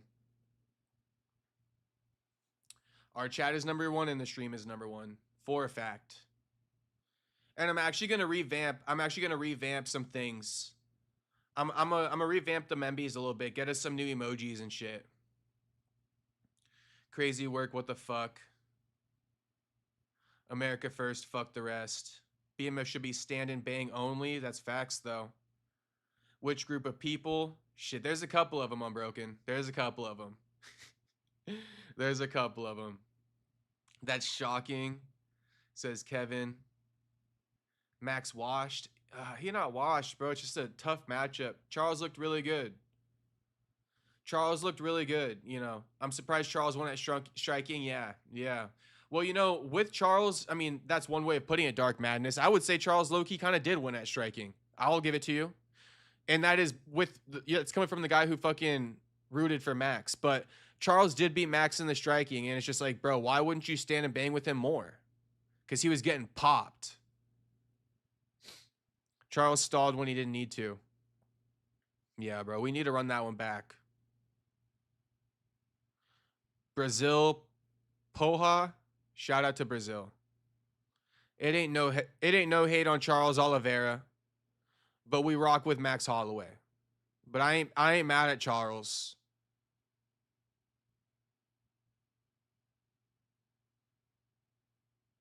Charles really conditioned, dang. He good. He good. So how much money did we all lose? I lost a 50 ball.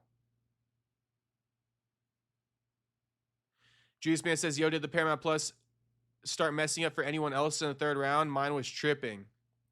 Yeah, it did for me. It did for me.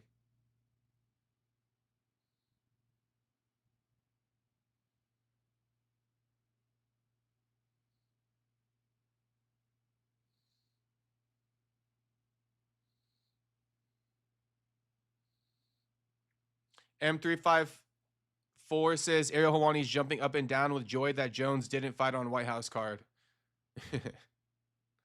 Well, it's like, bro, fuck Cyril Gone. Fuck Cyril Gone. Cyril Gone coming to take Poeton's soul? Nah.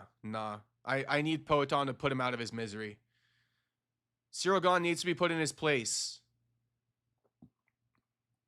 And that's 6 feet under. Shit, call it 12 feet under.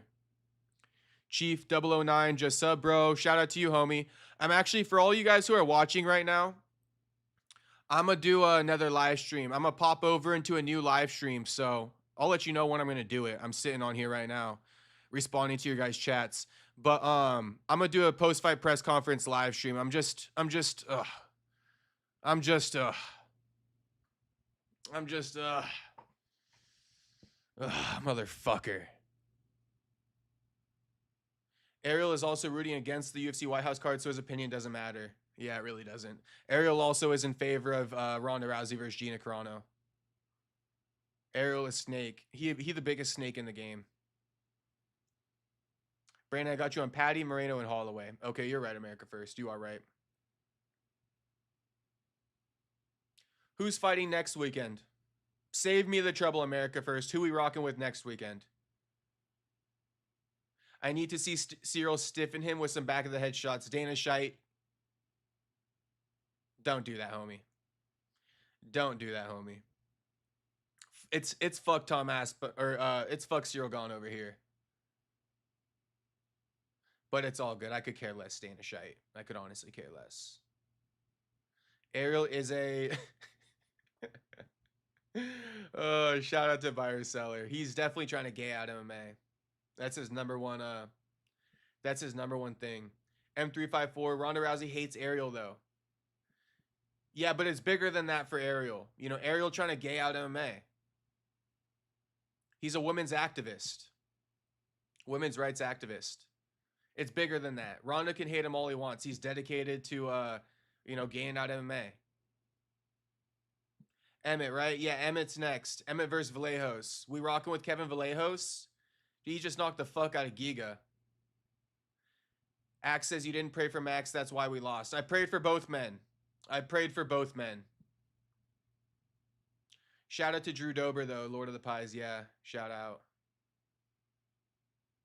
Michael Johnson isn't the one who got away.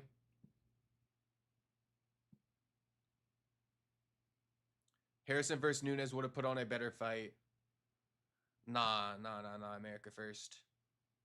Because the thing with Harrison versus Nunes, nobody cares what happens regardless of anything. Even though Charles was grappling the fuck out of Max, we cared what happened. You know, we were watching intently. Let a takedown happen in Harrison Nunes, ain't nobody watching shit. All right, I'm going to join the UFC and beat Ilya because Max was our only hope. Shout out to Hawk. I'm ready to run the fade with Charles right now. I'm ready to run the fade with Charles on behalf of Max. Needs to happen. What's your favorite fighting style? People who can wrestle and strike. You know, I'll tell you what I hate. When a guy goes in there like Max and he gets taken down all 5 rounds, that shit pisses me off. And I don't mean to get on Max, but it's just like it's tough as a fan to get behind somebody. You know, you know what I'm saying. You know what I'm saying. I'm not saying I'm not going to get behind Max. I'm just saying the fighters I look out for are the ones who can grapple and strike. Because if you can't really grapple and you can only strike, I'm probably going to fuck with you. But like something like this is going to happen. You know, something like this is going to happen. No idea why Charles got a BMF shot. LMAO, one decent sub doesn't mean anything. Because he called out fucking Max. And Max accepted. GM Bain says, how is Ariel trying to make it gay? I don't watch him. Is he really doing that? Yeah, he is really doing that. He is really doing that. And I'll make it real simple for you, Bain. He's pushing a narrative that Ronda Rousey versus Gina Carano is going to somehow overshadow the UFC White House card. And they already said it. They already said on their platform that Ilia Topuria versus Justin Gaethje is a lesser fight than Ronda versus Gina Carano. When Ronda versus Gina Carano got booked, all those guys went on that platform and they're like, if I was Dana White in the UFC, I'm scrambling. I'm scrambling to get something booked better than Gaethje versus Ilia. Because I cannot afford to have my UFC White House event overshadowed by these women. And it's just like, bro, what the fuck are you saying? Ilia Topuria is like arguably the best guy in the promotion right now. So yeah, Ariel's definitely trying to gay out MMA. On top of that, he co-signs the fuck out of Amanda Nunes versus Kayla Harrison. You know, all the time. That stupid ass bitch is making noise again. But you feel me on that. You feel me. Shit, we run in the post-fight stream eventually, so, you know, don't give a fuck. Just how good is Topuria? He's like the best we got. He's like honestly the best we got. Huge letdown on the main and the White House card. Yeah, I agree. I agree. All the Conor talks of fighting BMF are out the window. Conor finna focus back on Michael Chandler. LOL. Yeah, he is. He don't want nothing to do with Charles after that performance. And Nate ain't calling him out either. Nate ain't calling him out either. I see Max Energy saying the same thing I just said after he saw that he wants no part of Charles. Facts, though. Conor and Nate. I love the part where he made Michael Chandler look hard. I'm missing that one, Dana Scheidt. Bain says, I don't even watch women fight. Exactly. So when Ariel Helwani co-signs the fuck out of these women's fights the way he does, doesn't it rub you the wrong way? Because that's not a representation of what people actually want to watch. You know, it's fake news.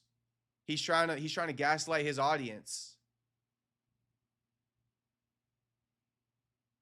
Should Armand fight for a BMF? Question mark. Yeah, he should, Jew. Honestly, he should. Him and Charles Oliveira rematch. Him and Charles Oliveira rematch. Access, so you're going to hop on Stake? No. I don't even have a Stake account.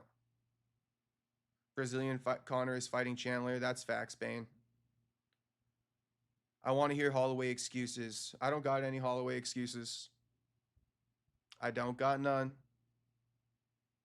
Okay, I did sit in here. Read all the chats. I think we're gonna move over to the post stream. Have they started the press conference yet? Cruise over to the next stream. I'm gonna make a thumbnail real quick and get it going. But you know, they haven't started the post-fight press conference yet. But I'm sure they will soon. Where are you from? I'm from California. And you should hear the loud noises that are going on upstairs right now. It's actually crazy. You should hear it. You should hear the loud noises. The old lady upstairs is throwing a fit again.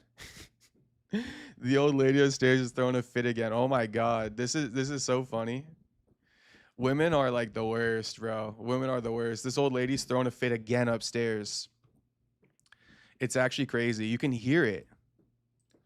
You can hear it. This old ass lady throwing a fit upstairs. This old ass bitch throwing a fit upstairs. Always instigating beefs, that lady upstairs. Always. Always instigating beefs. Professional upstairs neighbor. Oh, she's a professional upstairs neighbor for sure. For sure. Lord of the Pies says Max is low-key shit, question mark? On God, Max is low-key shit, says Lord of the Pies. Damn, homie. Damn. Max isn't shit. Bro, my house is shaking. My house is shaking because of this lady right now. My house is actually shaking. Who knows what she's doing up there? But we don't give a fuck. We working. We working. And the press conference is on. The press conference. Fucking Miata boy in here. Of course he's in here. Tom D. Dude, what was up with the cut to black? Yeah, I don't know in that third round. I have no clue. Miata boy, everyone called me crazy. Look at me now. You were right. You were right. Doesn't make me happy to say, but I have to admit it, don't I? Thanks, Perry. Peace out. Hold on. Let me record this going on real quick. I gotta record this shit.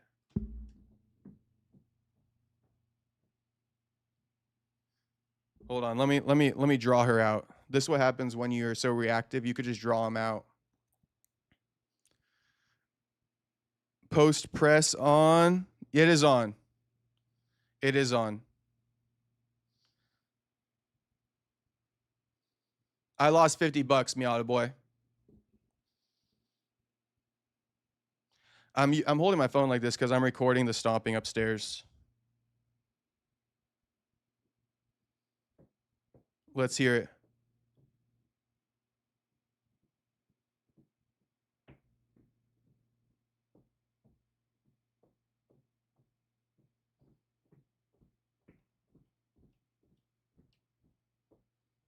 Keep it going.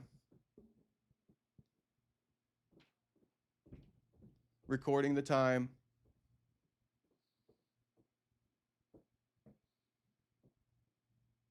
Okay. Now we got that documented. All right, I think I'm going to hop over. I mean, shit, bro. Shit. What to do? I feel like the stream... How many people are in here right now? Damn, we got a lot of people in here. Shout out to everybody in here.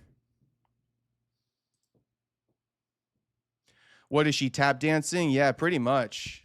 Pretty much. I think taking a hammer and just banging it on the floor. Lord of the Five says, peace, have a good one, Perry. And chat, cheers. Peace out, homie. Peace out, homie. Kevin from Chicago says, hop over, money to be made. Okay, you're right. Okay. I just almost don't want to hop over because we got 100-something of you in here right now. But everybody who's watching, I'm going to end this stream. I'm going to start a new stream, the post-fight press conference. Let's hear what Charles got to say. Let's hear what Dana got to say. Raul Rosas is up right now. So it's given a few minutes for me to set up this. Now Tyler Betts says, fuck it, bro. Keep the high viewers. I mean, you're right, low key. I think you guys will come over anyway. Or should I just do this? Should I just do it right here?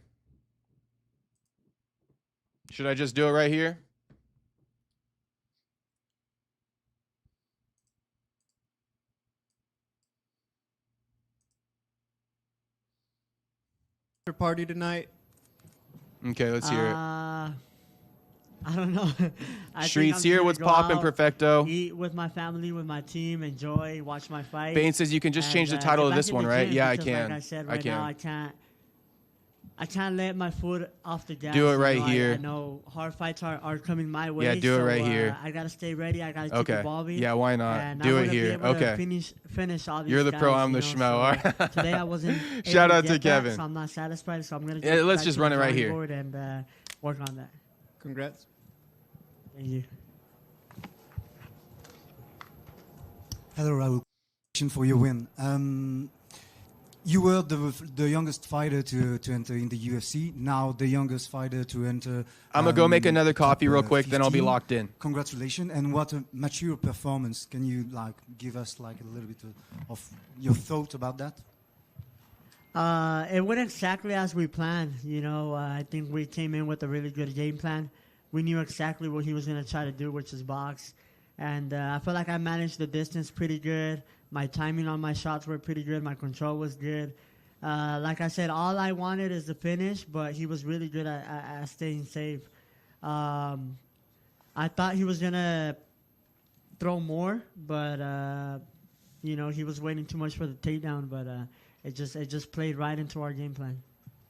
And what about the rubber guard he used? Were you surprised about that? Yeah, I was surprised, but like I said, nothing new I've never seen. So I adjusted pretty quick, and that made me go right into half guard. You know. Perfect. Thanks. All right, we locked in right here. Hi, Elaine here. I just heard you say that you knew that he was going to come in and box, and I currently seen you at Capetillo's gym and also doing a few sparring sessions with the Vargases. Can you tell me a little bit more about your camp and how boxing technique went with that team? I box a lot in El Paso, Texas. Samir, he has two up-and-comers, twins, Andre and Ari Bonilla. And I was out for a year, but I was training every single day. You know, I was evolving in every single thing, and being able to get a lot of boxing sparring in. I try to get good boxing work, good grappling work, wrestling work, and during that season, I was able to spar Emiliano Vargas, Amado Vargas, and I feel comfortable in the boxing department, and that was Plan B. You know, Plan B was to box with Ralph Font. I'm glad we didn't have to go there, but I felt pretty comfortable, you know. That's why I wasn't rushing any takedowns, because I knew if he started defending takedowns and I couldn't take him down, I was going to say, fuck it, and we can box, you know. I felt pretty comfortable. I've done so many hard rounds with so many good pro boxers, and I feel like that makes me feel so calm on these moments. Raúl, aquí, a tu derecha. ¿Puedes en español? ¿Está bien? Sí, está bien. Raúl, subes en el ranking en esta oportunidad con esta victoria. En tu división hay otro mexicano, David Martínez, que está creciendo mucho también en tu división y mucha gente quiere ver mexicanos enfrentarse. ¿Te gustaría enfrentar a David Martínez o prefieres evitarlo e ir por otro rival? La verdad, David Martínez es un muchacho que me cae muy bien. Él y su hermana, yo los conocí, creo que antes de que entrara al UFC, y alcanzamos a pelear en carteleras juntas, y la verdad que son muy humildes. Me gusta cómo se apoyan entre hermanos, porque así yo también me apoyo con mis hermanos. Entonces, obviamente nadie se tiene miedo en esta división. Entonces no por miedo me gustaría evitarlo, pero porque me cae muy bien y somos dos mexicanos representando la bandera. Pero obviamente si la UFC es una pelea que la UFC quiere hacer, pues yo sé que él estaría dispuesto y yo también. Pero por ahorita me gustaría que los dos estuviéramos representando la bandera. Gracias.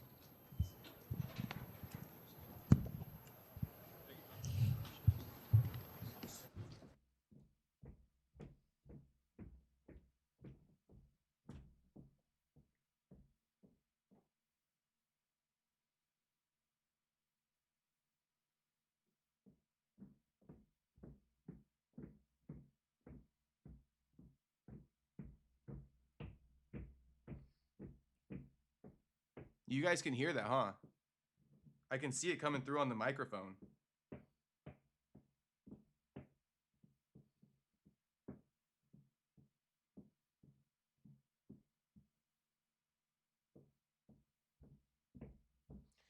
You know that viral meme? You guys know that viral meme? where it's like, I got time today. I got time today. Bro, women always have time. If that's one lesson I'll give you guys, that's one piece of free game I'll give you guys. Bro, that whole I got time today shit, bro, women always got time. It's actually crazy. Women always got time to be on some bullshit, some bitching and moaning. They always got time. You know, us, shit, we don't got time for that bullshit. We too busy conquering the world. You feel me? We too busy conquering the world to give a fuck what you guys, you know, want to bitch and moan about today. Whatever the fuck you guys got time to bitch and moan about today. Shit, we ain't tripping. We trying to conquer the world. We ain't tripping. We trying to conquer the world.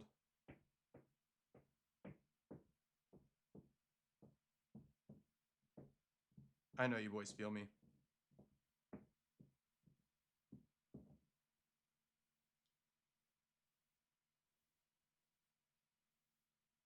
Just as I thought things were going to be chilling out, I guess not.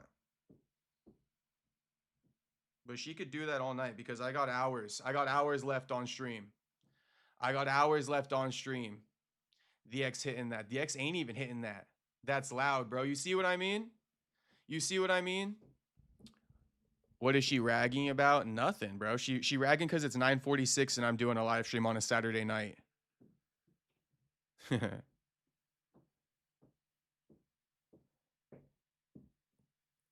What if she's low-key dying? No comment. No comment. It's a sticky situation. The things I can say on camera, the things I can't say. Shit, even joke about, so. See, Tyler Betts goes, oh shit, nah, that's your neighbor? Damn. Is she an angry lesbian? Most likely she's an angry lesbian, yeah. I think she definitely does like heroin or something. And I think she might have, I don't want to say anything else. Not on camera. I'm seeing the reactions though. You know, Conor McGregor reacting to the fight. Luke Rockhold reacting to the fight.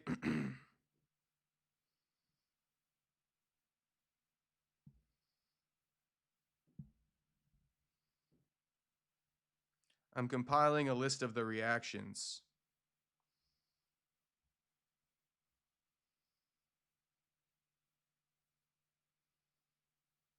Ryan Garcia reacting to it. Damn, Ryan Garcia says, and no, I wouldn't want to do MMA. Some dude breathing down my neck on top of me for 25 that don't want to actually fight. I'm cool. You will never see me in the octagon. I'm sorry. Damn. You can make it sound gay all you want, but you know what I mean? They would still fuck you up, so I don't even care.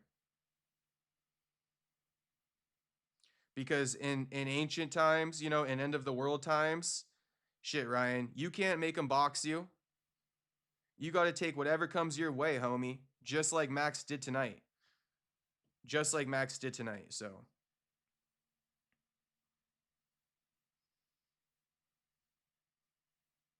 Connor says, don't crown that belt. Damn, Connor.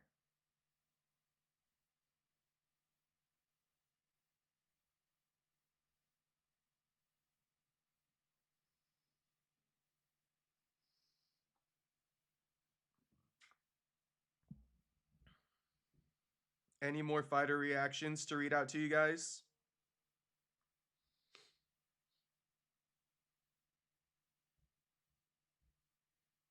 Oh, damn. Arman Sarukian. He acted like he was tied up. That's legendary. That's legendary.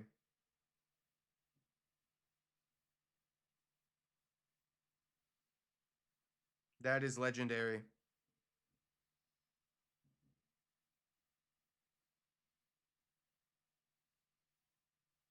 Let's see if any other fighters had something to say. Oh, no more pounding. No more pounding. Damn, Dan Hooker dropped the F slur.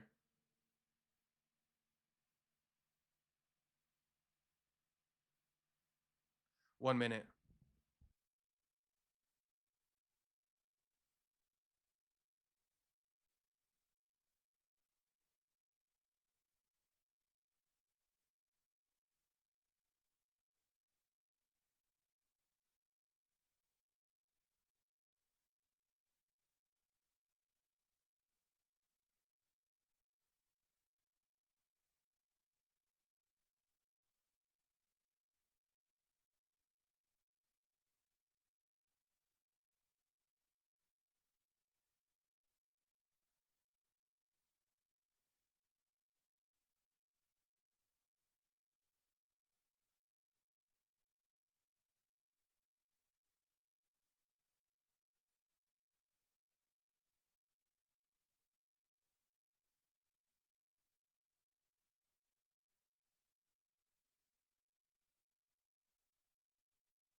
All right.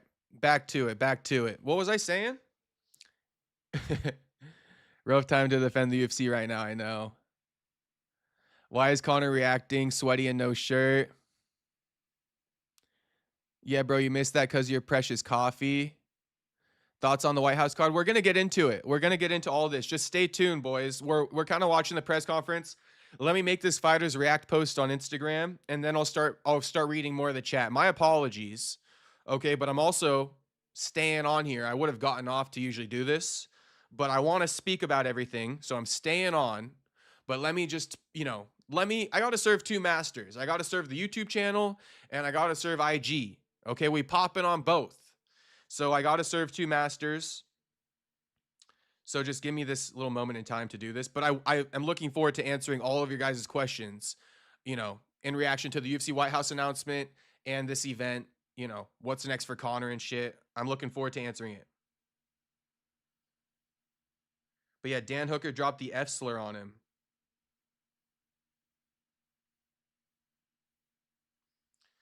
Paulo Costa trashing his Brazilian brother. He goes, one of these days, they will never put BMF title on the line, or they will never put a grappler to fight for this anymore. That said, congratulations, Charles. Oh my gosh. Dylan Danish trolling. He goes, I almost fell out of my chair in excitement. Bo Nickel versus Kyle Dawkins on the White House lawn. OMG. Yeah, seriously. Gilbert Burns sticking up for Charles Oliveira. He goes, too many casuals. This is supposed to be a BMF, quote unquote. Shut up. Domination by Charles. This is MMA. No, this is the BMF title fight, homie, and you are Brazilian. So therefore, throw it all out the window, whatever you got to say. Throw it all out, whatever you got to say. Gilbert.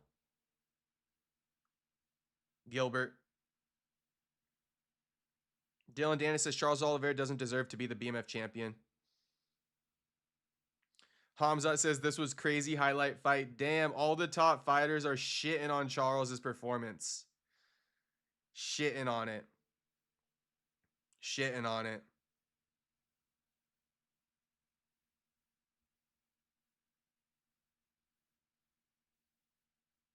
GMF Championship. G is for grappling. Derek Brunson, always funny as hell. Man, this might be one of the best fighter reaction posts I made in a long time.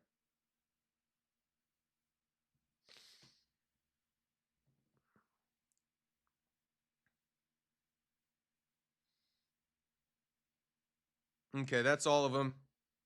Let me refresh the feed one more time, though. Oh, Kevin Holland goes, okay, a little striking would be fun. Yeah, all of them. I'm going to just read them out to you guys so you're not bored watching me just stare at my phone. And this is kind of like, some new stuff coming in as we speak.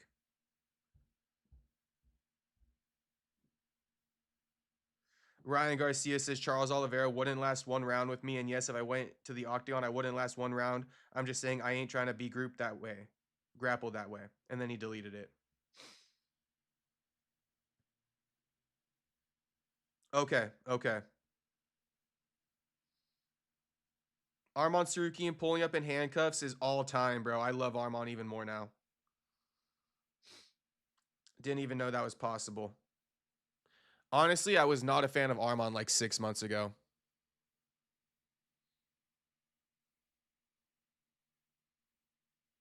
Soda Pop asking, so Jacob, were you up last night watching Patchy? I thought you slumped, but I saw you sent something after it. Yeah, I did. I did stay up for it, Soda Pop. I did.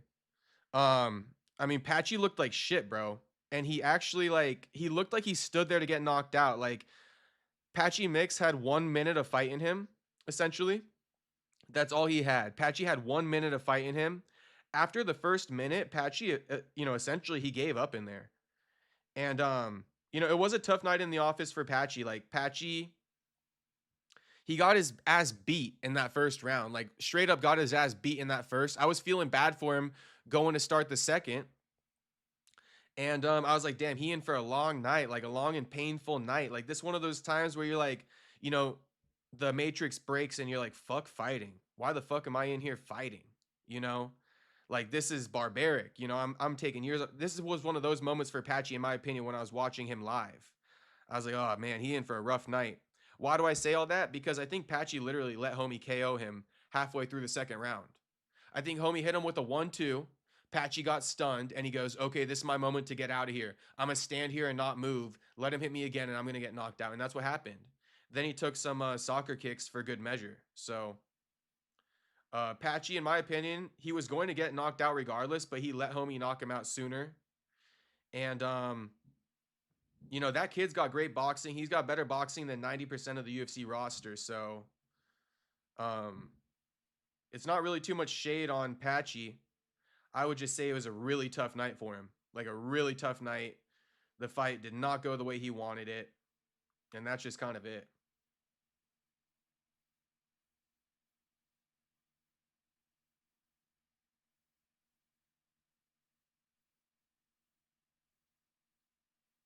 Nate saying boring motherfuckers. Damn, he grouped Max into that?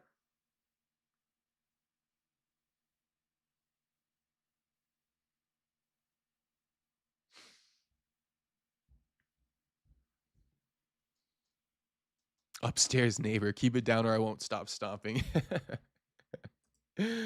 Oh, too good, too good. Why did I have to look up right as homie put that in here?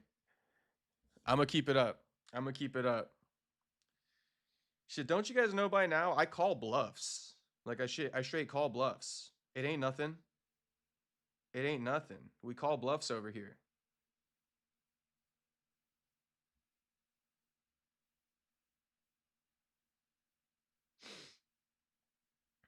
But yeah, the stomping is low-key still happening. Not right now. Not as I'm speaking, but shit. It's been happening, but I got used to it now. Now I'm used to it.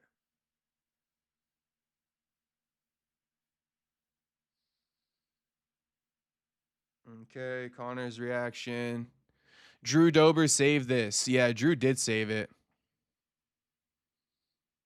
Ryan need to be quiet, facts. MVP in the card would have been a good addition. D-Tastic says UFC should have another division with a hybrid rule set, similar to 1FC, stand up with 20 to 30 seconds of ground game. When knockdown/takedowns occur, the BMF belt as the title for it, a simple fix. Your thoughts? To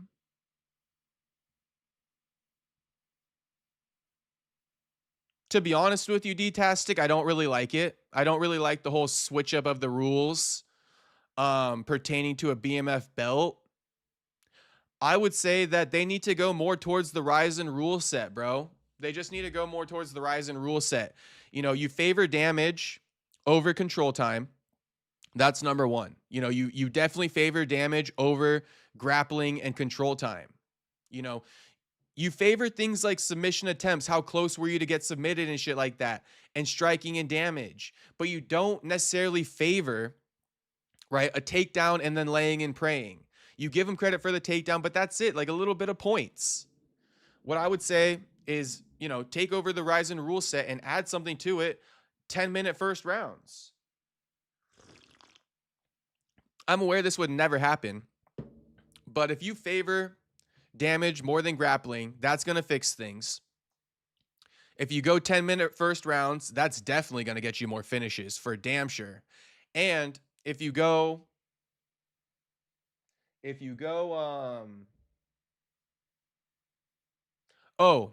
soccer kicks and knees to grounded opponents, I mean, that's going to fix a lot of problems, D-Tastic. I get your solution, homie. I just don't really like the whole taking MMA out of it. You know, this ain't kickboxing at the end of the day. And I get it, but listen, Charles, he could have gotten a lot more credit if he would have fought in the last 2 rounds, bro. He fucking laid and prayed in the 4th and the 5th too. It's like, bro, stop. Charles would have got a lot more credit. He banked the first 3. That's fine. You know, whatever, bro. But you got to come scrap at some point in the fight, not just the last 10 seconds.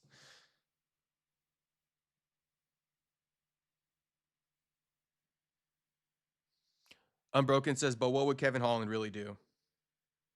Well, he would have struck more. But you're right. You're right. You're right, Unbroken, but it's still funny as hell what he's saying. Two things can be true.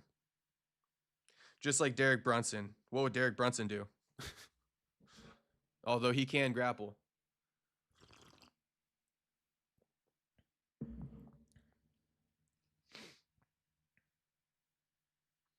Sorry for the delays, but I mean, Dana not even up yet. The press conference is live, so. And I'm still working on this post. You guys are getting to see, you know, what I do when I get off stream. This is literally what I do when I get off stream. I sit here on my fucking phone and I make a bunch of IG posts. And then I usually come back on stream and I talk about it with you guys.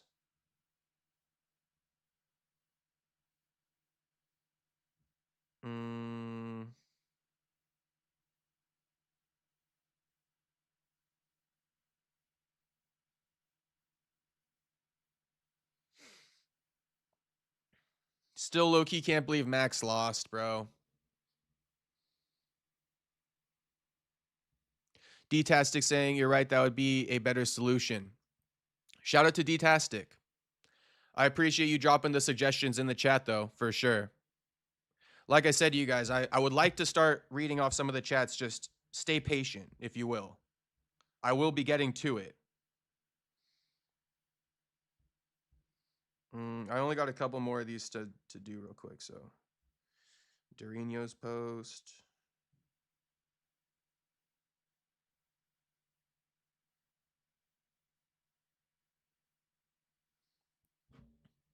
Drone got smoked by Charlie. I know. Don't remind me, Kevin.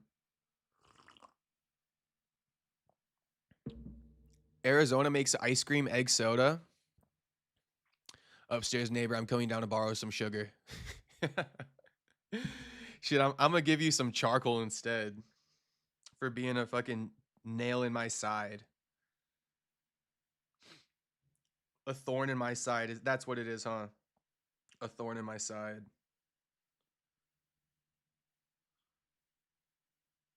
Bro, Dan Hooker calling him a FAG is crazy. Dan Hooker calling Charles Oliveira a FAG is crazy. Especially because Dan, you know, low-key, you know, Dan low-key, he kind of, I mean, the allegations, he not beating them. We all believe him. We all believe him at this point. Tyler Betts says, bro, you might hit 200 if you keep it going. Shit, we finna keep it going, homie. We haven't even heard from Daddy Dana or Charles, so we're going to be locked in on this whole thing. Give her the nail. Shit. You right, Kevin. You right. Is there any more of these? Luke, Ryan, Nate Diaz, Connor, Dan Hooker. I think I didn't do the Paulo Costa one. Yeah, Paulo Costa is the last one.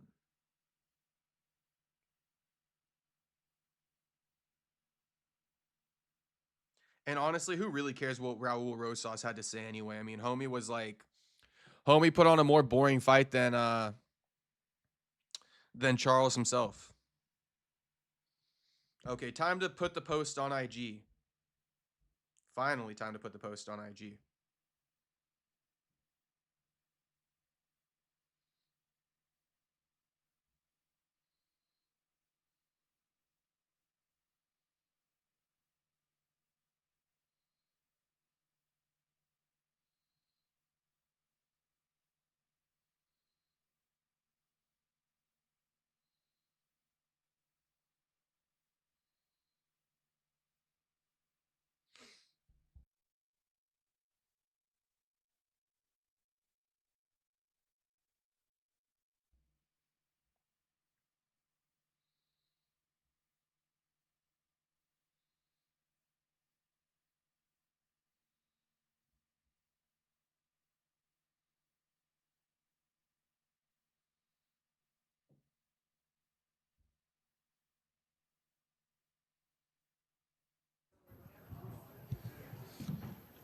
What was the official The gate tonight was $8.3 million.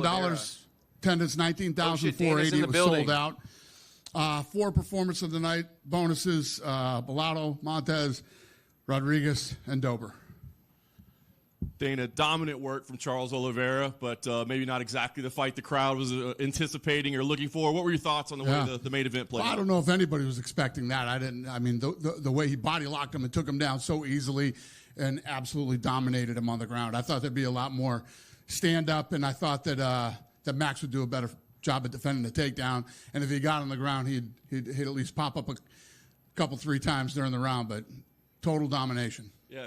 At the end of the day, the goal of the sport is to win fights, right? But when it's a BMF title fight, do you feel like there's a unwritten rule that you got to fight a little bit differently, that you got to make it a stand-up war and not have a grappling-based approach? Well, I think you'll have those type of guys, but the goal at the end of the day in every fight is to win. So he did exactly what he needed to do to win. And I think probably, you'll have to ask Max, but in training camp they're probably expecting, if you've seen Charles fight, he's not afraid to go toe-to-toe, stand up, and, they obviously really believed that if they took him down to the ground, tonight would happen. Yeah, no doubt. 4 fights tonight. They're broadcast on CBS as well, including like one of the weirdest fights ever with Garbrandt and Jalong. But just curious kind of what you thought about being back on network television, and, is that an important milestone for the UFC? Yeah, I think that, if you look at where we are now, we're out from underneath 2 paywalls. So obviously being on CBS is huge, and Paramount for what it would cost you for one pay-per-view, you can watch everything UFC for the year. I mean, we already feel the difference in the business, and Paramount definitely does. I think we have exceeded their expectations on how many people are coming over to watch the fights, and obviously the White House fight will blow it out of the water. Well, you made the announcements tonight that everybody's been waiting on. I guess talk about how you decided on Ilia Topuria and Justin Gaethje of getting that honor of main eventing this. Oh, we got to hear this. Yeah. So basically, what we did is the matchmakers went out and put together. Started talking to everybody, seeing what fights were possible, and then came back to me, and I chose the card. Nice. Interim title fight at heavyweight with Alex Bejera and Cyril Gane. I guess reading into that, does that mean there's really Dana's no to update blame on for when this Tom bullshit ass Aspinall will be card? back? And have you checked in with Eddie Hearn? I guess an update. Yeah, Tom, obviously won't be ready for the White House fight, so that's why it's an interim title fight. Ask him why Cyril Gane gets the opportunity. What the fight was that fell out? That's not important. Fair enough. Last thing I want to ask you, again, today. Ariel already reported it's John Jones. They couldn't come to an agreement in negotiations. Guess Malky Kawa and John Jones, a little foreshadowing on social media, wasn't true. Tap dancing in a field of landmines. Ask Dana the question, why the fuck Cyril Gane got the opportunity? Hey, there were some weird reports of betting irregularities around Mike.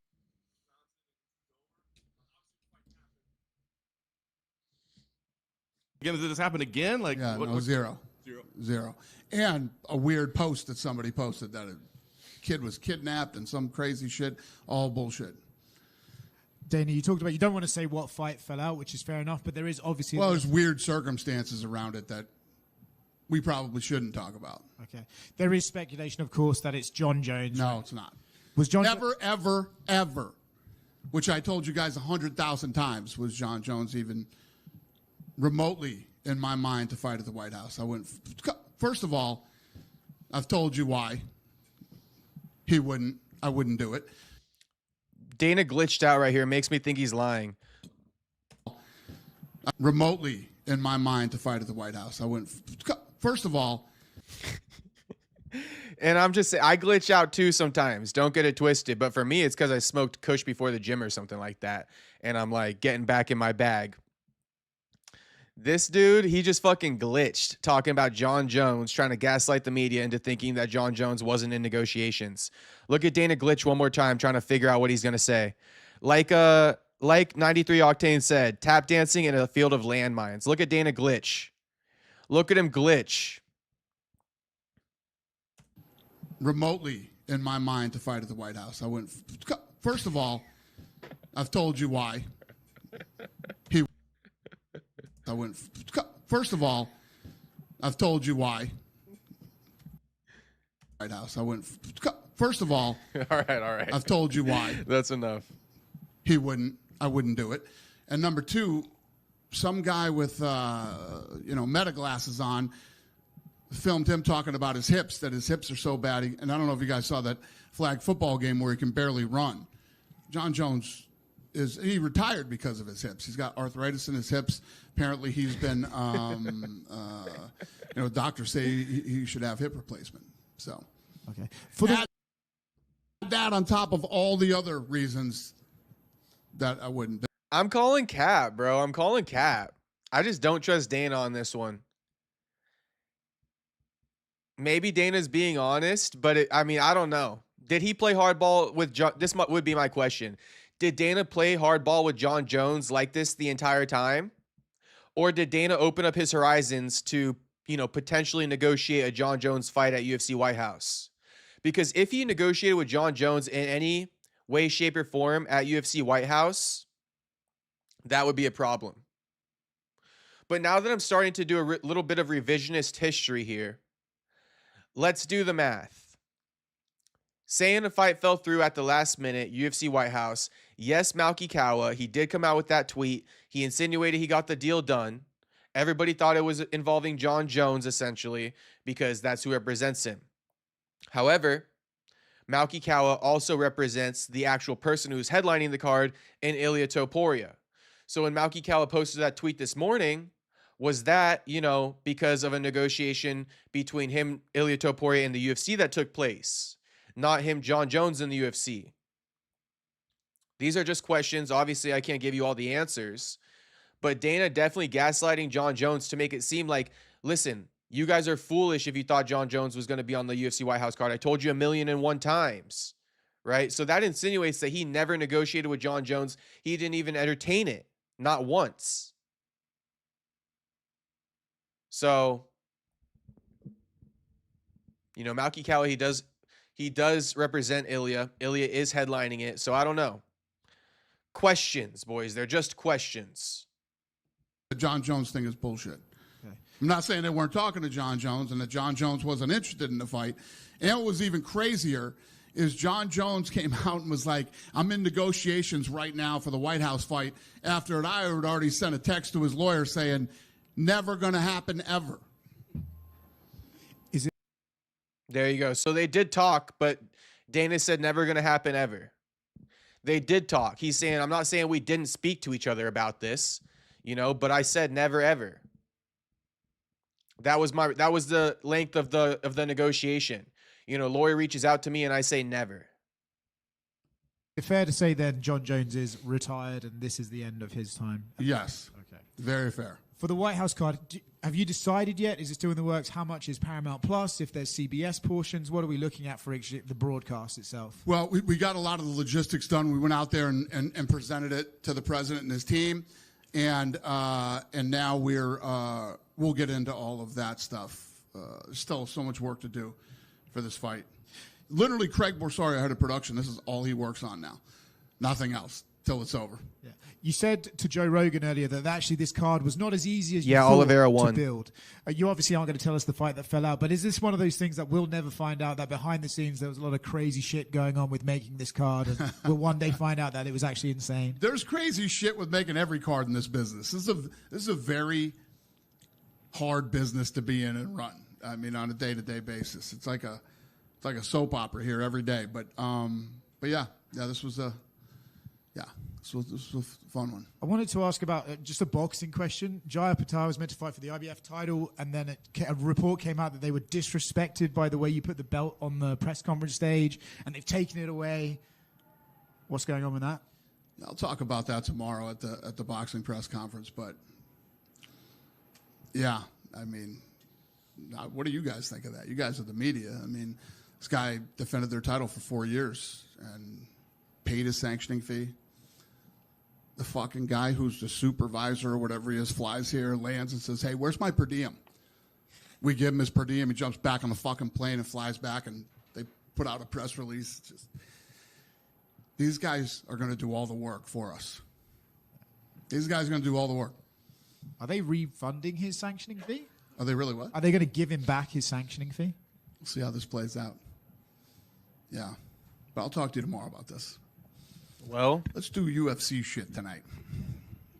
Dana back. Yep. Go ahead, Jose. Conor McGregor obviously tweeting a lot today. He wasn't very impressed with the fight. Says if they want, I'll spank Charlie. Obviously about Charles Oliveira. Is there any update on Conor McGregor? He did a podcast today with Chael Sonnen saying that he probably won't fight on the White House because of the amount of revenue he could bring in. So is there any update on when or if he'll fight again? No, but we are definitely talking to Conor, obviously. But there's no like timetable. You just okay. Not even close. Dang. Not even Dana back close? Yep. Earlier, you had said that you were planning some big stuff in Washington, D.C. for the fans, kind of like just, not just the White House event, but things they could look forward to throughout the week that were UFC related. We've also heard about International Fight Week, still coming in July. Can you just talk about what fans could look forward to leading up to the fight in D.C.? And yeah, obviously you can't get tickets to get into the White House fight, but the Ellipse across the street, we'll be able to hold 85,000 people over there. We're going to have screens and fan activation over there. Ram is like giving away trucks over in the Ellipse. There's going to be all kinds of cool stuff. So even if you obviously can't get tickets, you should be in D.C. the week of the fight. Press conference is going to be at the Lincoln Memorial. It's going to be fun. Can't wait. I want to ask a little bit about the numbers now being on Paramount. One of the things I think a lot of people talked about is it's not just cheaper for fans who are already watching UFC, but now the new audience that Fuck off upstairs, cut cable neighbor. and they're looking for stuff, and now they're being introduced to it. Have you been given an estimation of how many new fans of the UFC are being on Good Paramount? boy.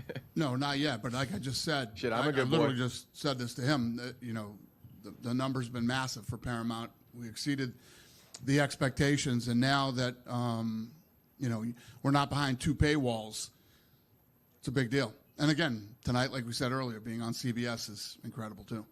Thank you. Dana, just one for me. Talk about the lightweight division. Right here, Dana, sorry. Yep. Obviously, Charles just won the BMF title. Justin and Ilya are fighting at the White House. There's that one guy in the division, Arman Sarukian. He had an interesting weekend in Tempe last weekend. What did you make of that when you saw those antics, and where does he stand in the division? Yeah, I don't love it. I don't love it. But, that night, that was somebody else's problem, not mine. But, yeah. That's really all I got to say about that. But the division's heating up and lots of fun fights to make, and we'll get Armin figured out. Thank you. Hello, it's Matthew for No Sense of French Media. First of all, congratulations for the White House. And the question is, BSD Benoit Saint-Denis was supposed to fight in this card also. So he was supposed to fight Chandler. So that's what's going to happen, huh? One question about Max Holloway versus Charles Oliveira, and just on to the bullshit UFC White House card that nobody cares about. If Dana has to field one more stupid-ass question about UFC White House, as if these journalists think they're doing a good job, being good little boys, oh my gosh. We're here for UFC 326 post-fight coverage. Right? Yeah. So 3 French-speaking people were supposed to fight in the White House. Was it like on purpose for the White House to have like 3 French-speaking people inside? Well, it was on purpose, but not because they speak French. We're always looking to put on the best fights we can with the best fighters, and obviously this card is going to get a ton of exposure. The guys who are on there, every one of these fights actually means something. No, they don't. They just happen to speak French. And about Benoit Saint-Denis, do you have like other plans for him? Who speaks French? You got Ayman. You got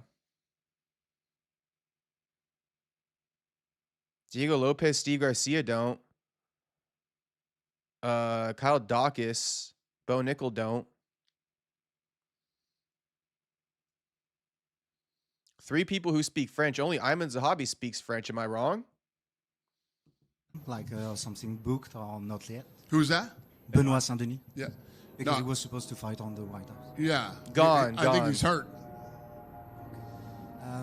And just like one last question for me about Nassourdine Imavov. He's also like number 2 of the middleweight division. So, do you have some news about him? Like Who did he say? No, Nasruddin. not right now. Not right now. I don't. Thanks, so. Thank you. Right behind him, Dana. What's that? There we go. I know you spoke about Armand just now, but he was in talks with Hunter Campbell about potential fights with Gaethje, Volk, and the winner of this fight, which ended up being Oliveira. I wanted to know what you think makes the most sense for him. What's the question again? For Arman, I know Arman said he spoke to Hunter. Yeah, about his got it. Yeah, what's next for Armand? Fuck you. I don't know. I'm not thrilled with Arman right now. Bro, fuck off. You know, and there's a lot of different reasons. It's not just the stuff that you see publicly. But, yeah. Care to elaborate? Yeah, elaborate, Baldy. Elaborate. We need to know. On any of those reasons? No. Fuck you. Dana, with those antics with Arman, is that going to make you hesitant to let these guys compete in the RAF? Because it seems like that promotion's taking off. No. Could give a shit about RAF, Listen, bro. There's plenty of guys that wrestle that have, been respectful with other guys that they wrestled, and I understand there was some back and forth with both of those guys, but where there's smoke, there's fire, and Arman's been smoking a lot lately. So, but that's not your issue with them. Yeah.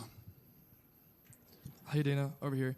I know you said there's nothing planned, but I just was wondering what you thought about, because Conor McGregor said he recently wants to fight the winner of tonight, and Oliveira won. What would you think about McGregor versus Oliveira fight?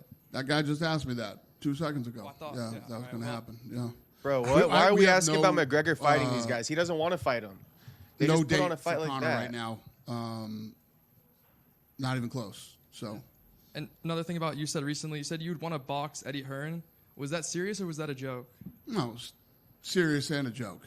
I'm fucking 56 years old. I shouldn't be fucking boxing anything. The last time I even tried to get ready to box was for Tito. I was 38, and that was a fucking nightmare, okay? And Eddie Hearn's a pussy. He don't want to fucking box anybody. Come on. Fucking Eddie Hearn boxing. Thank you. Yeah. He said he would. He said he would, and he said it'd spark you out. Listen, if that's what, then fucking fly out here. We'll go over to the Apex, and we can box. And last night, Callum Walsh was telling me, he's like, we were power slapping. He's like, this thing would be, you should do it. You should do it. I'll fight in the undercard. I said, you'll fight in the undercard. If two fucking bums like us were going to do that, we'd be the first prelim of the night. It would be disrespectful to every guy who's a real fighter on that card to be under us. We'd be the first prelim. Shout out Ronda Rousey versus Gina Carano. For the one time, shout out Ronda Rousey versus Gina Carano and every fighter who's going to be fighting underneath them. Those 40-something-year-old retired fucking ladies. Been retired for a half a decade, another decade plus, and they're going to be the headliner. Yeah, no Ronda Rousey, Gina Carano. Of the night. And that would be fucking embarrassing. Speaking of prelims, earlier today there was a fight where the lights kind of went out inside the arena. I'm not sure if you caught that. What was it?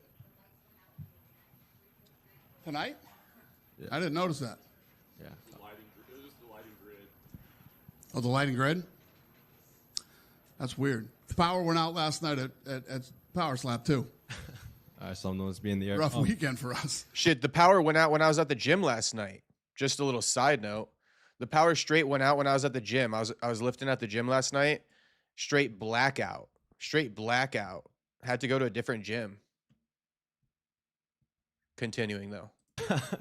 Obviously, you said there that the matchmakers presented you with options that would be available for the White House and that you would pick the card.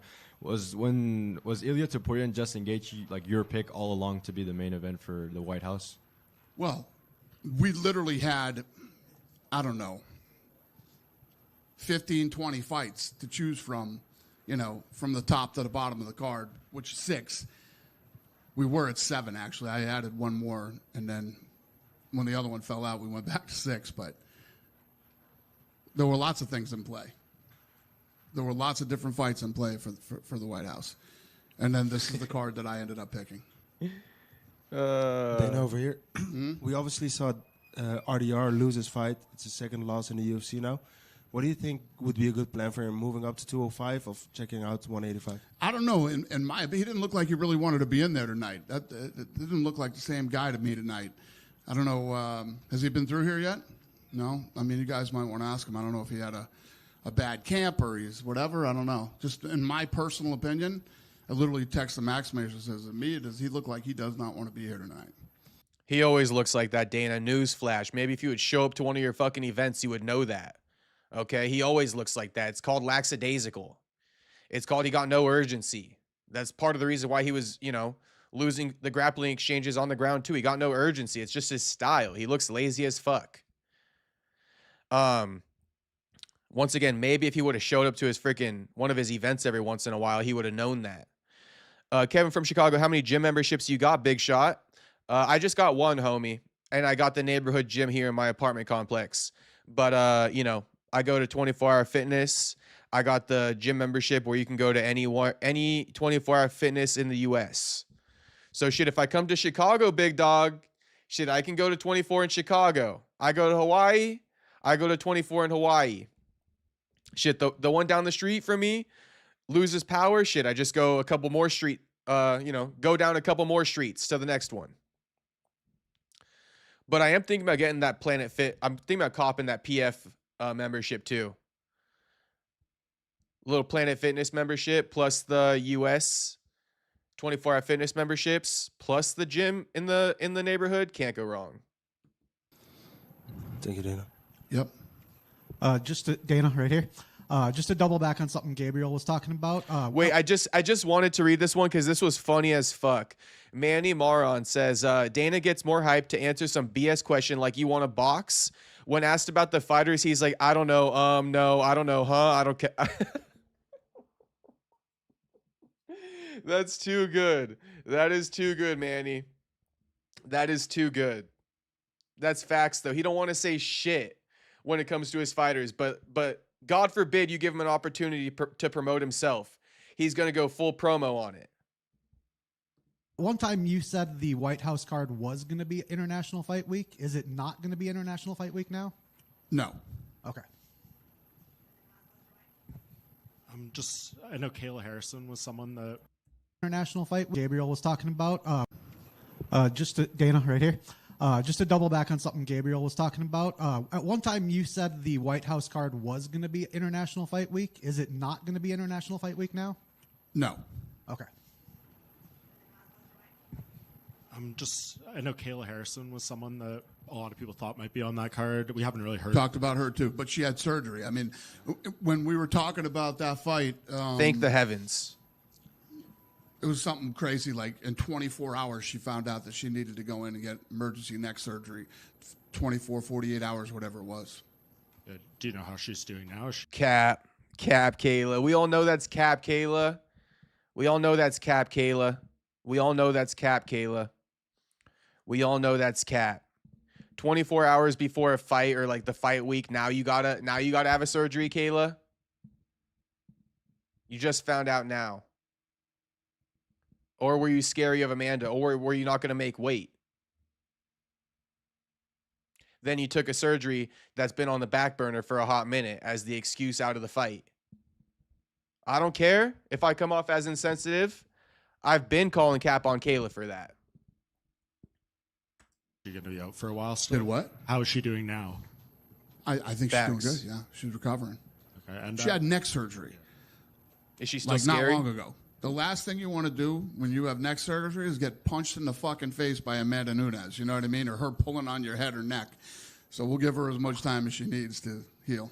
Yeah, and then you've been asked about Alex Ferrer going to heavyweight for years at this point. You've kind of had mixed feelings on it. Why did you guys ultimately feel like this was the right time for Well, Alex Ferrer is this guy that he wants to fight everybody, every single weekend. He's one of the most unique guys we've ever dealt with. And, we all agreed that if this is what he wants to do, he deserves it. And a big piece of this fight will be his pursuit of a belt in a third division, which has never happened before. Yeah. We thought maybe if it would be like, 145, 155, 170 or something. How incredible is it that he's going for it at 85, 205 So true. heavyweight? It's absolutely incredible. And, we'll see how it plays. Cyril Gane is a very interesting fight for him because Cyril Gane doesn't move like a lot of heavyweights move. So should be a very fun fight. Awesome. Thank you, Dan. Yep. Good? All right. Good night, you guys. Thank you. All right, Dana. All right.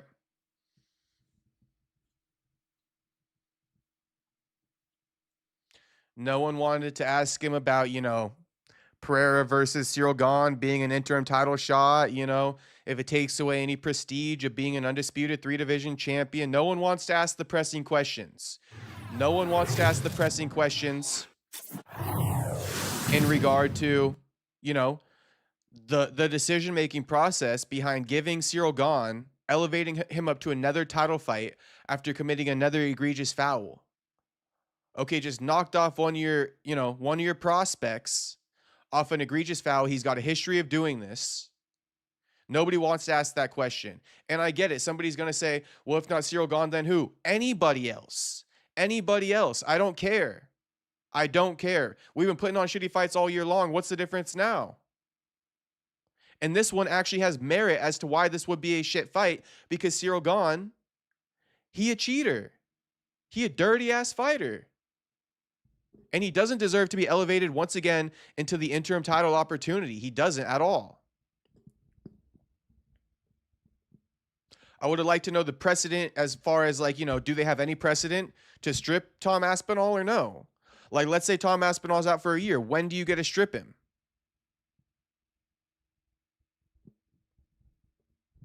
Nobody wants to ask the real questions.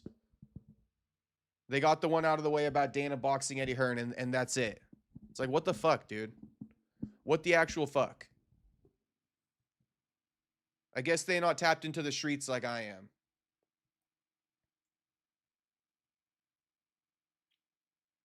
That's got to be a prerequisite. That's the prerequisite to go to one of these that's the prerequisite to go to one of these media days. What's the word? Are you tapped into the streets? If you answer yes, shit, you're not getting invited. If you answer no, you getting invited. They want the most casual, basic ass questions at these things. The most casual, basic ass questions. And nothing pisses me off more than the stupid ass journalists who show up here and they start glazing Dana's events like they're working for him. You'll see it. Dana comes on here and then like, okay, so what date can people expect UFC White House to take place? And this about the UFC White House and this about the UFC White House. Please inform the people. As if you're asking on behalf of us anyways. You know what I mean? As if you're asking on behalf of us anyways. You're not asking on behalf of us. Shout out to upstairs neighbor. I see the picture. It's like an old lady. That's hilarious. Funny though, I literally just forgot what I was talking about. Professional yapper. I am a professional yapper. Yep, I am a professional yapper for sure. So much so that I even forgot what I was saying like just 5 seconds ago. Completely forgot. Completely forgot what I was saying. Anyone care to refresh me? Nixick Trainer of the Year. What was I saying? Someone, Cyril Gahn, right? Something about Cyril Gahn. That thumb robbed Volkov. Yeah, give Volkov the opportunity. Honestly, Dana White said, we're going to do right by you. This is the time to do right by Volkov. Give him the opportunity. I get it that you had to give Cyril Gahn that opportunity against Tom Aspinall to begin with. But now that Cyril Gahn did it again, give it to Volkov.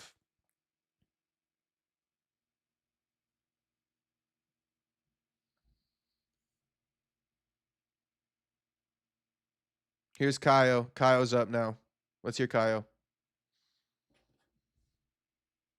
Good performance, Kaio. Good shit, homie. On a night where some of the guys stunk it up, you did a good job. So credit to Kaio.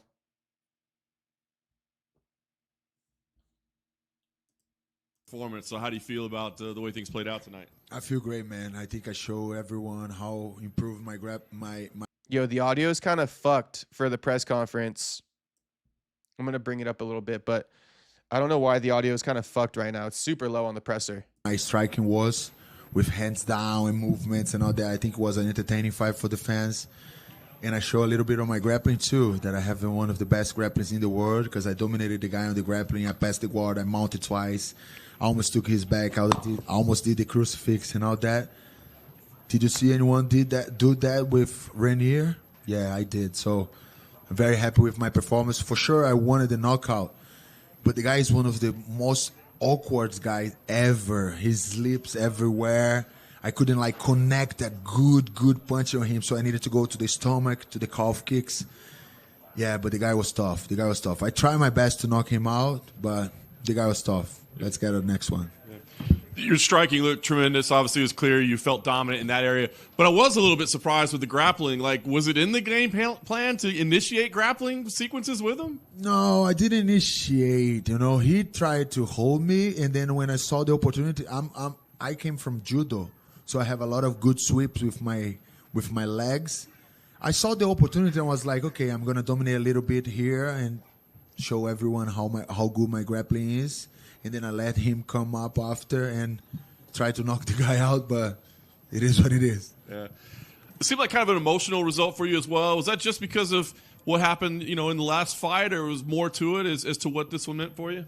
I think all together, man, and all the things that happened, and being 13 months without a fight, and then being the backup, get to cut weight twice and all that. But one thing that got me emotional is like one of my best friends, my brother, like real brother, like soulmate, you know what I mean? His mother passed away on Saturday, and in the morning, he knew early in the morning. He didn't told anyone. He went to train with me. We beat the shit out of us in training. He was there for me, He passed the whole day without telling me because I needed to do some media stuff, and also he didn't want to put my energy down. And in the end of the day, I discovered that his mother passed away. He was already there crying. When I got home, I just hugged him and I said that this win was going to be to her, to Daisy. He's my big brother, Romulo. I love him so much. And Daisy, this victory is for you, and I'm going to take care of this guy. I'm going to take care, and I hope you guys see him in the UFC soon. So it was a very emotional one for me. I wanted to say his name and her name is in the octagon, but I don't know. I was so present over there, so excited that I didn't even think about it, But now I'm saying this victory was for them, What's his name? His name is Romulo, and his mother name was Daisy.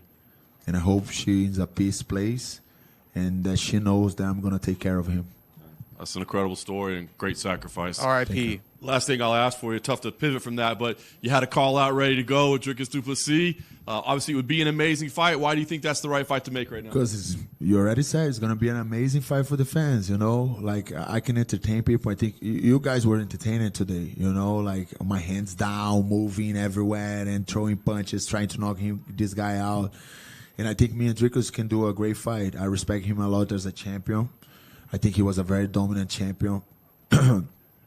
Awkward guy to fight too, but a little bit shorter than Rainier. So I think my punch is going to connect a little bit more. But he's one of the best guys in the world. I feel that I'm one of the best guys in the world, and I just want to go there and test myself against these guys, And may the best man wins, and the title is on the table all the time. I think that's actually a great fight to make. I couldn't think of a better opponent to match up against DDP right now than Caio. I could not think of a better opponent to match up against DDP. I think it's a great fight. Give us a good gauge on where Caio's really at too.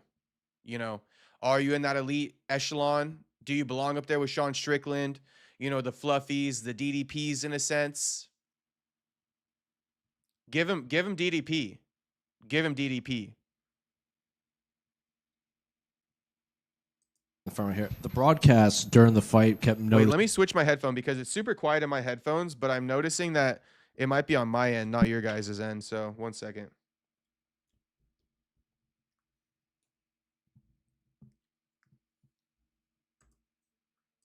Hold up.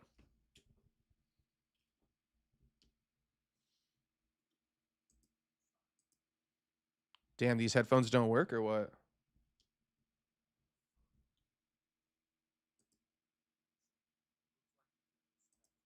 Yeah, I guess these don't work. Damn.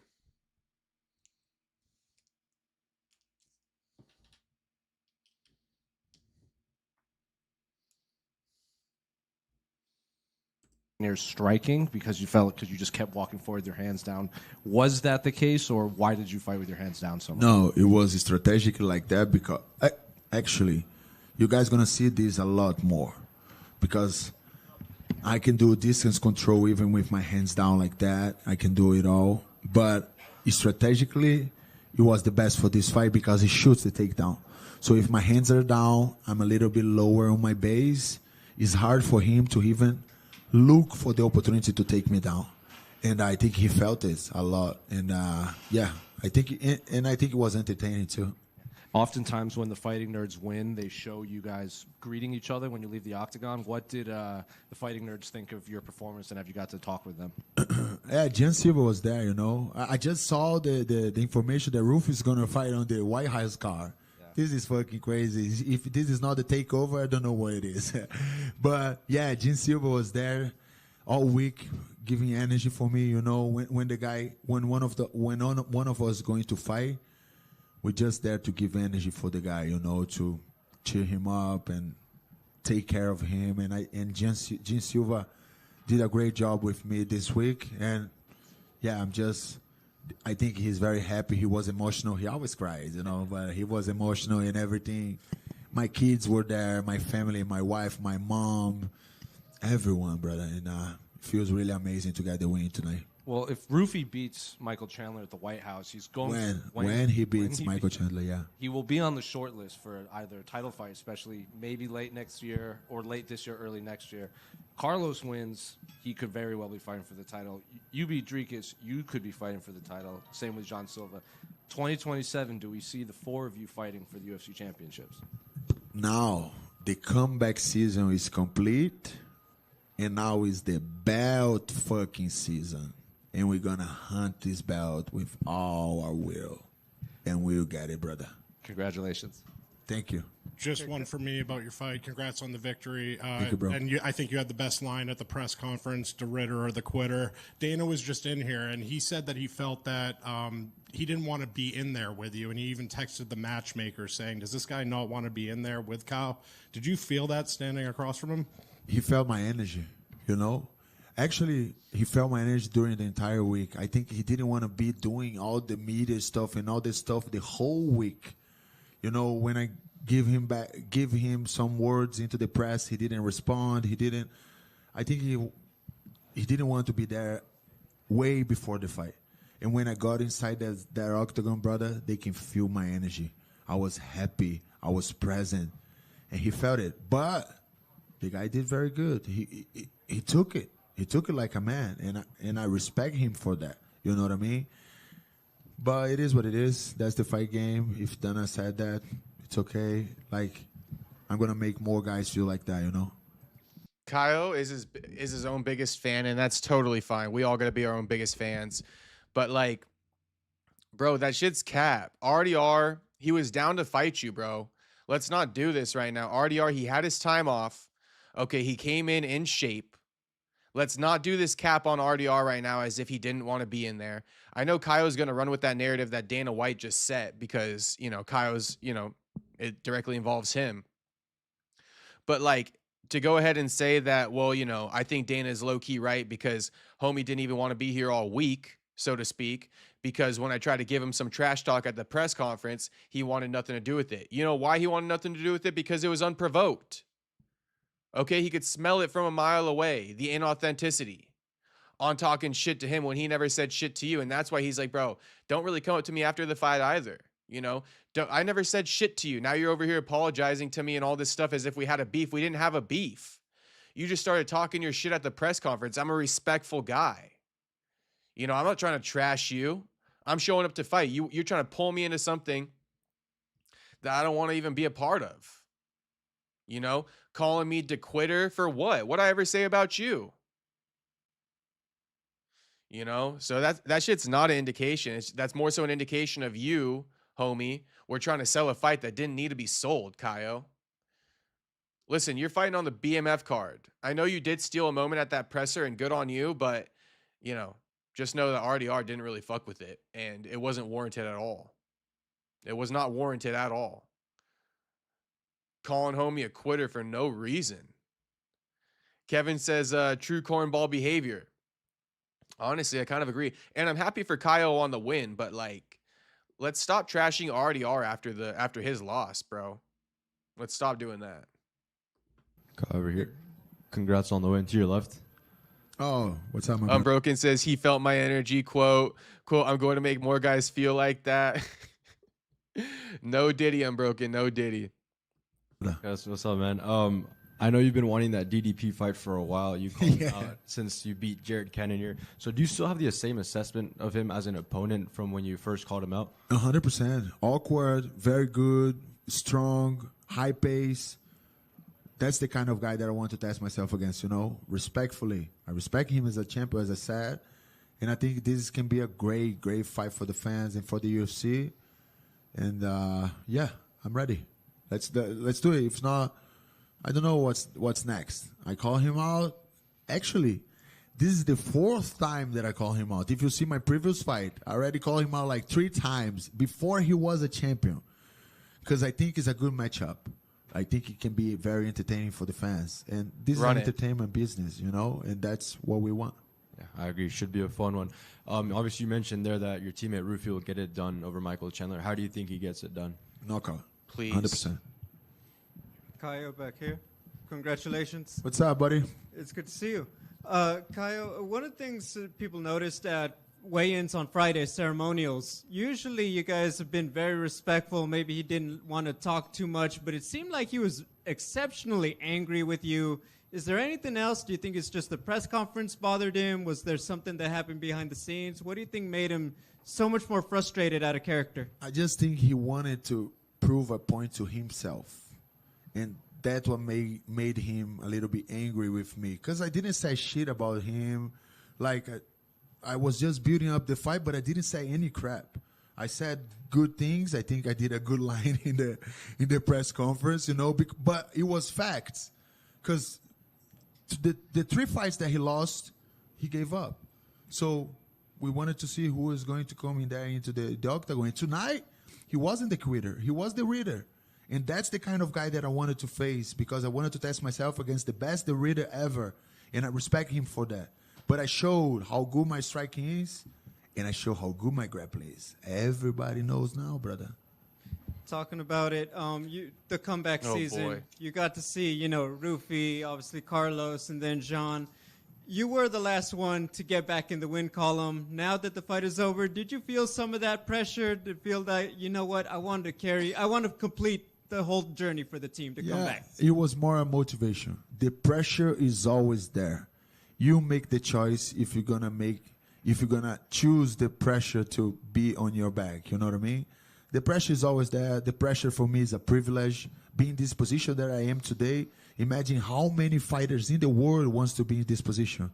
So the pressure is always there. I don't care about it. You know, it was more like a motivation because we know that in the team we're putting a lot of work on it. We're putting our souls and our lives on it.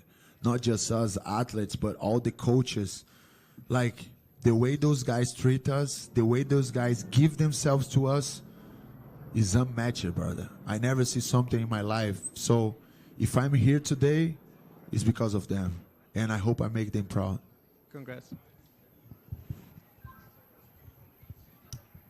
Congratulations, Caio, on your Thank you. performance. It was a huge performance. If you will, like the matchmaker of the UFC, what fight you will organize around the top 5? I think Imavov need to go for the belt against Hamza. I think Sean Strickland and Brenda Allen will be a good fight because it's a rematch. And me and DDP. And if they win, if you win, would you be like the next one on 100%. Because I'll be beating a former champion. You know what I mean? 100%. In the way that I'm doing, entertaining and doing all the media. I work a lot, not just inside the octagon, but outside. If you see my media, if you see my Instagram, Twitter, everywhere, everything that I do, you know what I mean? And I think I'm doing a great work inside and outside of the octagon. I think my sponsors are very happy with me. You see one of them over here, Steak. Just fuck with them. That's the guys that take care of me. I want to thank them so much. And let's keep going, brother. Let's keep growing. And for you, who is like the most dangerous guy inside the top 5 for you? Bro, I would say Hamza for sure. Imavov is a very dangerous guy. And I think he did a very good job when he fought me. He annihilated my game. He was there mentally, like emotionally. He used to break a little bit. But on our fight, he was kind of unbreakable, you know. He did a very, very, very good job, and I respect him for that. But sooner or later, we're going to get this back. Perfect, thanks. Thank you. Thanks, guys. Thank you so much. God bless you all. Let me take a picture with my meta glasses, please. That's what I'm talking about, brother. I love it. Shout out to Kaio. I see Brandon J. Nevers as saying RDR has the fighting spirit of a rock, but he quits before he walks into the cage. I don't know if it's that or if he has I'm not here to slander RDR, but it's more of a lack of urgency. You know, he's lackadaisical. That's what it is. He has a lack of urgency, he's lackadaisical, he's nonchalant. That's the thing about RDR. And he fights that way too. So that's what I would say. If he had any urgency or desire to be in the cage, he would win. Way more skills. No, I feel you, Brandon J. Nevers. I feel you. He does have a desire to be in the cage, I believe. It's the lack of urgency that kills him.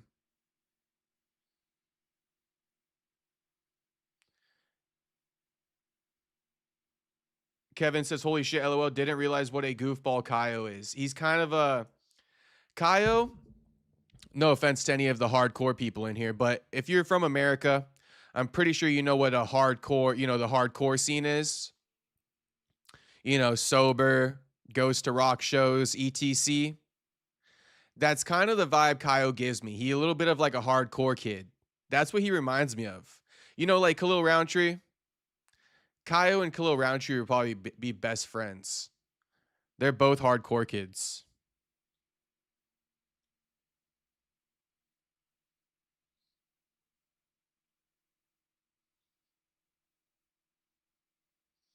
Kaio just gets hyped about everything. Okay, we're still waiting on Charles Oliveira, though. What do we got in the chat? Drop some questions. I'm going to go grab a slice of pizza. But drop some questions. We got Charles Oliveira, and then the press conference is over.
Kevin saying, grinded this event, brought heat.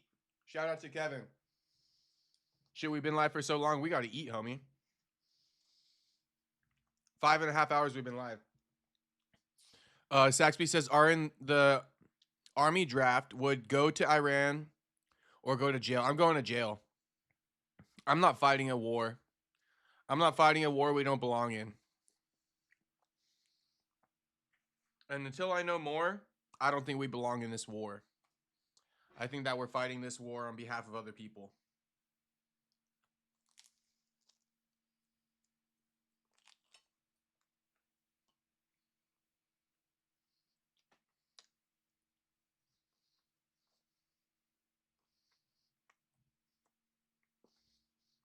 Mm-hmm. Mm-hmm.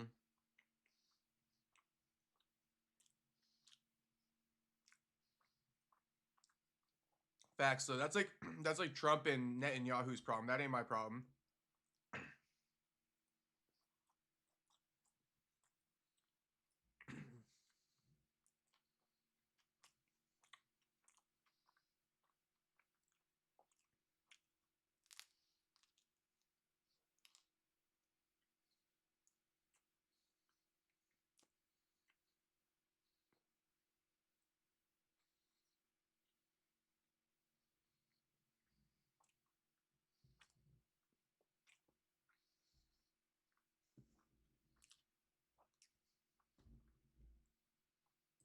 Charles gonna be a hot minute.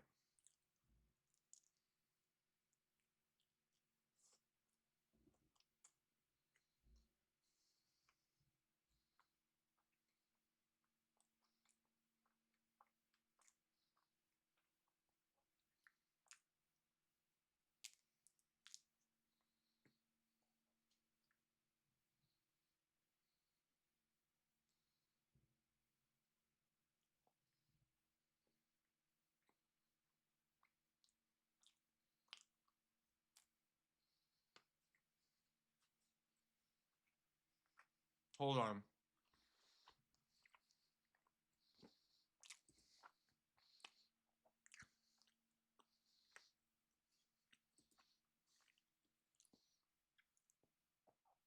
Hundred something of you in here.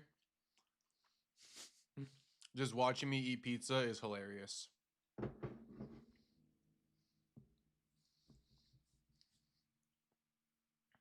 Where's the pizza from? I can show you it.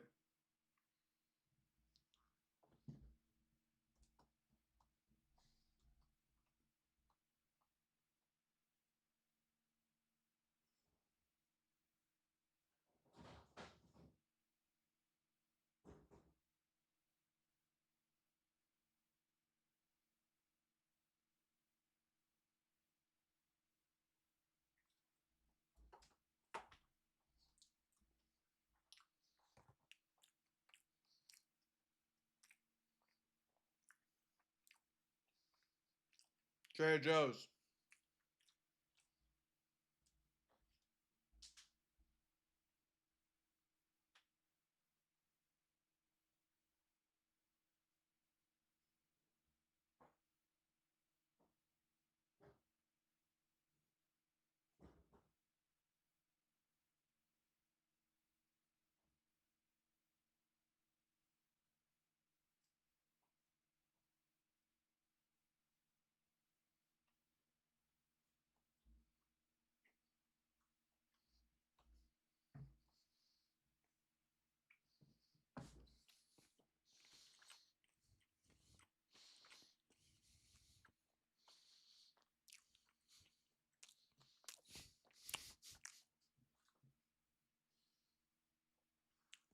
Damn, a broken notice is everything.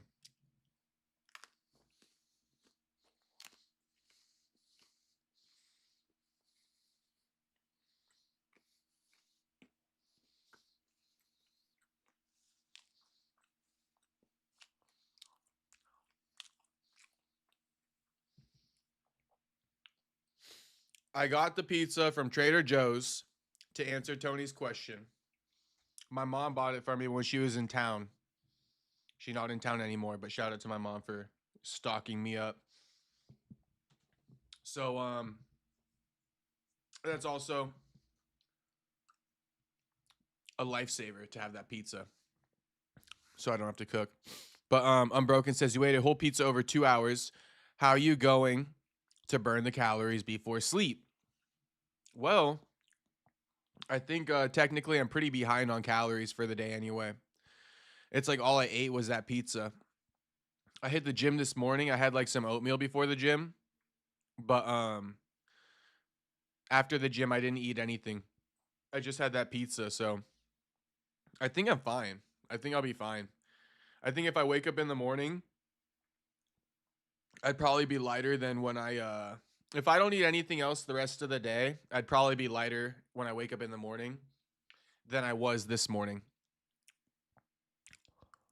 That's the best frozen pizza, question mark. Tony says, nah, it's not. It's not, homie.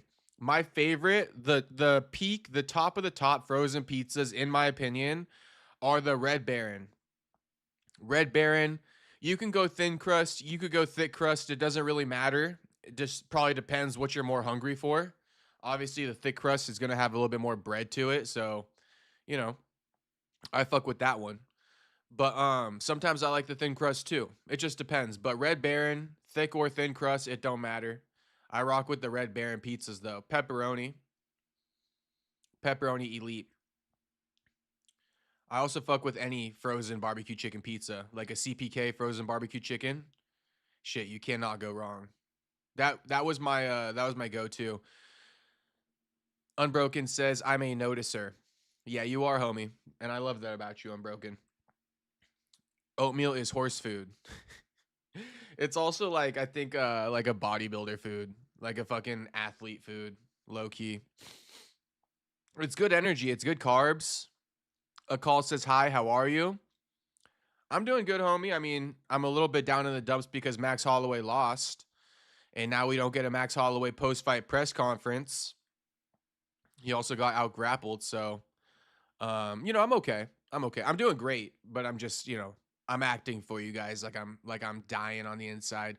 I do not like it when Max loses though, but I'm a lot like more mature than I was when I was like 16, because when fucking Chris Weidman beat Anderson Silva when I was 16, my world was off of its tilt, bro. It was off its axis. Its axis. Not access, axis. Looks like Charles is coming up now, and it is what it is. It is what it is. I was going to tell you guys a funny-ass story, too, right now, while we're waiting for Charles. Maybe I can tell you guys when Charles is done with, as we get out of here. It's actually not related to the fights whatsoever. I'll give you a teaser, though. See how interested you guys are. There's this dude at the gym who's always kind of been, like, cool with me, and I'm just starting to realize that I think he's gay. 1, 2, 3, go Birds. Yeah, I think he's gay.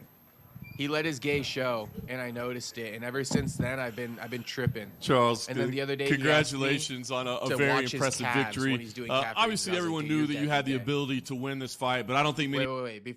Hang on. Let's just ease into it. Okay. But that is the story, boys.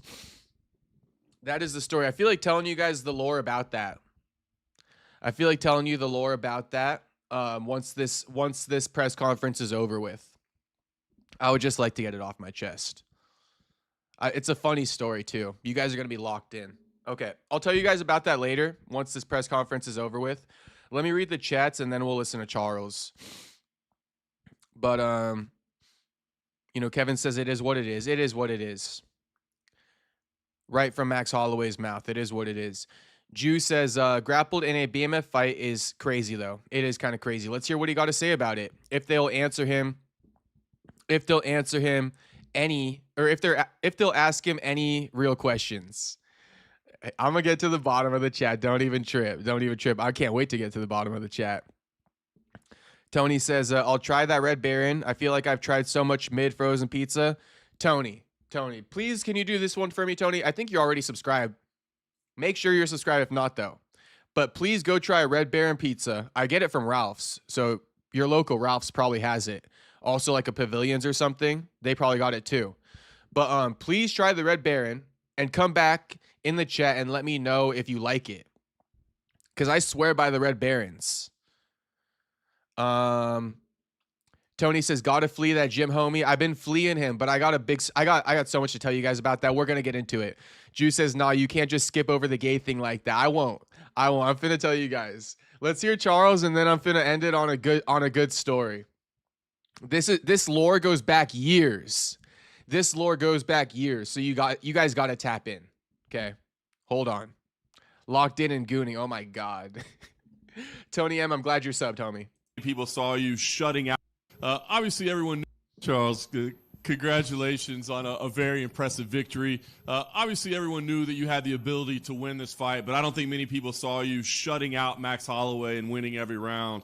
How are you feeling after a performance like that? Parabéns por uma vitória impressionante. Eu acho que muita gente acreditava e acredita que você pode fazer isso, mas ninguém, talvez as pessoas não tenham visto você basicamente anulando ele em todos os rounds. Como é que foi isso?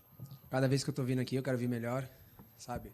É uma nova versão, um Charles agressivo, mas um Charles muito consciente. Eu respeito ele demais, mas hoje eu vim aqui para poder fazer aquilo que eu sei fazer de melhor, que é tirar as pessoas para nada.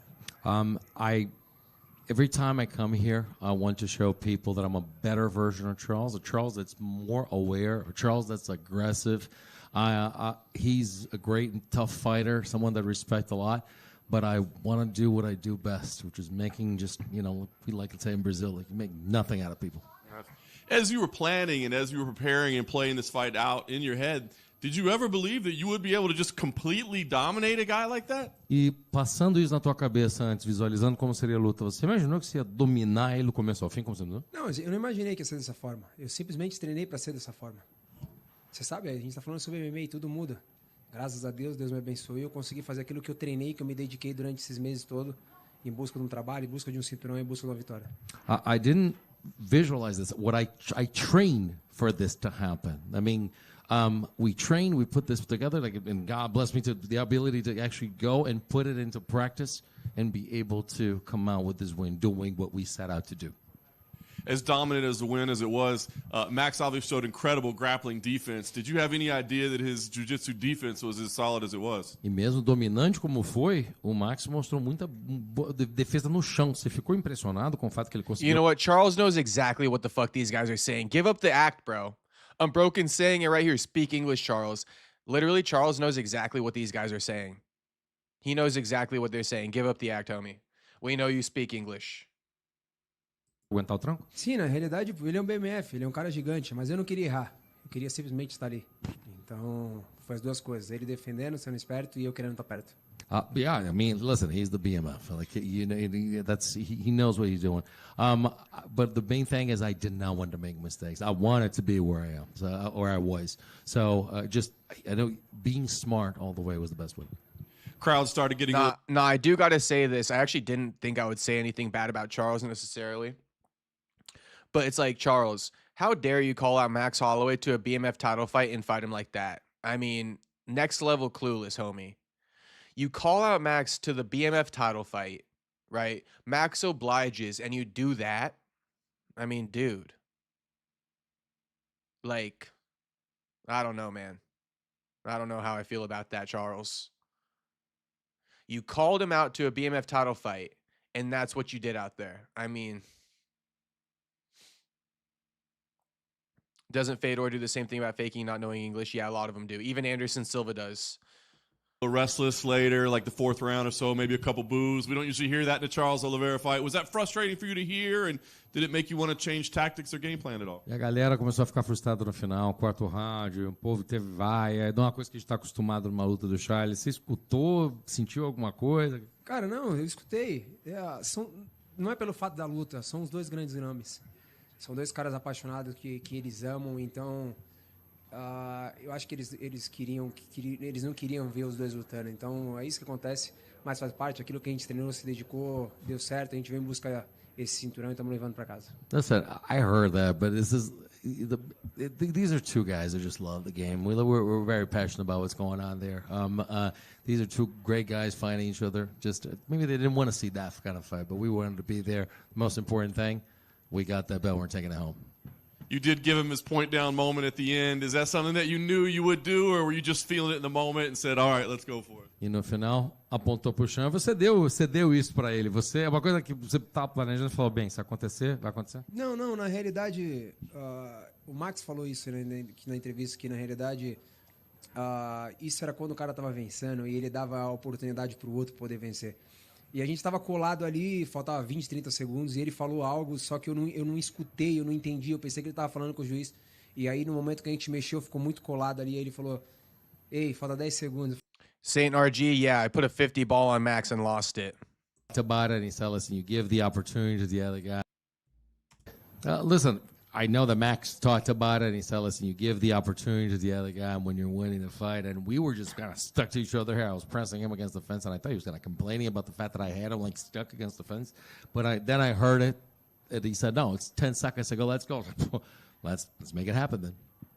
Last thing for me, another incredible accomplishment in your legendary career. I mean, you've been at the top of the game for so long. What else is left for you to accomplish? I mean, there are things that you have to do before you're done fighting? A última pergunta do João. Mais uma conquista, tanto isso que você teve. O que falta agora?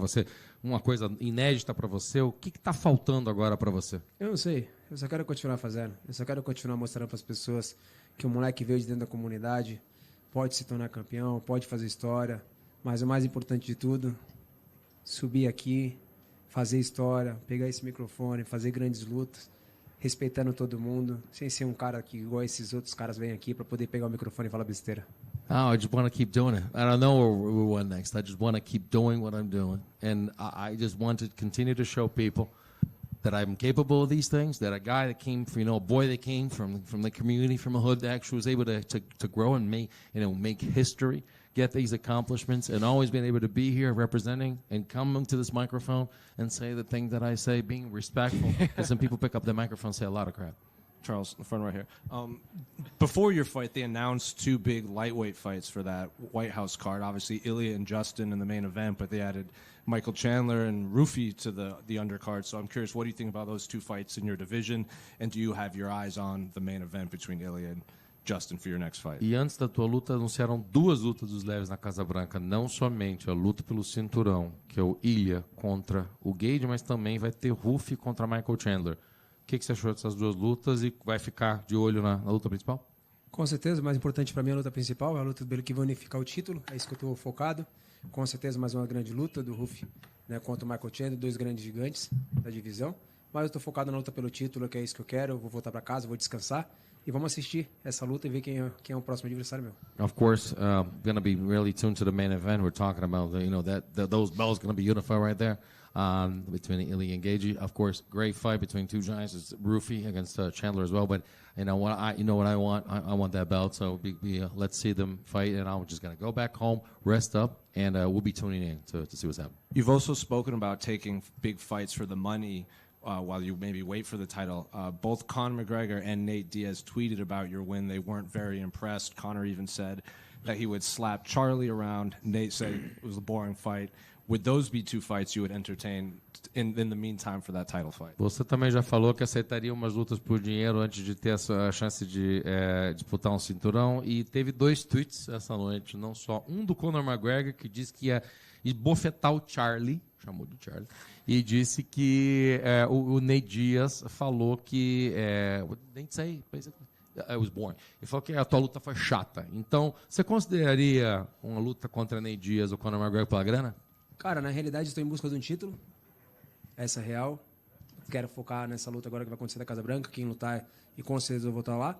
A luta contra o Conor, eu já falei que eu fazeria essa luta, podia ser de 70, 83, não importa, porque conseguiria dar muito dinheiro, ou pode fazer um GP, coloca os 2 no mesmo dia e vamos ver o que dá. I said, listen, I want the title. I want that lightweight belt. I've said this all along. Let's wait for the fight at White House, and that's what I want to do. But you want to put him 170? You want to put him up there? I don't care. If you want to put him a middleweight, we do it. It doesn't matter. I'll tell you what. If you want it, make it a Grand Prix. Just put up 2 fights same day, see what happens. Just last one for me. Dan Hook. Charles absolutely kills Conor. Absolutely kills Conor. Nate, a whole nother story, though. Good luck. Good luck, Charles. You against Nate, good luck. You will not dethrone Nate.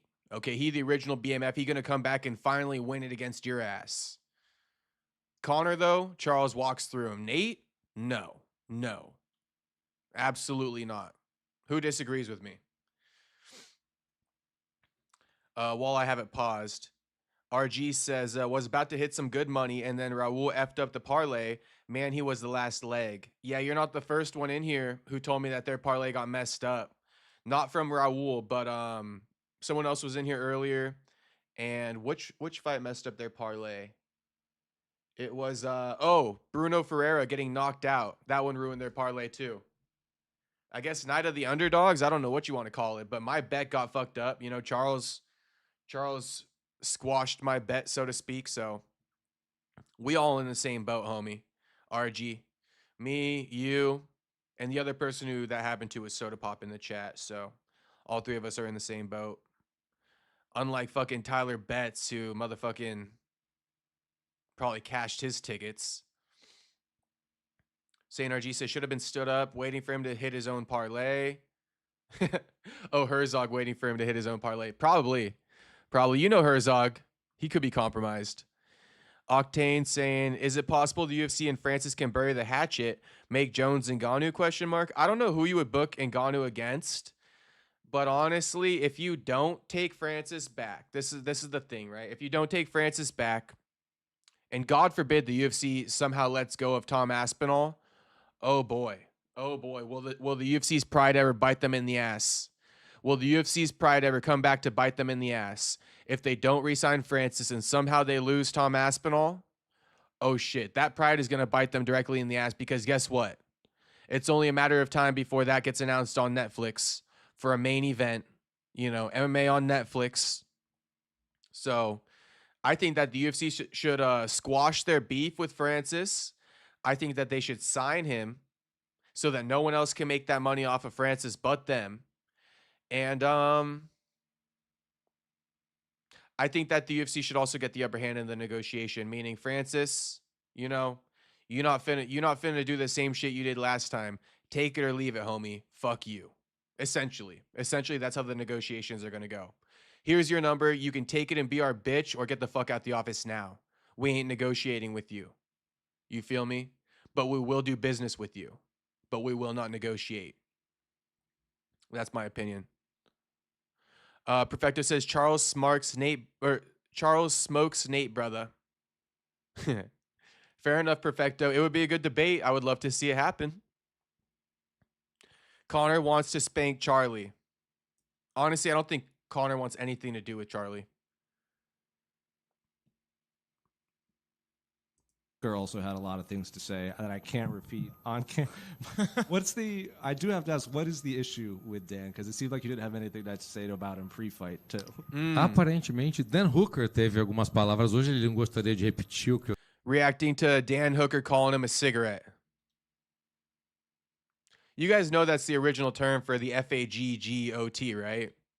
That meant cigarette back in the day. Now it's a derogatory term for gay that you can't even air on broadcast. O Dan Hooker falou. Parece que você falou algumas coisas do Dan Hooker. Qual é o problema com o Dan Hooker? Cara, o Dan Hooker, na realidade, acho que ele é apaixonado por mim. Esse cara só vive falando de mim, ele não foca em lutar, ele só foca em mim. Sabe, tipo, fica sempre olhando em mim, foca nas minhas, fica olhando nas minhas coisas, focado em mim. Cara, eu não sei qual que é do Dan Hooker. Na realidade, eu acho que ele tem que se preocupar na carreira dele e parar de poder ficar focado naquilo que eu tô vivendo, no que eu tô crescendo, evoluindo. Essa é a real. I think Dan Hooker's in love with me. I truly do. He's always focused on me. He's just tweeting stuff about me. He just searches for stuff about me. He dyed his hair the same color. He went and copped all the same, not the same tats, but he went and copped a bunch of body tats too. Low key, does Dan Hooker got a thing for Charlie Olives? He called him Charlie Olives. He dyed his hair blonde. He started getting tatted. He calling Charlie Olives an FAG. Are we projecting here, Dan Hooker? Are we projecting, Dan Hooker? Always just snooping around about me. Why don't you focus on your career? Focus on fighting. That would be a good thing. And then maybe he needs to focus on fighting. And I don't know. He needs to stop worrying about me at this point. Honestly, if I was Charles, I would have been like, bro, I don't give a fuck about nothing. Tell him come fight me. I want to beat his ass. Fuck him. You know, that's the type of time I'd be on if I was Charles.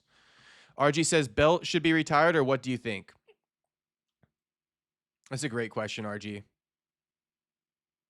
That's a great question. Should the belt be retired or not? I'm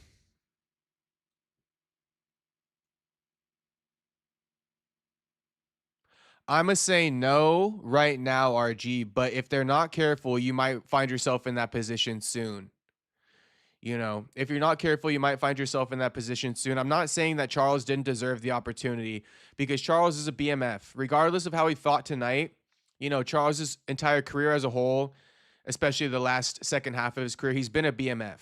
He really has been. And so I wasn't really against Charles getting the fight. He did choose to fight boring, and that's on him. That's totally on him. And I do think that this next opponent you give Charles could make or break the BMF title once that fight concludes. So you need to be very, very, very careful in booking Charles up against his next opponent. With that being said, I know I want Conor versus Nate 3. I know I want it, right? I know I want it. And we'll have to iron out some of these kinks later on. But shit, why not circle all the way back to where it all started? Why not circle back to where it all started? Nate versus Charles 170 for Nate's return. BMF title fight. Circle back to where it all started. Circle back to where it all started. Who's with me? Who's with me? Let's start a poll. Who should be Charles' next opponent? Now, a lot of people who didn't hear me explain it, they're not gonna understand the Nate Diaz pick. You feel me? Because I'm sure we got people joining as I speak right now. But if you guys heard me explain it, I'm sure you're gonna lock in with that pick.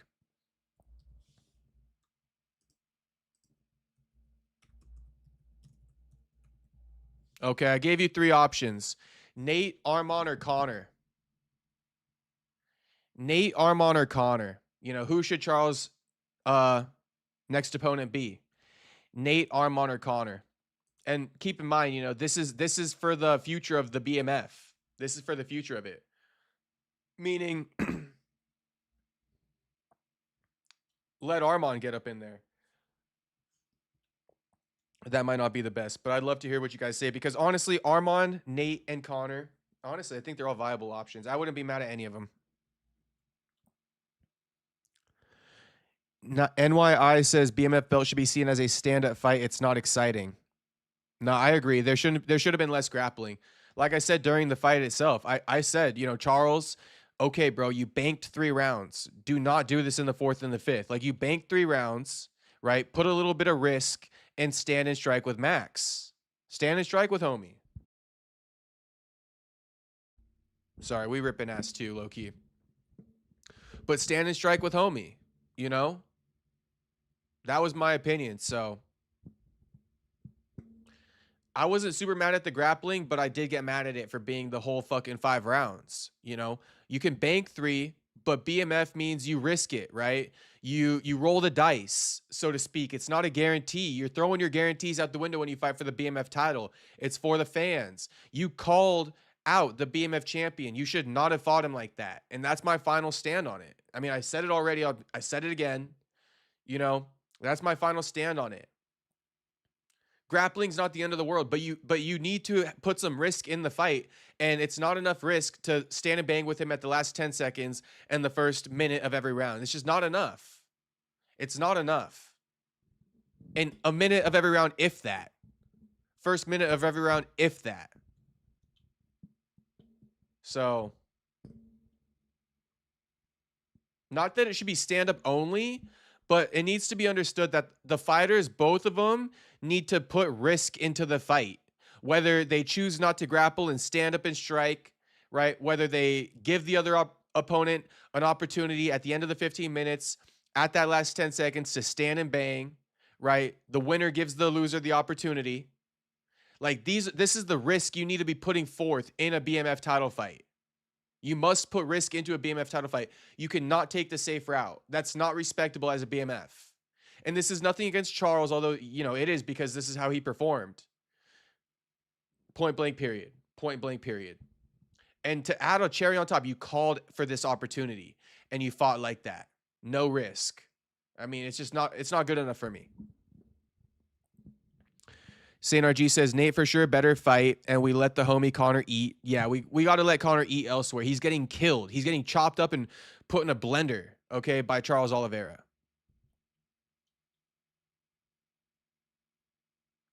Motherfucker couldn't even finish so we could eat with that 10X. Yeah. Anyway, let's continue. Charles right here. I think it's 5-0 for you in rematches now. What is it about these rematches that you and your team are so good at making the adjustments? 5-0, 5 vitórias, nenhuma derrota em revanche. Toda vez que você tem a oportunidade de pegar alguém, o que acontece com você e com a equipe que vocês são tão bons de basicamente acertar as contas? Na realidade, a gente só quer voltar melhor. Essa é a realidade. Assim que tem que ser, o atleta tem que ser assim. Se eu perdi, eu tenho que voltar melhor. Eu não tenho que ser aquele mesmo cara. E é isso que vem acontecendo.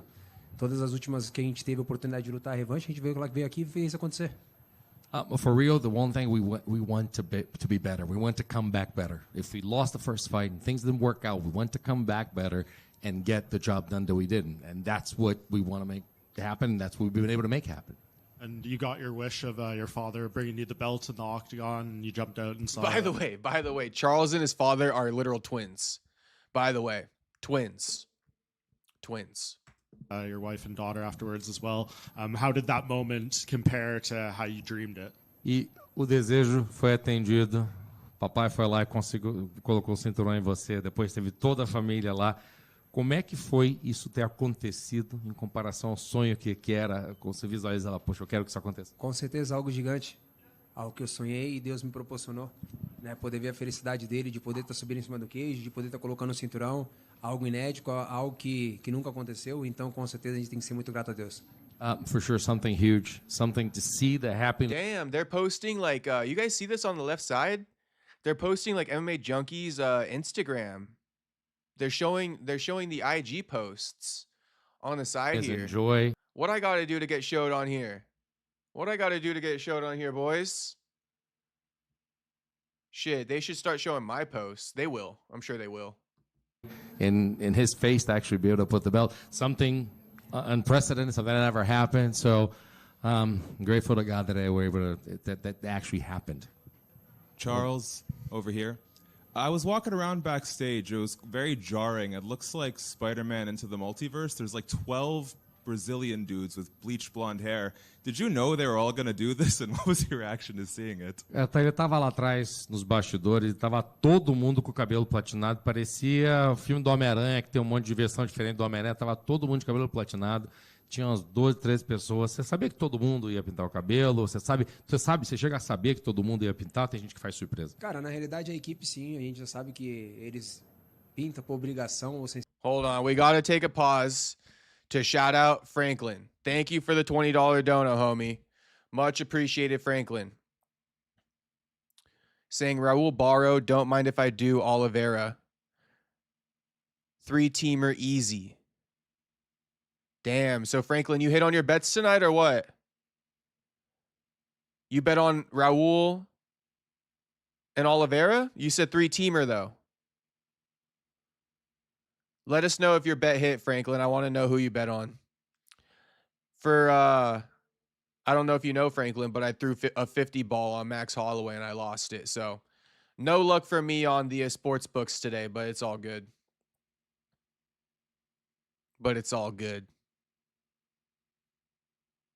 Se obrigação, tem que pintar. Thanks again, Franklin. Much appreciated, homie. Não tem forma, não tem jeito pra onde correr. Depois que inventamos essa parada aí, a gente vai e faz. Mas com certeza os fãs fazem pelo amor, pelo carinho e a gente fica muito feliz com isso. Listen, we know the team, it's pretty much, you gotta have to do it. There's nowhere to hide now. Like everybody, if you're a part of the team, you're gonna have to do it right now. They just do it. I don't know if they do it because it's mandatory, but everybody does it. Listen, that's it. It's part of the whole thing, and the fans do it too, so we really appreciate it. You said at the ceremonial weigh-ins that it was your mother's birthday and this BMF title was a present to her. What did it mean to her to be able to give that to her, and what was her reaction? E você falou na sexta-feira, anunciou para todo mundo que era aniversário da mamãe na sexta-feira e que esse BMF seria um presente para ela. Como é que sentiu dar um presentão dela? Com certeza, feliz demais. Não tive a oportunidade de pegar e abraçar ela, entregar na mão dela, mas com certeza é algo gigante. Sou muito grato a Deus por isso, por aquilo que a gente vem, sabe, pedindo para ele vem concedendo, e o aniversário dela na sexta-feira, e com certeza hoje sendo coroada que esse grande cinturão é algo gigante. Something huge. It was amazing just to be able to actually, I just kind of gave the belt to her. She just enjoyed it. You could see it. I just very happy to be able to crown, her with that and just give her that gift. It's again, grateful to God to have the opportunity to be able to give her that gift. It's amazing. And last one for me. For a long time, we've been talking about how the Charles Oliveira of MMA is this dual threat, striking and submissions. Looks like you're the Dubronx of wrestling as well now. How important was it for you to add this weapon to your game? Because now I don't really see anything missing from your offense. It seems like you can do it all at a very elite level. E muito se falou ao longo do tempo, à medida que você foi evoluindo, como você sempre fala, que a gente começou a ver não só no chão, mas também. I like that question. I do like that question. Let's hear it. Na trocação, e agora de repente aparece. It's something that I criticized Charles for going into this fight. He doesn't have offensive wrestling necessarily. He doesn't have a lot of takedowns. So it's what I said about, damn, Franklin dropping another 20 ball. Thank you, Franklin. Thank you, Franklin. Okay, Franklin put money on Braulio, Raul Rosas, and Oliveira. Good money, homie. Good money. Good money. Congratulations, Franklin. Good shit, homie. Braulio was the lock of the night, though. Low key. I told you guys when the fight was taking place. Braulio was the lock of the night. Essa dupla que eles dizem aqui também veio o Charles West, um cara que faz a transição bem. Como é que é? Porque agora não estamos vendo buraco no teu jogo. Como é que é isso de basicamente ter um ataque tríplice? Com certeza, feliz demais, né? Com toda a equipe, com toda a família. O Ali deve estar muito feliz com isso, né? Que isso aí é a grande parte dele, a parte do meu West, que vem melhorando cada vez mais. Como eu falei, toda vez que eu vou subir aqui dentro desse cage aqui, eu quero estar melhor, tanto em pé quanto no chão. Eu quero estar, eu quero ser uma versão melhor. For sure, we're all happy. The team, this family that we have there. I have to thank Ali for this because the wrestling has improved so much. And that's like I said, every single time we come here, I want to be, whether it's standing, whether it's on the ground, I want to come back better. So we're really, really happy about that. Charles, congratulations. Hold up. Before we go any further, let me just address Unbroken. I feel like I want to address this one. Unbroken says, remember me when you're rich, guys. Shout out to Unbroken. Shit. I can't wait for the day where I can start giving back to you guys. So just know that that's always on the back of my mind. Very appreciative for the support you guys give me. Whether it's donos, whether it's chatting, whether it's tuning in every night. There's a lot of ways to support. So I can't wait till the day where I could give back to you guys because I am very grateful for all you guys who tune in every night. So Unbroken, I would never forget you, homie, or all the people who be watching every night. I got a good memory, so we'll never forget you, homies. And I plan on giving back to you boys. So it will not just be a one-sided affair, you feel me? But let's continue. That had to be said. It had to be said. And then St. RG does say, Charles looks scary in there, ain't gonna lie. That is true. Charles did look a bit scary. I'm not gonna lie to you. I counted Max out after like the third round, bro. Like, I was like, damn, okay, Charles got this shit, clearly. And then RG says, congrats, Frank. Everybody congratulate Franklin. On the win. To your left right here. If you do get a rematch with either one from the main event of the White House, how differently do you approach that fight given the results of the Ilya fight and how long it's been since your Gaethje fight? Se você basicamente ganha essa oportunidade de disputar o cinturão, seja quem for o vencedor da luta na Casa Branca, como que seria diferente uma luta entre você e o Ilya e também o fato que foi uma luta contra o Gage que também já fez? Na realidade, não importa com quem vai ser. Eu estou em busca de um título, com certeza vai ser uma versão completamente melhor do que essa. É isso que eu quero chegar, toda vez que eu chegar aqui, eu quero chegar a uma versão melhor. It doesn't matter who's going to be against. I won that title, and for sure is going to be a better version. Whoever it is, I'm going to come in with a better version.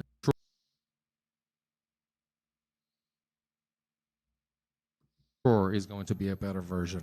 Whoever it is, I'm going to come in with a better version, improved version of Charles. E para você, o que significa ter sua família dentro do octógono? And for you, what does it mean to have your entire family in the octagon? Com certeza algo gigante. Feliz demais com essa oportunidade de poder trazer minha família para os Estados Unidos, poder ver eles subir em cima do queijo e com certeza colocar o cinturão em mim, ver a felicidade, a alegria, o choro, né, deles, isso é algo gigante para mim.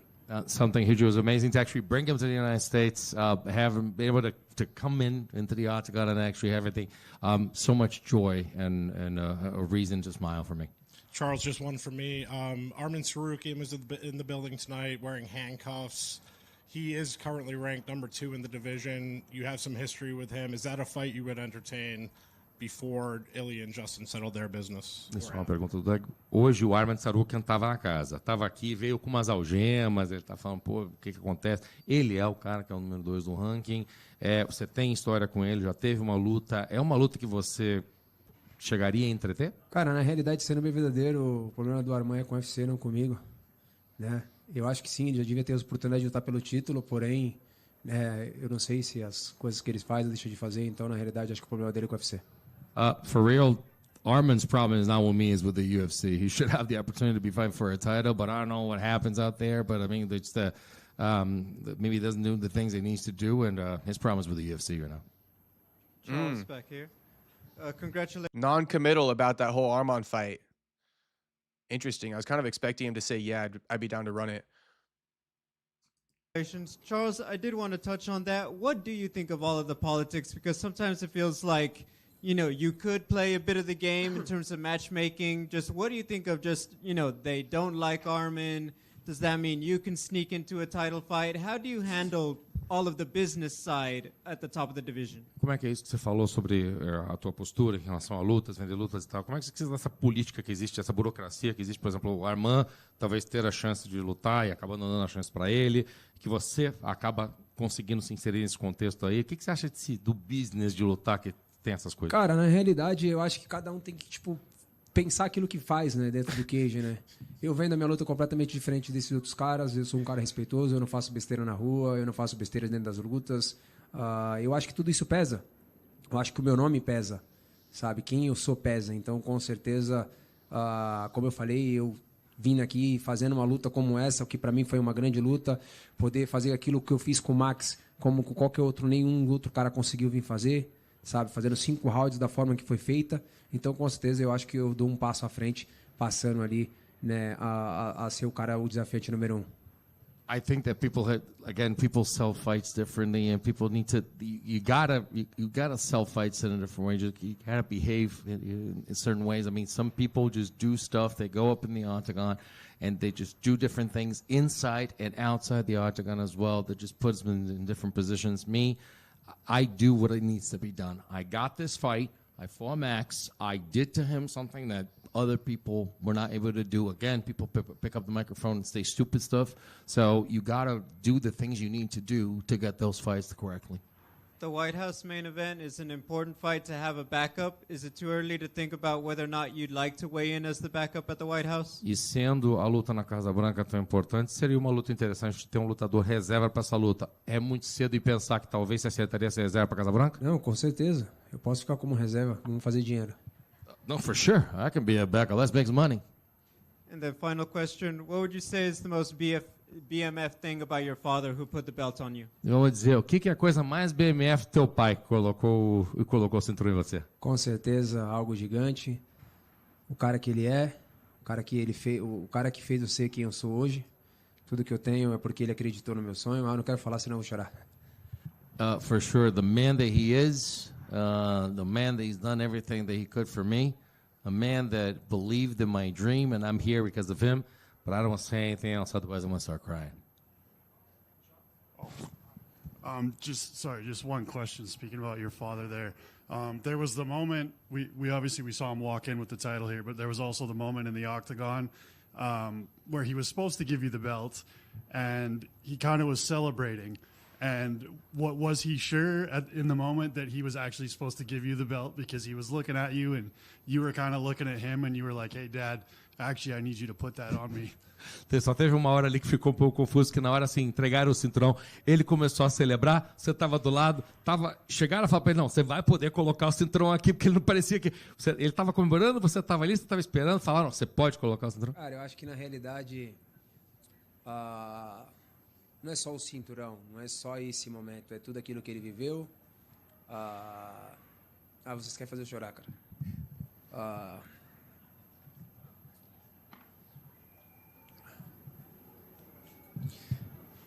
São todos esses anos que ele se dedicou acreditando em mim, sabe? Acreditou no sonho, acreditou no meu talento, e eu acho que acho que aquele momento que ele tava ali em cima do cage ali, na comemoração dele, é tudo isso aí.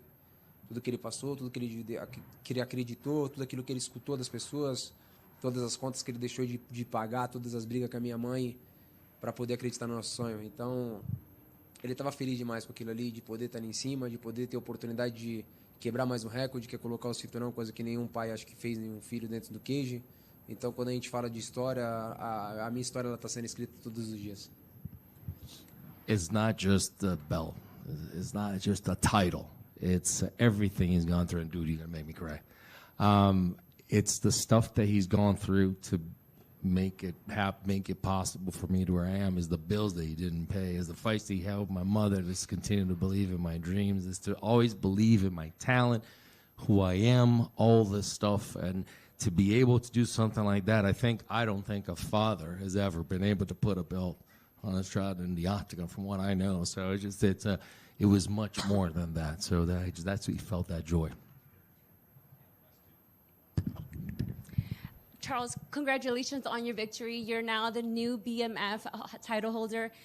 This fight was almost 11 years in the making. Did you ever think that you would get a chance to redeem yourself? And, we really want us, walk us through your mentality during these, 10, 11-year period. And let us know, if you ever thought you were going to redeem yourself. And not only that, for the BMF title.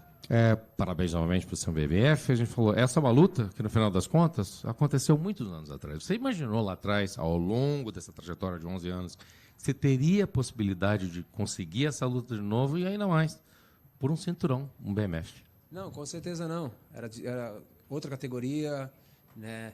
Lógico, quando o Max resolveu subir, eu pensei, com certeza vão querer casar essa luta pelo fato, mas não, nunca em nenhum momento pensei, mas graças a Deus aconteceu e aconteceu 100% pra gente.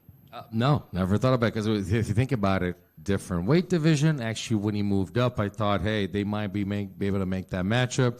But I'm so happy. Thank God it happened, and we're able to get that belt off of it. Oh, Charles, parabéns para essa vitória incrível. Uma pergunta. Eu sei que quando você foi criança, você foi doente e você família fez muitos sacrifícios para você e imagino que é por isso que você é tão emocionado hoje. Charles, we know that you, throughout your life and before, a long time ago, you were ill as a child. And I'm figuring, is that why right now you're so emotional about everything that's happening? Sim, com certeza sim. Você imagina um moleque pequeno escutar que nem uma bola de futebol poderia ganhar. E você vem aqui e você faz uma história linda como essa que eu venho fazendo. Se tornando campeão dos pesos leves, agora campeão BMF, sabe? É algo gigante. Então, eu só tenho que agradecer a Deus e falar para todo mundo, nunca desista dos seus sonhos. For sure. My boy that once heard that, you don't even give him a soccer ball because he won't be able to play with it. To me, be a fighter, be the champion of the lightweight division. I'm here and get something unprecedented against the BMF. As I always say to the kids and everyone out there, never give up on your dreams. Também, você performance me lembra da performance de Khamzat contra o DDP. O que você acha disso? Your performance kind of reminds me of the domination that we saw Khamzat against DDP. What do you think about that comparison? Não, acho que sim, é parecida, mas cada um do seu time, cada um do seu jeito, né? Cada um na hora de lutar. Foi uma luta boa. Yeah, I mean, but each and every one of us has their style, their type of performance, the way of fighting. Listen, it was a good fight. E a última pergunta para mim. Benoit Saint-Denis, cheguei no top 5 do... Shout out to Jim. Fucking Jim coming in with a bang. He deciphering Charles Oliveira immediately upon entering the chat. He goes, let me just read all this out. In real time, he realizes this. He goes, what the fuck does it say on his necklace? Illuminati? Illuminato. Illuminati. Same thing. This fucker is in the Illuminati. Fuck the Illuminati. No Illuminati. Jim Lotus goes, it means Illuminati. He's part of the club and displaying it right in your fucking face. Wake up, sheeple. Wake the fuck up right in your face with it, dumb sheeple. Jim Lotus, I love you, homie. I mean, I'm not, I don't be throwing that out too much, but shit, Jim Lotus, you funny as hell, homie. And I know you being for real, so I ain't taking you as a joke now. But shit, Jim Lotus, he stands 10 toes down on what he believes in, and I respect it. I respect it 100%. I fuck with Jim Lotus to the max. To the highest degree possible, I fuck with Jim Lotus. HT, what's poppin', HT? HT, I'm surprisingly in high spirits despite Max Holloway losing, but that's okay. I really got to not yell that much. It's 11:46. It's not that late, but I guess it's kind of late. And then, yeah, everybody tap into, Unbroken, that Sandy Demos stream later on once I'm finished. Don't be leaving this one. But shit, go follow Unbroken into Sandy Demos for some conspiracy theories when you're done. Morrissey Barnhart saying hi. What's poppin', homie? We just chilling. Peso leve. E o que você acha dele? Porque ele foi como ele quisiera como lutar para o BMF. E sobre o Benoit Saint-Denis, já está chegando no top 5 lá. Ele é um cara que já expressou a vontade de ser um BMF. O que você acha dele como talvez o... Não, com certeza é um grande lutador, mas eu não estou olhando para trás, sim olhando para frente. Yeah, for sure, great fighter, but I'm not looking back. I'm looking forward. Hey, Charles, just one real quick one. Can you think back to 2010 when you were a kid debuting in the UFC?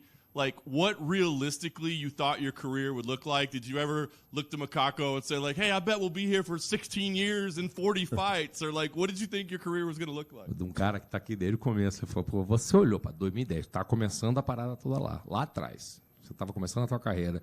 Você olhou para o Macaco e falou assim, não, daqui a 16 anos a gente vai estar lutando ainda. Você imaginou que essa trajetória ia ser assim? Não, de verdade não. Eu olhava os caras que tinham 30 lutas, 40 lutas, 50 lutas e falava, que loucura, cara. É muitas lutas. E eu hoje eu tô empatado com esses caras, eu até já passei. No, for sure not. I used to look at dudes with like 30 fights, 35 fights. I was like, it's crazy. We're never going to get to that. And here I am. We tied them, and I passed some of them. Congratulations, Charles. I know that you're getting a lot of shade, but congratulations, brother. And that's coming from me. That's coming from the biggest Max Holloway fan. They don't make bigger Max Holloway fans than me. And congratulations to Charles Oliveira. I'm actually happy for the guy. I know he grappled, but I respect Charles, and I just like the guy. So you're not going to hear too much trash talking from me. I'm honestly genuinely happy for him. I like to see him smile. I like to see him happy after the fight. It ain't no hate on Charles. It never was. It was just pure excitement. But congratulations, Charles. With that being said, okay, so there is some lore I was going to tell you guys. There's some lore I was going to tell you guys. The gym story. Zesty dude at the gym. And there's nothing wrong with being zesty. Don't get it twisted. But when you're closeted, when you're not admitting to it, and you're trying to disguise as my homie when you're really zesty, I don't like that. That makes me feel very uncomfortable. So I'm going to tell you guys that story. But before I do, allow me to just go over a few bookmarks, just a couple things we didn't fully go over. And before I even mention these bookmarks, I guess I kind of missed it. I spaced out a little bit during Charles's press conference, but Charles apparently calls for a Grand Prix with Dustin. Oh my God. All right. We've been live for 6 hours, so bear with me. Charles Oliveira calls for a Grand Prix with Conor and Nate in response to them. Now, they did say two more things. Conor goes, if they want, I'll spank Charlie. So that's after Conor's, said don't crown Charles Oliveira the BMF title and that he wasn't in support of it. And then Nate, he made a tweet too, and Nate said, I actually bookmarked it, so let's just see real quick. Nate said something along the lines of, did he delete it? Bro, what's up with these? Oh, here it is. Nate goes, P.S. Don't try and be me. Oliveira, Holloway, Topuria, McGregor, Pimples, none of y'all. Who the fuck's Pimples? Patty Pimblett? He intentionally spelled everybody's name wrong too. That's hilarious. Holloway, Oliveira, Topuria, McGregor, Pimples, none of y'all. Arguably, it took him more time to figure out how to spell their names wrong than to just spell them correctly. But next level pettiness, I respect it. So yeah, Nate said this. Connor said, I'll fight him. So Charles, he says, let's do a Grand Prix then. Shit. You want to do 170 ? I don't care. It doesn't matter. If you want, make it a Grand Prix. Put 2 fights on the same day. See what happens. All I'm telling you, boys, you better put McGregor first because Charles is not getting past Nate. Connor, yeah, he could probably get past Connor. And that's pretty much it. I mean, we're going to go over more stuff tomorrow. So I don't want to fully get into it today just because my bandwidth is a little bit low right now. Like my mental capacity, it's a bit low. So you guys are going to get better takes from me, more full spectrum stories tomorrow. Once I have once I listen to Ariel's takes and I put it all together, I'll be able to give you guys a good show tomorrow. So tonight, I'm not going to give you some deep ass takes because I've been in here with you. I haven't listened to everything yet. I want to listen to what Ariel said about the fight falling through on UFC White House. I'm going to get a consensus of everything. We're going to do a more elaborate show tomorrow. So there's a lot more stuff to talk about, like a lot more. I just saw footage of Charles rocking Max at the end of the fight in that 10 seconds. So the whole fight while they're standing up, Charles was rocking Max the entire time. There's a lot of stuff to get into tomorrow. But with that being said, I guess I'll give you guys the lore right now. I'll give you guys the quick lore. This is so random because we're going into something super just like not related at all. But I teased this earlier, so if anybody stuck through, I feel like I owe you the story.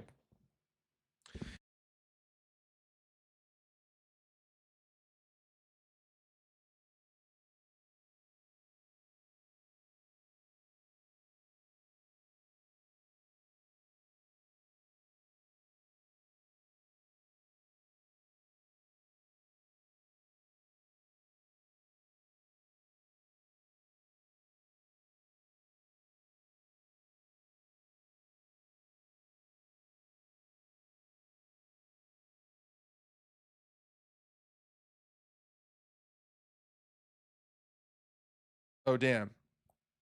Okay, I'm not sure where I muted. Not sure where I muted it. How long has it been muted?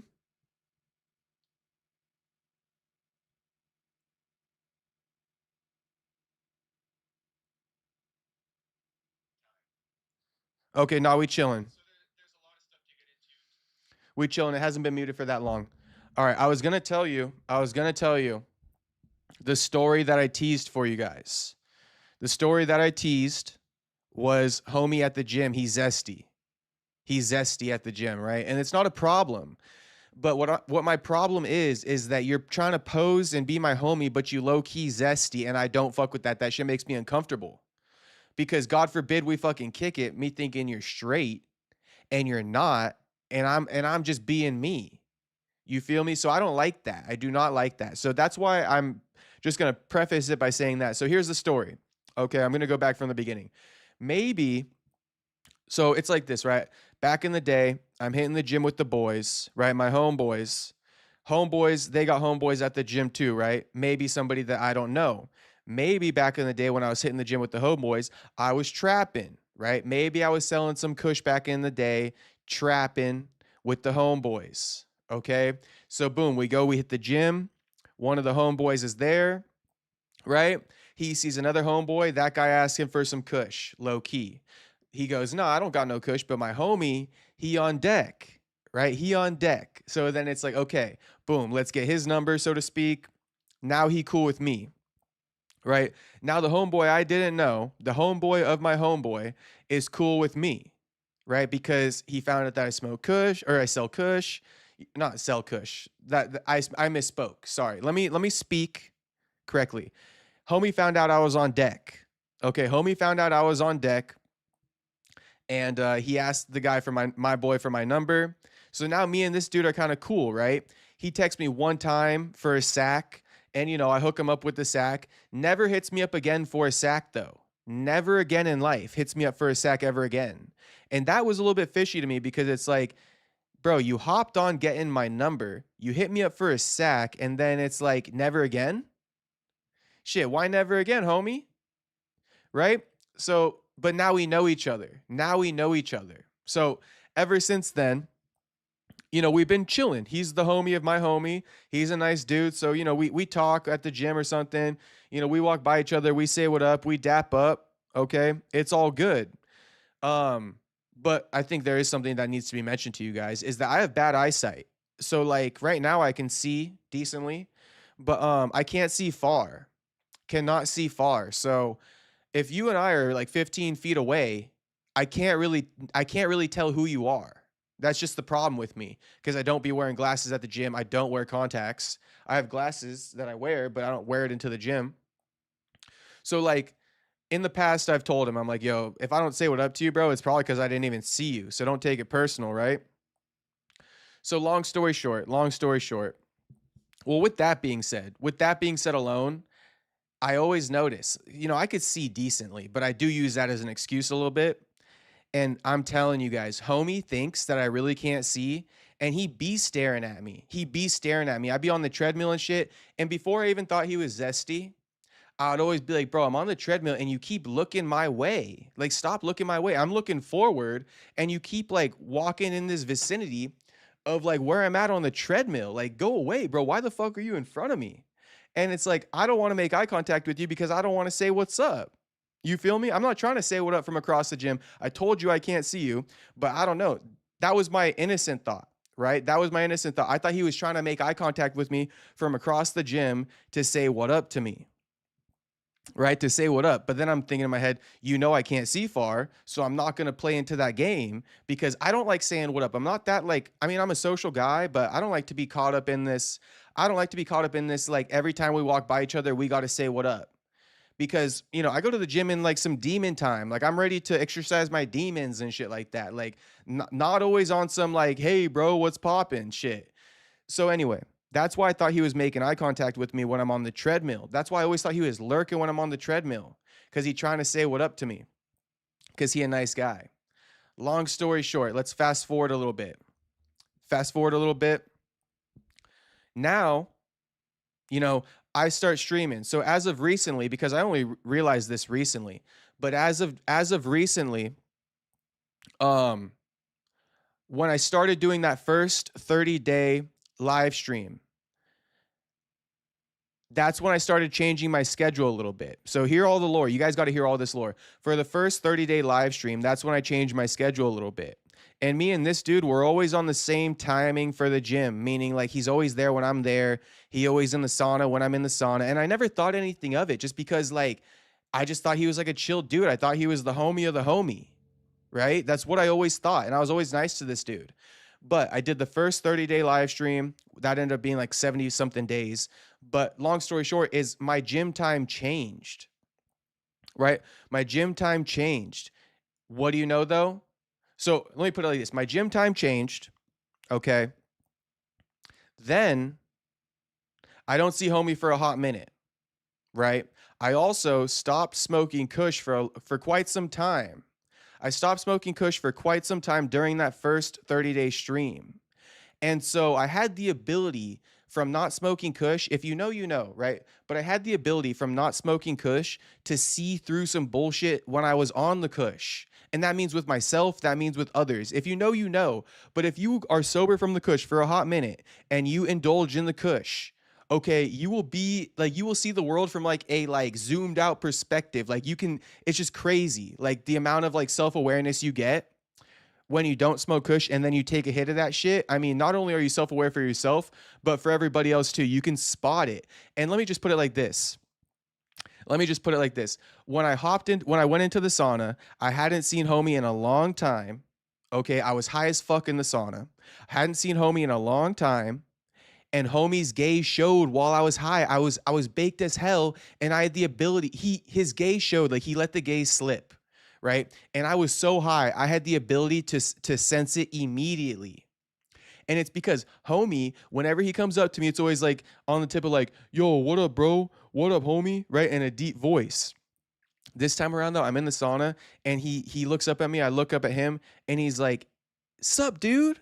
Like, and I'm like, yo, what the hell? This ain't the guy who I've been talking to with the deep voice. Like, yo, what up? Da, da, da, da, da. Now it's like a high pitch, like, sup, dude? And instantly, you guys are gonna call me crazy, but instantly I knew it. Right then and there, I was like, damn, homie zesty. I didn't even know homie zesty. And so I just picked up on that. And ever since then, I was like treating him with caution. But then now, I told you guys, I switched gym times. I just happened to see him one of those days when I switched gym times, but I hadn't seen him in a minute. That's why he's like subdued in the sauna. Okay. After that, he starts copying my gym time. He starts copying my fucking gym time, which is crazy work. On top of that, so now I start seeing him every day at the time I'm going, even though I changed my time. Okay. And to add on top of that, when he comes in, he's coming up to me like directly. He's like I'll give you an example. I'm over here hitting the what's it called? Leg extensions, right? I'm hitting quads. I'm on the leg extensions. Homie comes in the gym after we saw each other, after he let the gay show, right? He comes in the gym on my time the next day, puts his shit right next to me. You feel me? He like, yo, I'm a hop on this set after you. What up, bro? You know, mind if I keep my stuff here? Now we back to the deep voice again. Mind if I keep my stuff here? What up, bro? I'm gonna just put my stuff here. I'm gonna hit the machine after you. Trying to be all buddy. And I hate this shit. I just hate it because I know deep down the truth about this guy now. Low key, I know the truth about this guy. So I'm like, yeah, bro, like, what up, homie? You know, I'm gonna keep it cool. But yeah, I finished my quads. I actually rushed off of that shit. Finished hitting my quad set on the leg extension, and I dip. And I'm just like that. I'm like, yeah, homie, zesty. Then I go in the sauna again. He goes in the sauna. He sits next to me in the sauna. He like extending his leg next to me and shit. And I'm aware that you guys might be like, homie is tripping, meaning me. But I'm gonna just tell you guys this whole story. Okay. He comes in the sauna. He sits next to me. He's like extending his legs next to me and stuff. I'm like, bro, get the fuck away from me. Like, you're too close. You're too close for comfort. You feel me? Like, I'm sitting here and now I got your sweaty leg right underneath my nose. Like, get the fuck away. So I'm already bothered with that. I'm like, I just don't know what's going on, but he on this gay tip. And you guys got to follow me all the way through on this one. You got to follow me all the way through because up until the other night, I got confirmation that he's zesty. Basic confirmation. Okay. And I did spoil it earlier, but shit, I'm gonna tell you guys once I finish this story. So, you know, that's that. And then after that point, I'm like, all right, homie, definitely zesty. So now I'm, you know, in the past I was like, all right, I'm piecing it together. I'm taking down notes. I'm like, you know, 1 strike, 2 strikes, 3 strikes, he's gay. Okay. I'm like, 3 strikes, that's it. You're gay, homie. Right. But still, I wasn't sure up until last week. So, but after that point in time, the second session in the sauna, I'm like, yeah, I'm not really going to dap homie up anymore. I'm not even going to be nice to him. Right. I'm not even going to be on that friendly tip with him anymore because I'm just over it. And he's zesty and I know it. So I'm just over that friendly tip. I'm not going to say what up to you every day at the gym. And honestly, I feel like low key, he'd been going in the sauna at the same time as me, because I'd be going in that bitch shirtless and he's trying to check me out. I don't like that shit. I just don't like that shit. Like, you're not gonna impose as my homie and then secretly deep down, you're trying to match your sauna times with me because you're zesty. Like, nah, bro. I'm like, I just can't do that shit.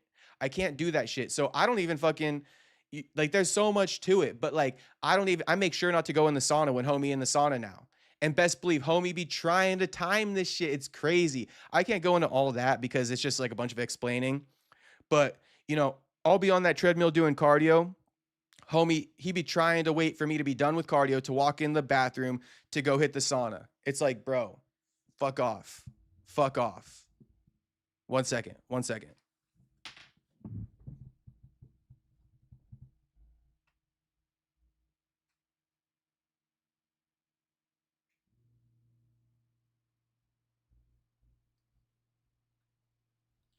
Sorry, it be getting hot in here because I'm just sitting in front of these lights with all the doors shut. So it's like 75 in my house right now. But okay. So after that second sauna session, I'm just like, yeah, I'm not gonna be friendly with homie anymore. He definitely zesty, and you know, I'm just on to him. So once I start making a conscious effort to not say what's up to him, I mean, this dude be like, he be coming next to where I'm working out. He'll be sitting there staring at me. like literally staring at me, and I can see it out of my peripherals. But he will intentionally work out close to me in eye range because, you know, I claim I got bad eyesight. He'll come work out next to me in eye range, continuously stare at me, okay? And then like just wait for that eye contact moment so he can say what up to me. And I don't give it to him. I straight don't give it to him. I refuse to look his way because I'm just not doing it anymore. You're too friendly, you zesty, and you're hiding it. So it's just, I'm not about it. So anyway, that's another thing he did. He was straight staring at me, like sitting down on this machine, just facing towards me, staring at me, and I'm refusing to acknowledge him. That was like one of the first times I refused. I'm like, yeah, we're not really homies anymore. Like, I'm just going to keep it a buck. We're not really homies anymore. So I wasn't looking at him. Now, we do walk by each other from time to time, and when I have to, I'll be like, what up, homie? You know, what up? But that right there, too. Now, you guys can think I'm exaggerating, or you can believe what I'm saying. You know, homie was planted on his ass on that machine, staring at me. It's the most awkward thing. And I'm a very observant guy, so I be paying attention to things. This dude is one of those guys at the gym. He don't stay on one machine. You know, like I told you, he came over to my machine. While I'm doing quads. He was trying to set that one up while he's doing another workout. He's going to put my stuff here. I'm doing this workout over here. When you're done, I'm going to pop over here. So this is that dude. You know, there's two people at the gym. There's people who constantly walk around in a circle, and there's people who camp out from machine to machine, meaning like you're not fucking hitting 3 machines at once. You go do one workout, then you go do the next. That's the type of guy I am. You know, I do one workout, I do lat pull downs, then I'll move on. I'll do some pull-ups. You feel me? I might do some rows after that. But I'm not doing lat pull downs, pull-ups, rows. Okay, there's 2 people at the gym. Those are the 2 people. And homie, he not the guy who camps out on a machine. That's why I know he was sitting there staring at me, waiting to say what up to me, and I said, fuck you.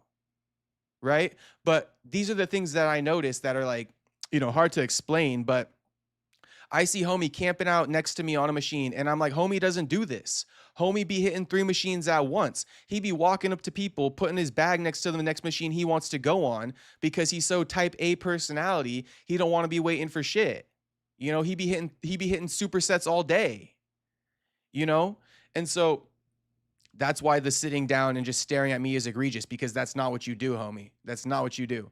So anyway, I do be, you know, at the gym, and he started coming at my time. So of course he's there, right? Of course, I'm not trying to beef with him. So I'm just like, you know, it's chill. Like if I walk by him, I might say what up to him, right? I might say what up to him, but I really don't for most of the time. Like I genuinely don't. He'll be lucky if I say what up to him like twice in a month. But my gym time changed a 3rd time, right? I told you guys that lady upstairs, she'd be bitching. So I've been doing the streams earlier. Been doing the streams around 7 p.m. now, right? Low key around 7 p.m., 8 p.m., ended around 10:30, and I've been telling you guys I've been hitting the gym at 10:30. Guess who hits the gym at 10:30 now? Guess who hits the gym at 10:30 now? It doesn't even need to be explained. I don't even need to say it. You boys know at this point who hits the gym at 10:30 now. All right, so basically what happened, in my opinion, is homie has been going to the gym at the same time as me for years, and I didn't even pick up on it. I just thought he would, you know, we'd be working on the same schedule and shit like that. We got the same situation going on. But he'd been going to the gym at the same time as me for years, okay? 4 years. Keep in mind, he got my number from my homie because I used to be on deck, okay? Picked up from me one time. Claimed he was a kush smoker, picks up from me one time. Seems like cap. Seems like you fronted to get my number, right? Seems like you fronted that you're a kush smoker and all this stuff to get my number. Anyway. Let me start this over. He'd been going to the gym at the same time for me as me 4 years. I finally switched up my gym time because I was doing the 30 days straight of streaming. I didn't see him for a hot minute, okay? I think he was tripping a little bit because he got a gay crush on me. So he didn't see me for a minute. He thought I was gone. I pop back up. That's when he goes, "Sup, dude?" And then I see his gay, he lets his gay show. So then I picked up on it. But for him, from his perspective, it's like, damn, my crush. You feel me? This shit's crazy. But it's like, damn, my crush. He fucking at the gym. This the time he goes, I've been missing him. Right? I mean, this shit's zesty as hell. But what am I supposed to say? He like, I've been missing him. So now he copies my gym time. Right? Copies the gym time. starts going overboard and being extra buddy with me to the point where I'm like, yeah, homie, we cannot even be friends anymore. Like, we cannot even be cordial at the gym because this shit's overboard. Okay. Fast forward to when I switch up my gym time a second time recently, a couple weeks ago. Now he copying that too. Okay. Now he copying that too, trying to match my times in the sauna. That's what he be doing. You know, when I told you I'm doing cardio and he keeps staring at me? Bro, he's staring at me because I'm doing cardio and he's trying to see when I'm done with cardio, when I walk into the locker room to hit the sauna. That's the problem. That's why he be looking, because he's trying to see when I'm done with cardio, when I'm going to go hit the sauna so he can match me in there, so he can meet me in there. These are all the things I'm picking up on, and you can call me crazy, but shit, whatever you want to say. Soda Pop, you got to scroll back or just lock in now. But I'm getting to the end of this. I'm getting to the end of it. I'm just explaining to you guys all the little things he be doing that make me think he's zesty. All right, so let's go to the last thing. Let's go to the last thing that happened this last week. I've been thinking he's zesty for weeks. I haven't said shit. Right? And this isn't even to mention, because somebody says, homie, stalking you like Colby. Bro, in the past, right, I've stepped out of the gym. This is how much he watches me at the gym. In the past, you know, I got a phone charger in my car. We all do. My phone fucking died while I was at the gym. I'm trying to do cardio. I'm trying to hit the sauna after I hit my lift. So what do? I go in my car to charge the phone for like 10 minutes, and then I'm going to come back in and finish my workout. Bro, when I came back in one time, he's like, oh, I thought you left. Like, bro, what the fuck? I didn't even say bye to you. The fuck you mean you thought I left? What the fuck you watching me for? The fuck you watching me for? The fuck you watching me for? That shit happened one time. I walked back in the gym. He goes, oh, I thought you left. Bro, what the fuck? The fuck? I didn't say later, bro. So what the fuck you paying attention to me for? Anyway, fast forward. You know, I changed the gym time to 10:30 p.m. now. Now he hitting the gym at 10:30 p.m. This is where it gets bad. This is where it got bad. The other night when I was at the gym at 10:30 p.m. and so was he, homie literally like this. I'm going to give you guys the enactment. I'm going to give you the enactment right now. I'm doing the foam roller. I'm rolling out my back, right?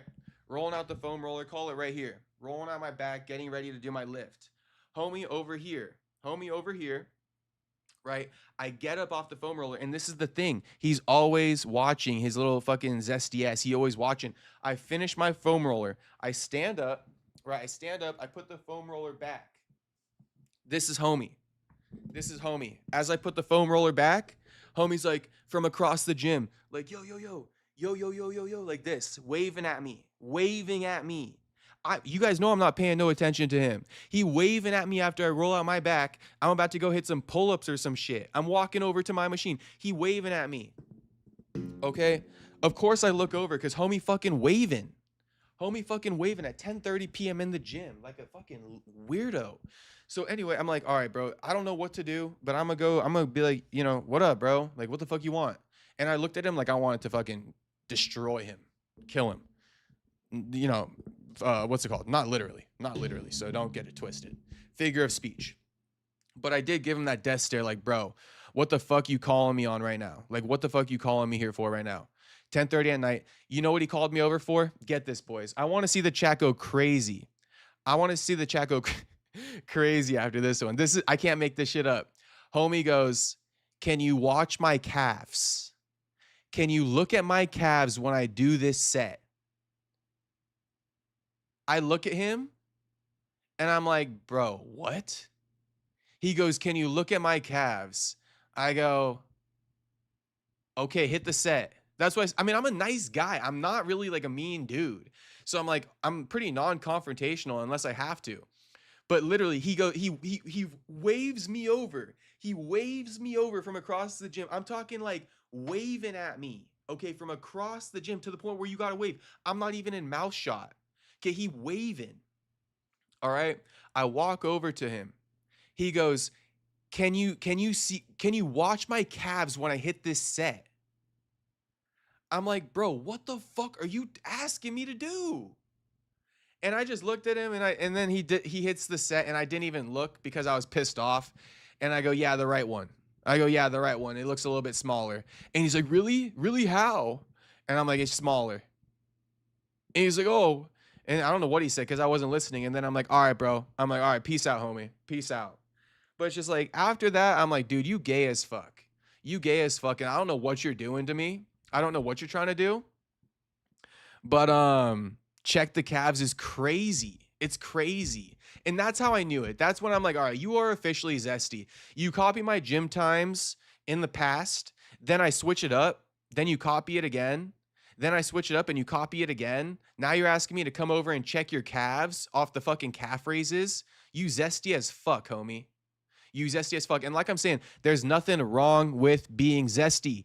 Okay, if somebody's openly zesty, I actually tend to like not gravitate towards them, right? But if somebody's actually zesty, I got no problem with it. My brother, he got a zesty friend, okay?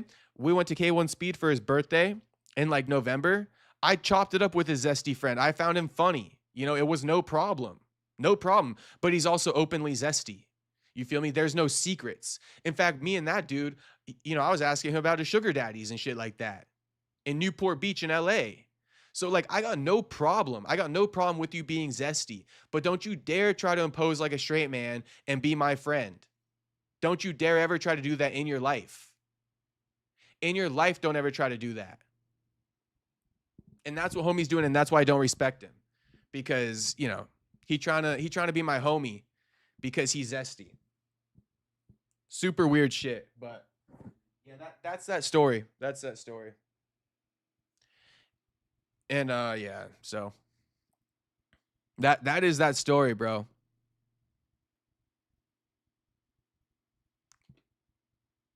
My downstairs neighbor is zesty as fuck. All right, but I'm gonna hop off now.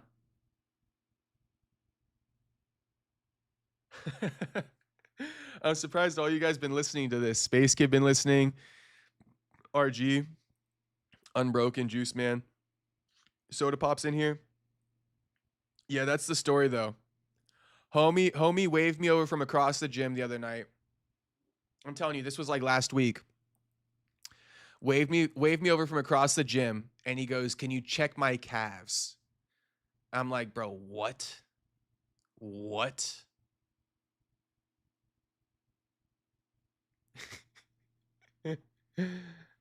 Soda Pop goes, I take it as a compliment whenever zesty dude's into me. I kind of take it as offense when they aren't. Call me crazy.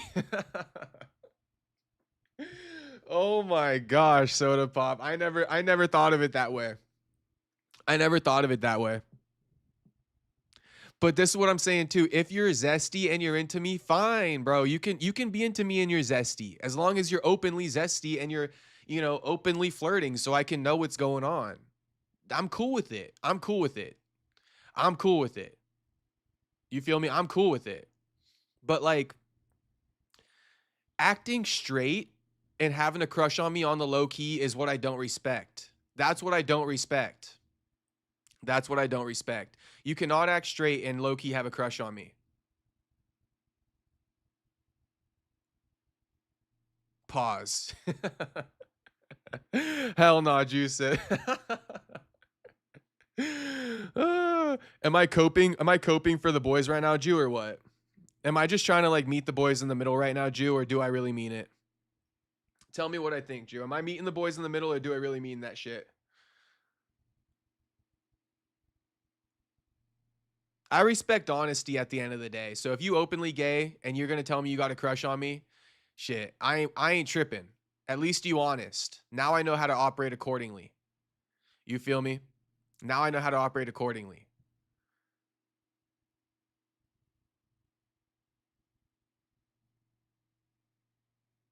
He's probably watching this live and doing something zesty. That's why I haven't brought it up, JP Money. I haven't brought it up because I'm not sure. It feels like he does watch the streams or something. I wouldn't be surprised. I honestly wouldn't be surprised. Jew says I'm just meeting them in the middle. You already know, Jew. You already know. Kevin says he abused you, bud, mentally. He trying to pull some tomfoolery. Are you exaggerating when you said his leg was right under your nose? No, I'll give you guys the context. So let's say I'm like this, right? I'm gonna give you guys the context. Hold up. You guys might see my toes real quick, but whatever. So let's say I'm sitting in the sauna like this, right? I'm sitting in the sauna like this. Homie's foot, he extended his leg like outward and right in front of me, like that much. Like right there. Like right here. Like his leg is like right here. Like he was sitting right next to me over here, and he extends his leg diagonally in front of me. Extends his leg diagonally in front of me, his sweaty ass leg, and he's like rubbing it and shit. I'm like, bro, you zesty as hell. Go rub your leg somewhere else, homie. But yeah, he was basically doing this. He's like rubbing his leg. He's like right under my nose, bro. I couldn't make this shit up if I wanted to. Time for a gym change, my man. Maybe. Homie be copying my gym times. It's crazy. It's crazy. But it's like he's just spinning his wheels. It's like he'd be going to the gym at 10:30 every night. It's like I don't hit the gym at 10:30 every night, homie. So shit, go spin your wheels. Serves you right. JP says, I'd be pissed and disgusted. I was pissed and disgusted. I'm like, dude. And then he comes up to me the next day and shit, and he's like putting his stuff next to mine, and like, you know, it's like, dude, too buddy. This is too much for me. You liked it, says upstairs neighbor. Unbroken laughing at me reenacting it. Shit, I got the content for you guys. We know how they roll. Soda Pop goes, when I was in school, this Latino guy who would pull a lot of girls, very handsome guy too, would stare at me a lot with a zesty look. I think he was into me, bro. I mean, if you feel like he was into you, he probably was. Honestly, that's my experience with it. That's my experience with it now. It's like if you feel like there's some smoke where there's fire, probably a whole lot of smoke there. Probably a whole lot of smoke there. Gym be packed at night, question mark? Nah, at 10:30, it's empty as hell. That's why he felt so comfortable. At 10:30, it's empty as hell. But at like 6:30, it's super busy. Super busy. Gym's busy up until like 8 p.m. in OC.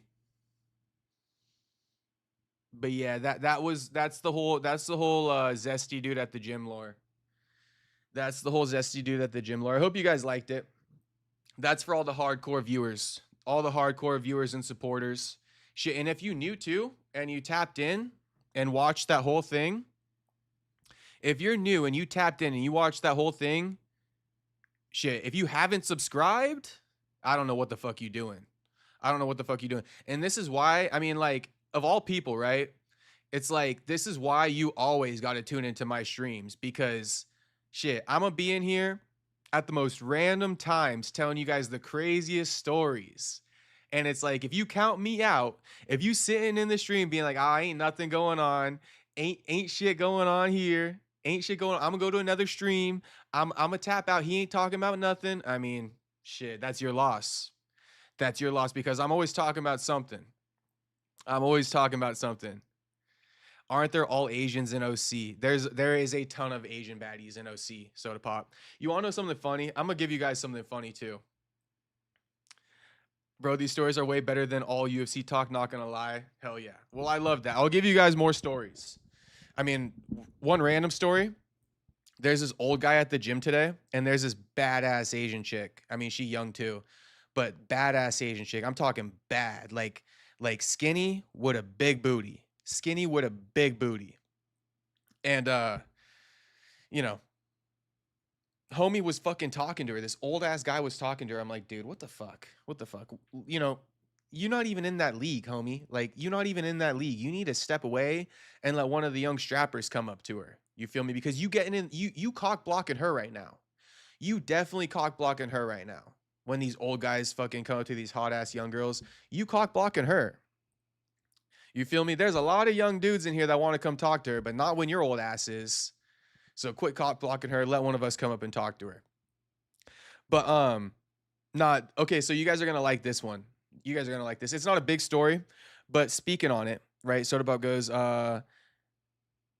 where is it again that Soda Pop said it? Aren't there all Asians in OC? Yes, there's a lot of Asians in OC, but OC can be kind of big.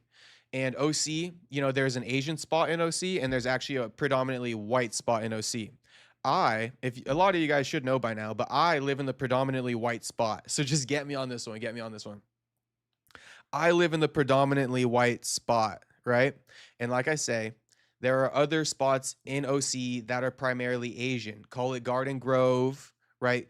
Call it Irvine. These are primarily Asian. Garden Grove, Irvine, Buena Park. This is Asian, right? Westminster. This is all Asian. When you talk about, I don't want to really name the white cities because that's where I live. But when you talk about South Orange County, that's going to be white, right? South Orange County is white. North Orange County is Asian and Mexican. It's like basically goes like this, like white, middle is Mexican, then the far north is Asian. Okay. So what am I getting to? What I'm getting to is that what do Asian women like? I think we can all agree what Asian women like, right? Shout out to all the white boys in the chat. Shout out to all the white boys in the chat watching right now, okay? Because the Asians, ladies, they like you. They like the white boys in the chat right now, okay? And where do I live? In a predominantly white area. So I just kind of realized as of late, we get a lot of Asian baddies in our gym because low-key, I think they're hunting for the white boys. I think they're white boy hunting in my city. They be hitting my gyms in my city, hunting for the white boys because they know that's where they're all at. I almost said we're all at, and I guess I am white a little bit, but I'm mixed. Okay, but that's where they're all at, in my city, right? So I just figured I'd bring that to you. Yeah, there's a lot of Asians in OC, and actually a lot of the Asian baddies end up coming down to South OC because that's where all the white boys are at, and that's their type. So it works in our favor. It works in our favor for sure. Yeah, see, Juice Man says Long Beach got all the Asians too. LA got a lot of Asians. LA got a lot of Asians. Jacob trying to set up the young guys. LMAO. You cock blocking her. LMAO. Shit, you should get in there. I mean, not when the old guy's talking to her, but I feel you. I feel you, Space Kid. I would have got in there.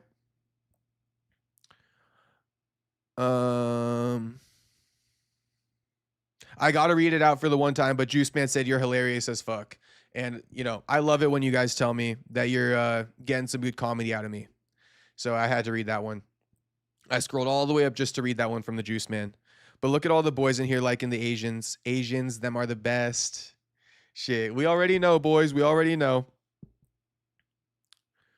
Unbroken says, I need to move to OC. Honestly, Unbroken, come to OC. I'll lock you in with the Asian baddie. I'll lock you in with the Asian baddie. Come to OC. I got you. Juice Man, Long Beach got all the... Oh, I read that one. Stanton. Honestly, I'm not too familiar with Stanton. Call it Japan, says Unbroken.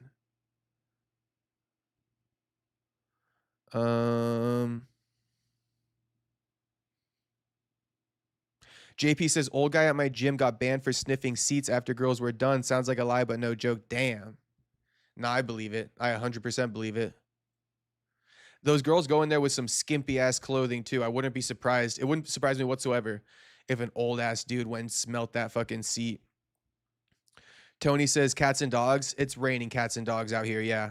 For sure. Money, they like money. Don't eat my cat and dog. Oh, my gosh. Him says, I'm in LA. We have everything. Armand Sarukian lives here, too. Yep, LA does have everything. I would say just culture. I would say they're pretty much the same demographically, but LA does have more black people for sure. That's going to be the difference in LA. They got more black people. That's just a fact now. And also, culturally, LA and OC, they are a bit different. They're a bit different for sure.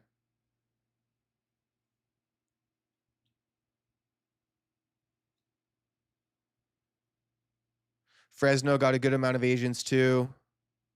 California got all the Asians. Juice Man says, I lost my virginity to an Asian, LOL. Shit. Shout out to Juice Man. That's good shit, homie. That's good shit, homie. That's points in my book, Juice Man. That's definite points in my book, homie. You know ball, homie. You know ball. The dudes who don't be fucking with the Asian chicks, they don't know ball at all. Way different, LOL. Yeah, him knows. Him knows. LA and OC, it's like an hour apart, but it's a world of difference. They talk different too. We talk different, so to speak. But now with the internet, it all kind of blends. It all kind of blends.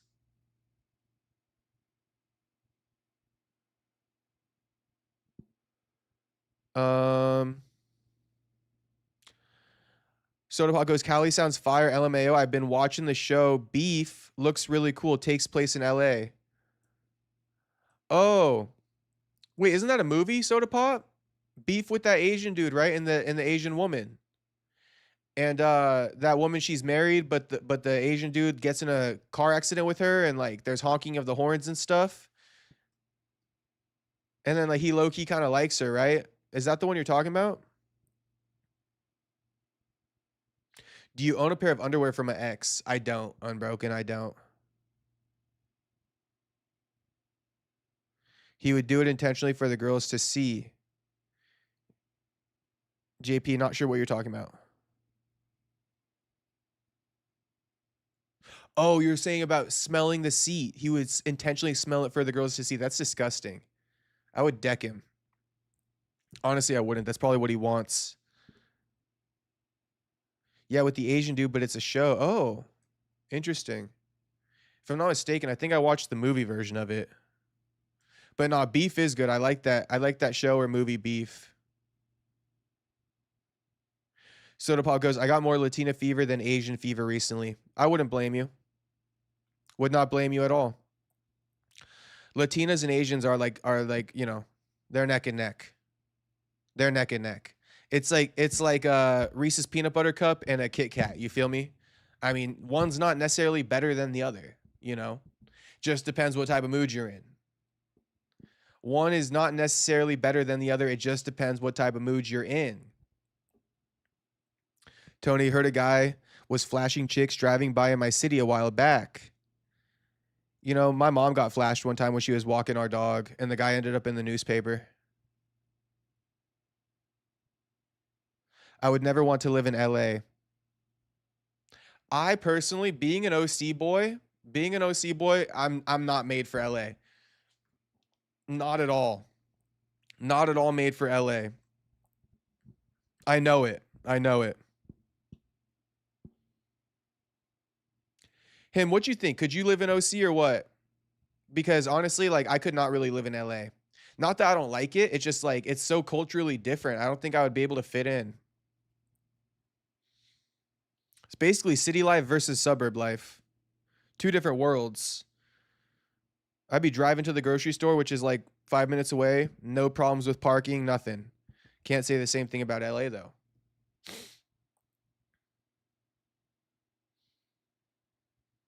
How many chicks did Nick plow in rehab? Over under 5.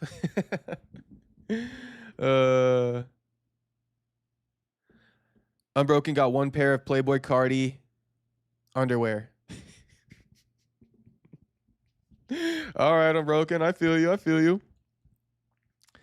Him says there's a small sub-city called Glendale in LA, and it's literally all Armenians. That's where Armand lives and always goes out. Facts. That is true. That is true. Shout out to Glendale. That's also where you know, Edmund Taverdian's gym is at. It's in Glendale, California. And what is he? He's Armenian. Soda Pop's more of an almond joy guy. What about Blasians? I mean, shit, Unbroken. We don't discriminate against Blasians. Extremely beautiful.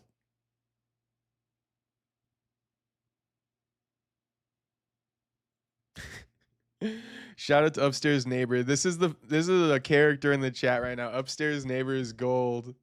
Upstairs Neighbor, I admire you staying in character. I admire it. Professional Downstairs Neighbor, I'm recording the noise coming from downstairs on my phone right now past midnight. Jesus. I'm sorry, bae. I'm sorry. I'm going to hop off right now, actually. Almond Joy got nuts. That's true. No, I live in Hollywood. There's just too much around me. I'm used to. I wouldn't move. Yeah, see, it's two different worlds. And we both used to our world. I feel you, him. And I rent cars to people out here. There's a lot of business. Surprisingly, him, I'm going to tell you the truth about OC, him. There's not as much business in OC. People aren't hustlers and go-getters out here in OC. I'm going to keep it real. OC, a little bit of a fake town in the sense that, like, especially South OC. South OC, it's that bougie. It's like, Laguna Beach type shit. So like in South OC, bro, everybody made. Everybody made. If you're not made, your parents are rich as fuck. So like there's not a lot of grind, because all these kids are just like, they're already got this image of being rich, and it's more so they try to keep fulfilling this image of being rich, but it's like they were only known for being rich because they were their parents, right? But they try to keep that image for as long. It's a weird concept out here. But just know, like, everybody's wealthy out here, and like if you're not wealthy, your parents are wealthy, and then these kids grow up with like a rich image, right? People respect them for having money that their parents have. And then once they grow up and move into the real world, like I had a homie, he had too much confidence because his family is known for being well off, but not really, but just like they live comfortable. They own a house. It's a decent sized house.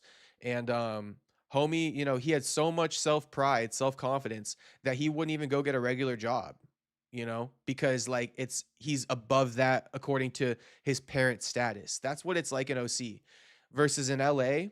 Like him is like, actually I'm not reading him's chat yet, but where him lives in LA, so to speak, here's the difference. In LA, let me give you an easier example. In LA, that's where you got the kids with backpacks full of like stuff to sell, snacks, drinks. They're straight hustlers. Kids in LA are straight hustlers. But also because chances are their mom or their grandma works in like, I'm not trying to put it down like this. It's not always like this, but just understand it's more of a real place. People in LA, right? They got moms and grandmas working in like, taco stands on the side of the road somewhere. You feel me? Like that's the real hustle in LA, but there's no real hustle like that here in OC. And I think it's actually a bad thing. I think it's actually a bad thing that in OC there's no real hustle like that because people aren't humble. People think they're too good to make a dollar off of a certain thing. You feel me? Versus in LA, everybody knows there's a common struggle. People respect, right, the work ethic, the hustle to try to get an extra dollar for your family because it's not assumed that your family is rich. Over here, it's like, oh, you don't come from money, right? Over there, it's like, I would understand why this kid is working a taco stand on the side of the road, why, this kid is selling drinks and chips at school. I would understand why, because, probably his parents don't come from money, and that's fine. Right? That's fine. That's how we are too. But over here, it's not like that. In OC, it's like, oh, that kid's broke. He be selling like chips and shit like that. Like his parents don't got money. They're broke. You feel me? They're broke. I mean, God forbid you're one of these kids who pulls up to school in OC and South OC. God forbid you're one of these kids who pulls up to school in like a Honda Civic. God forbid. God forbid. God forbid. This is where I grew up, so I dealt with some of these struggles because my family don't got money for a fucking nice ass car necessarily. So I'm speaking about these things that I also kind of like had to experience. But I also bought into the pressure. Like the first car I got was like some like Mazda 3. It was like whatever. It wasn't chill. It was like manual roll down windows, push it to lock and shit. It had no electric shit. And I was so like embarrassed about it because all my friends had nice cars that I went and got myself a job. I went and got myself a car on my own. Because I was so peer pressured. And then I went and ran that Mustang. Now I got a V8, so I'm chilling now. But yeah. That's kind of the difference between LA and OC. And him is saying, there's a few hustlers here. There's mostly 5 people. Slamming into one house with a bunch of roommates barely paying rent.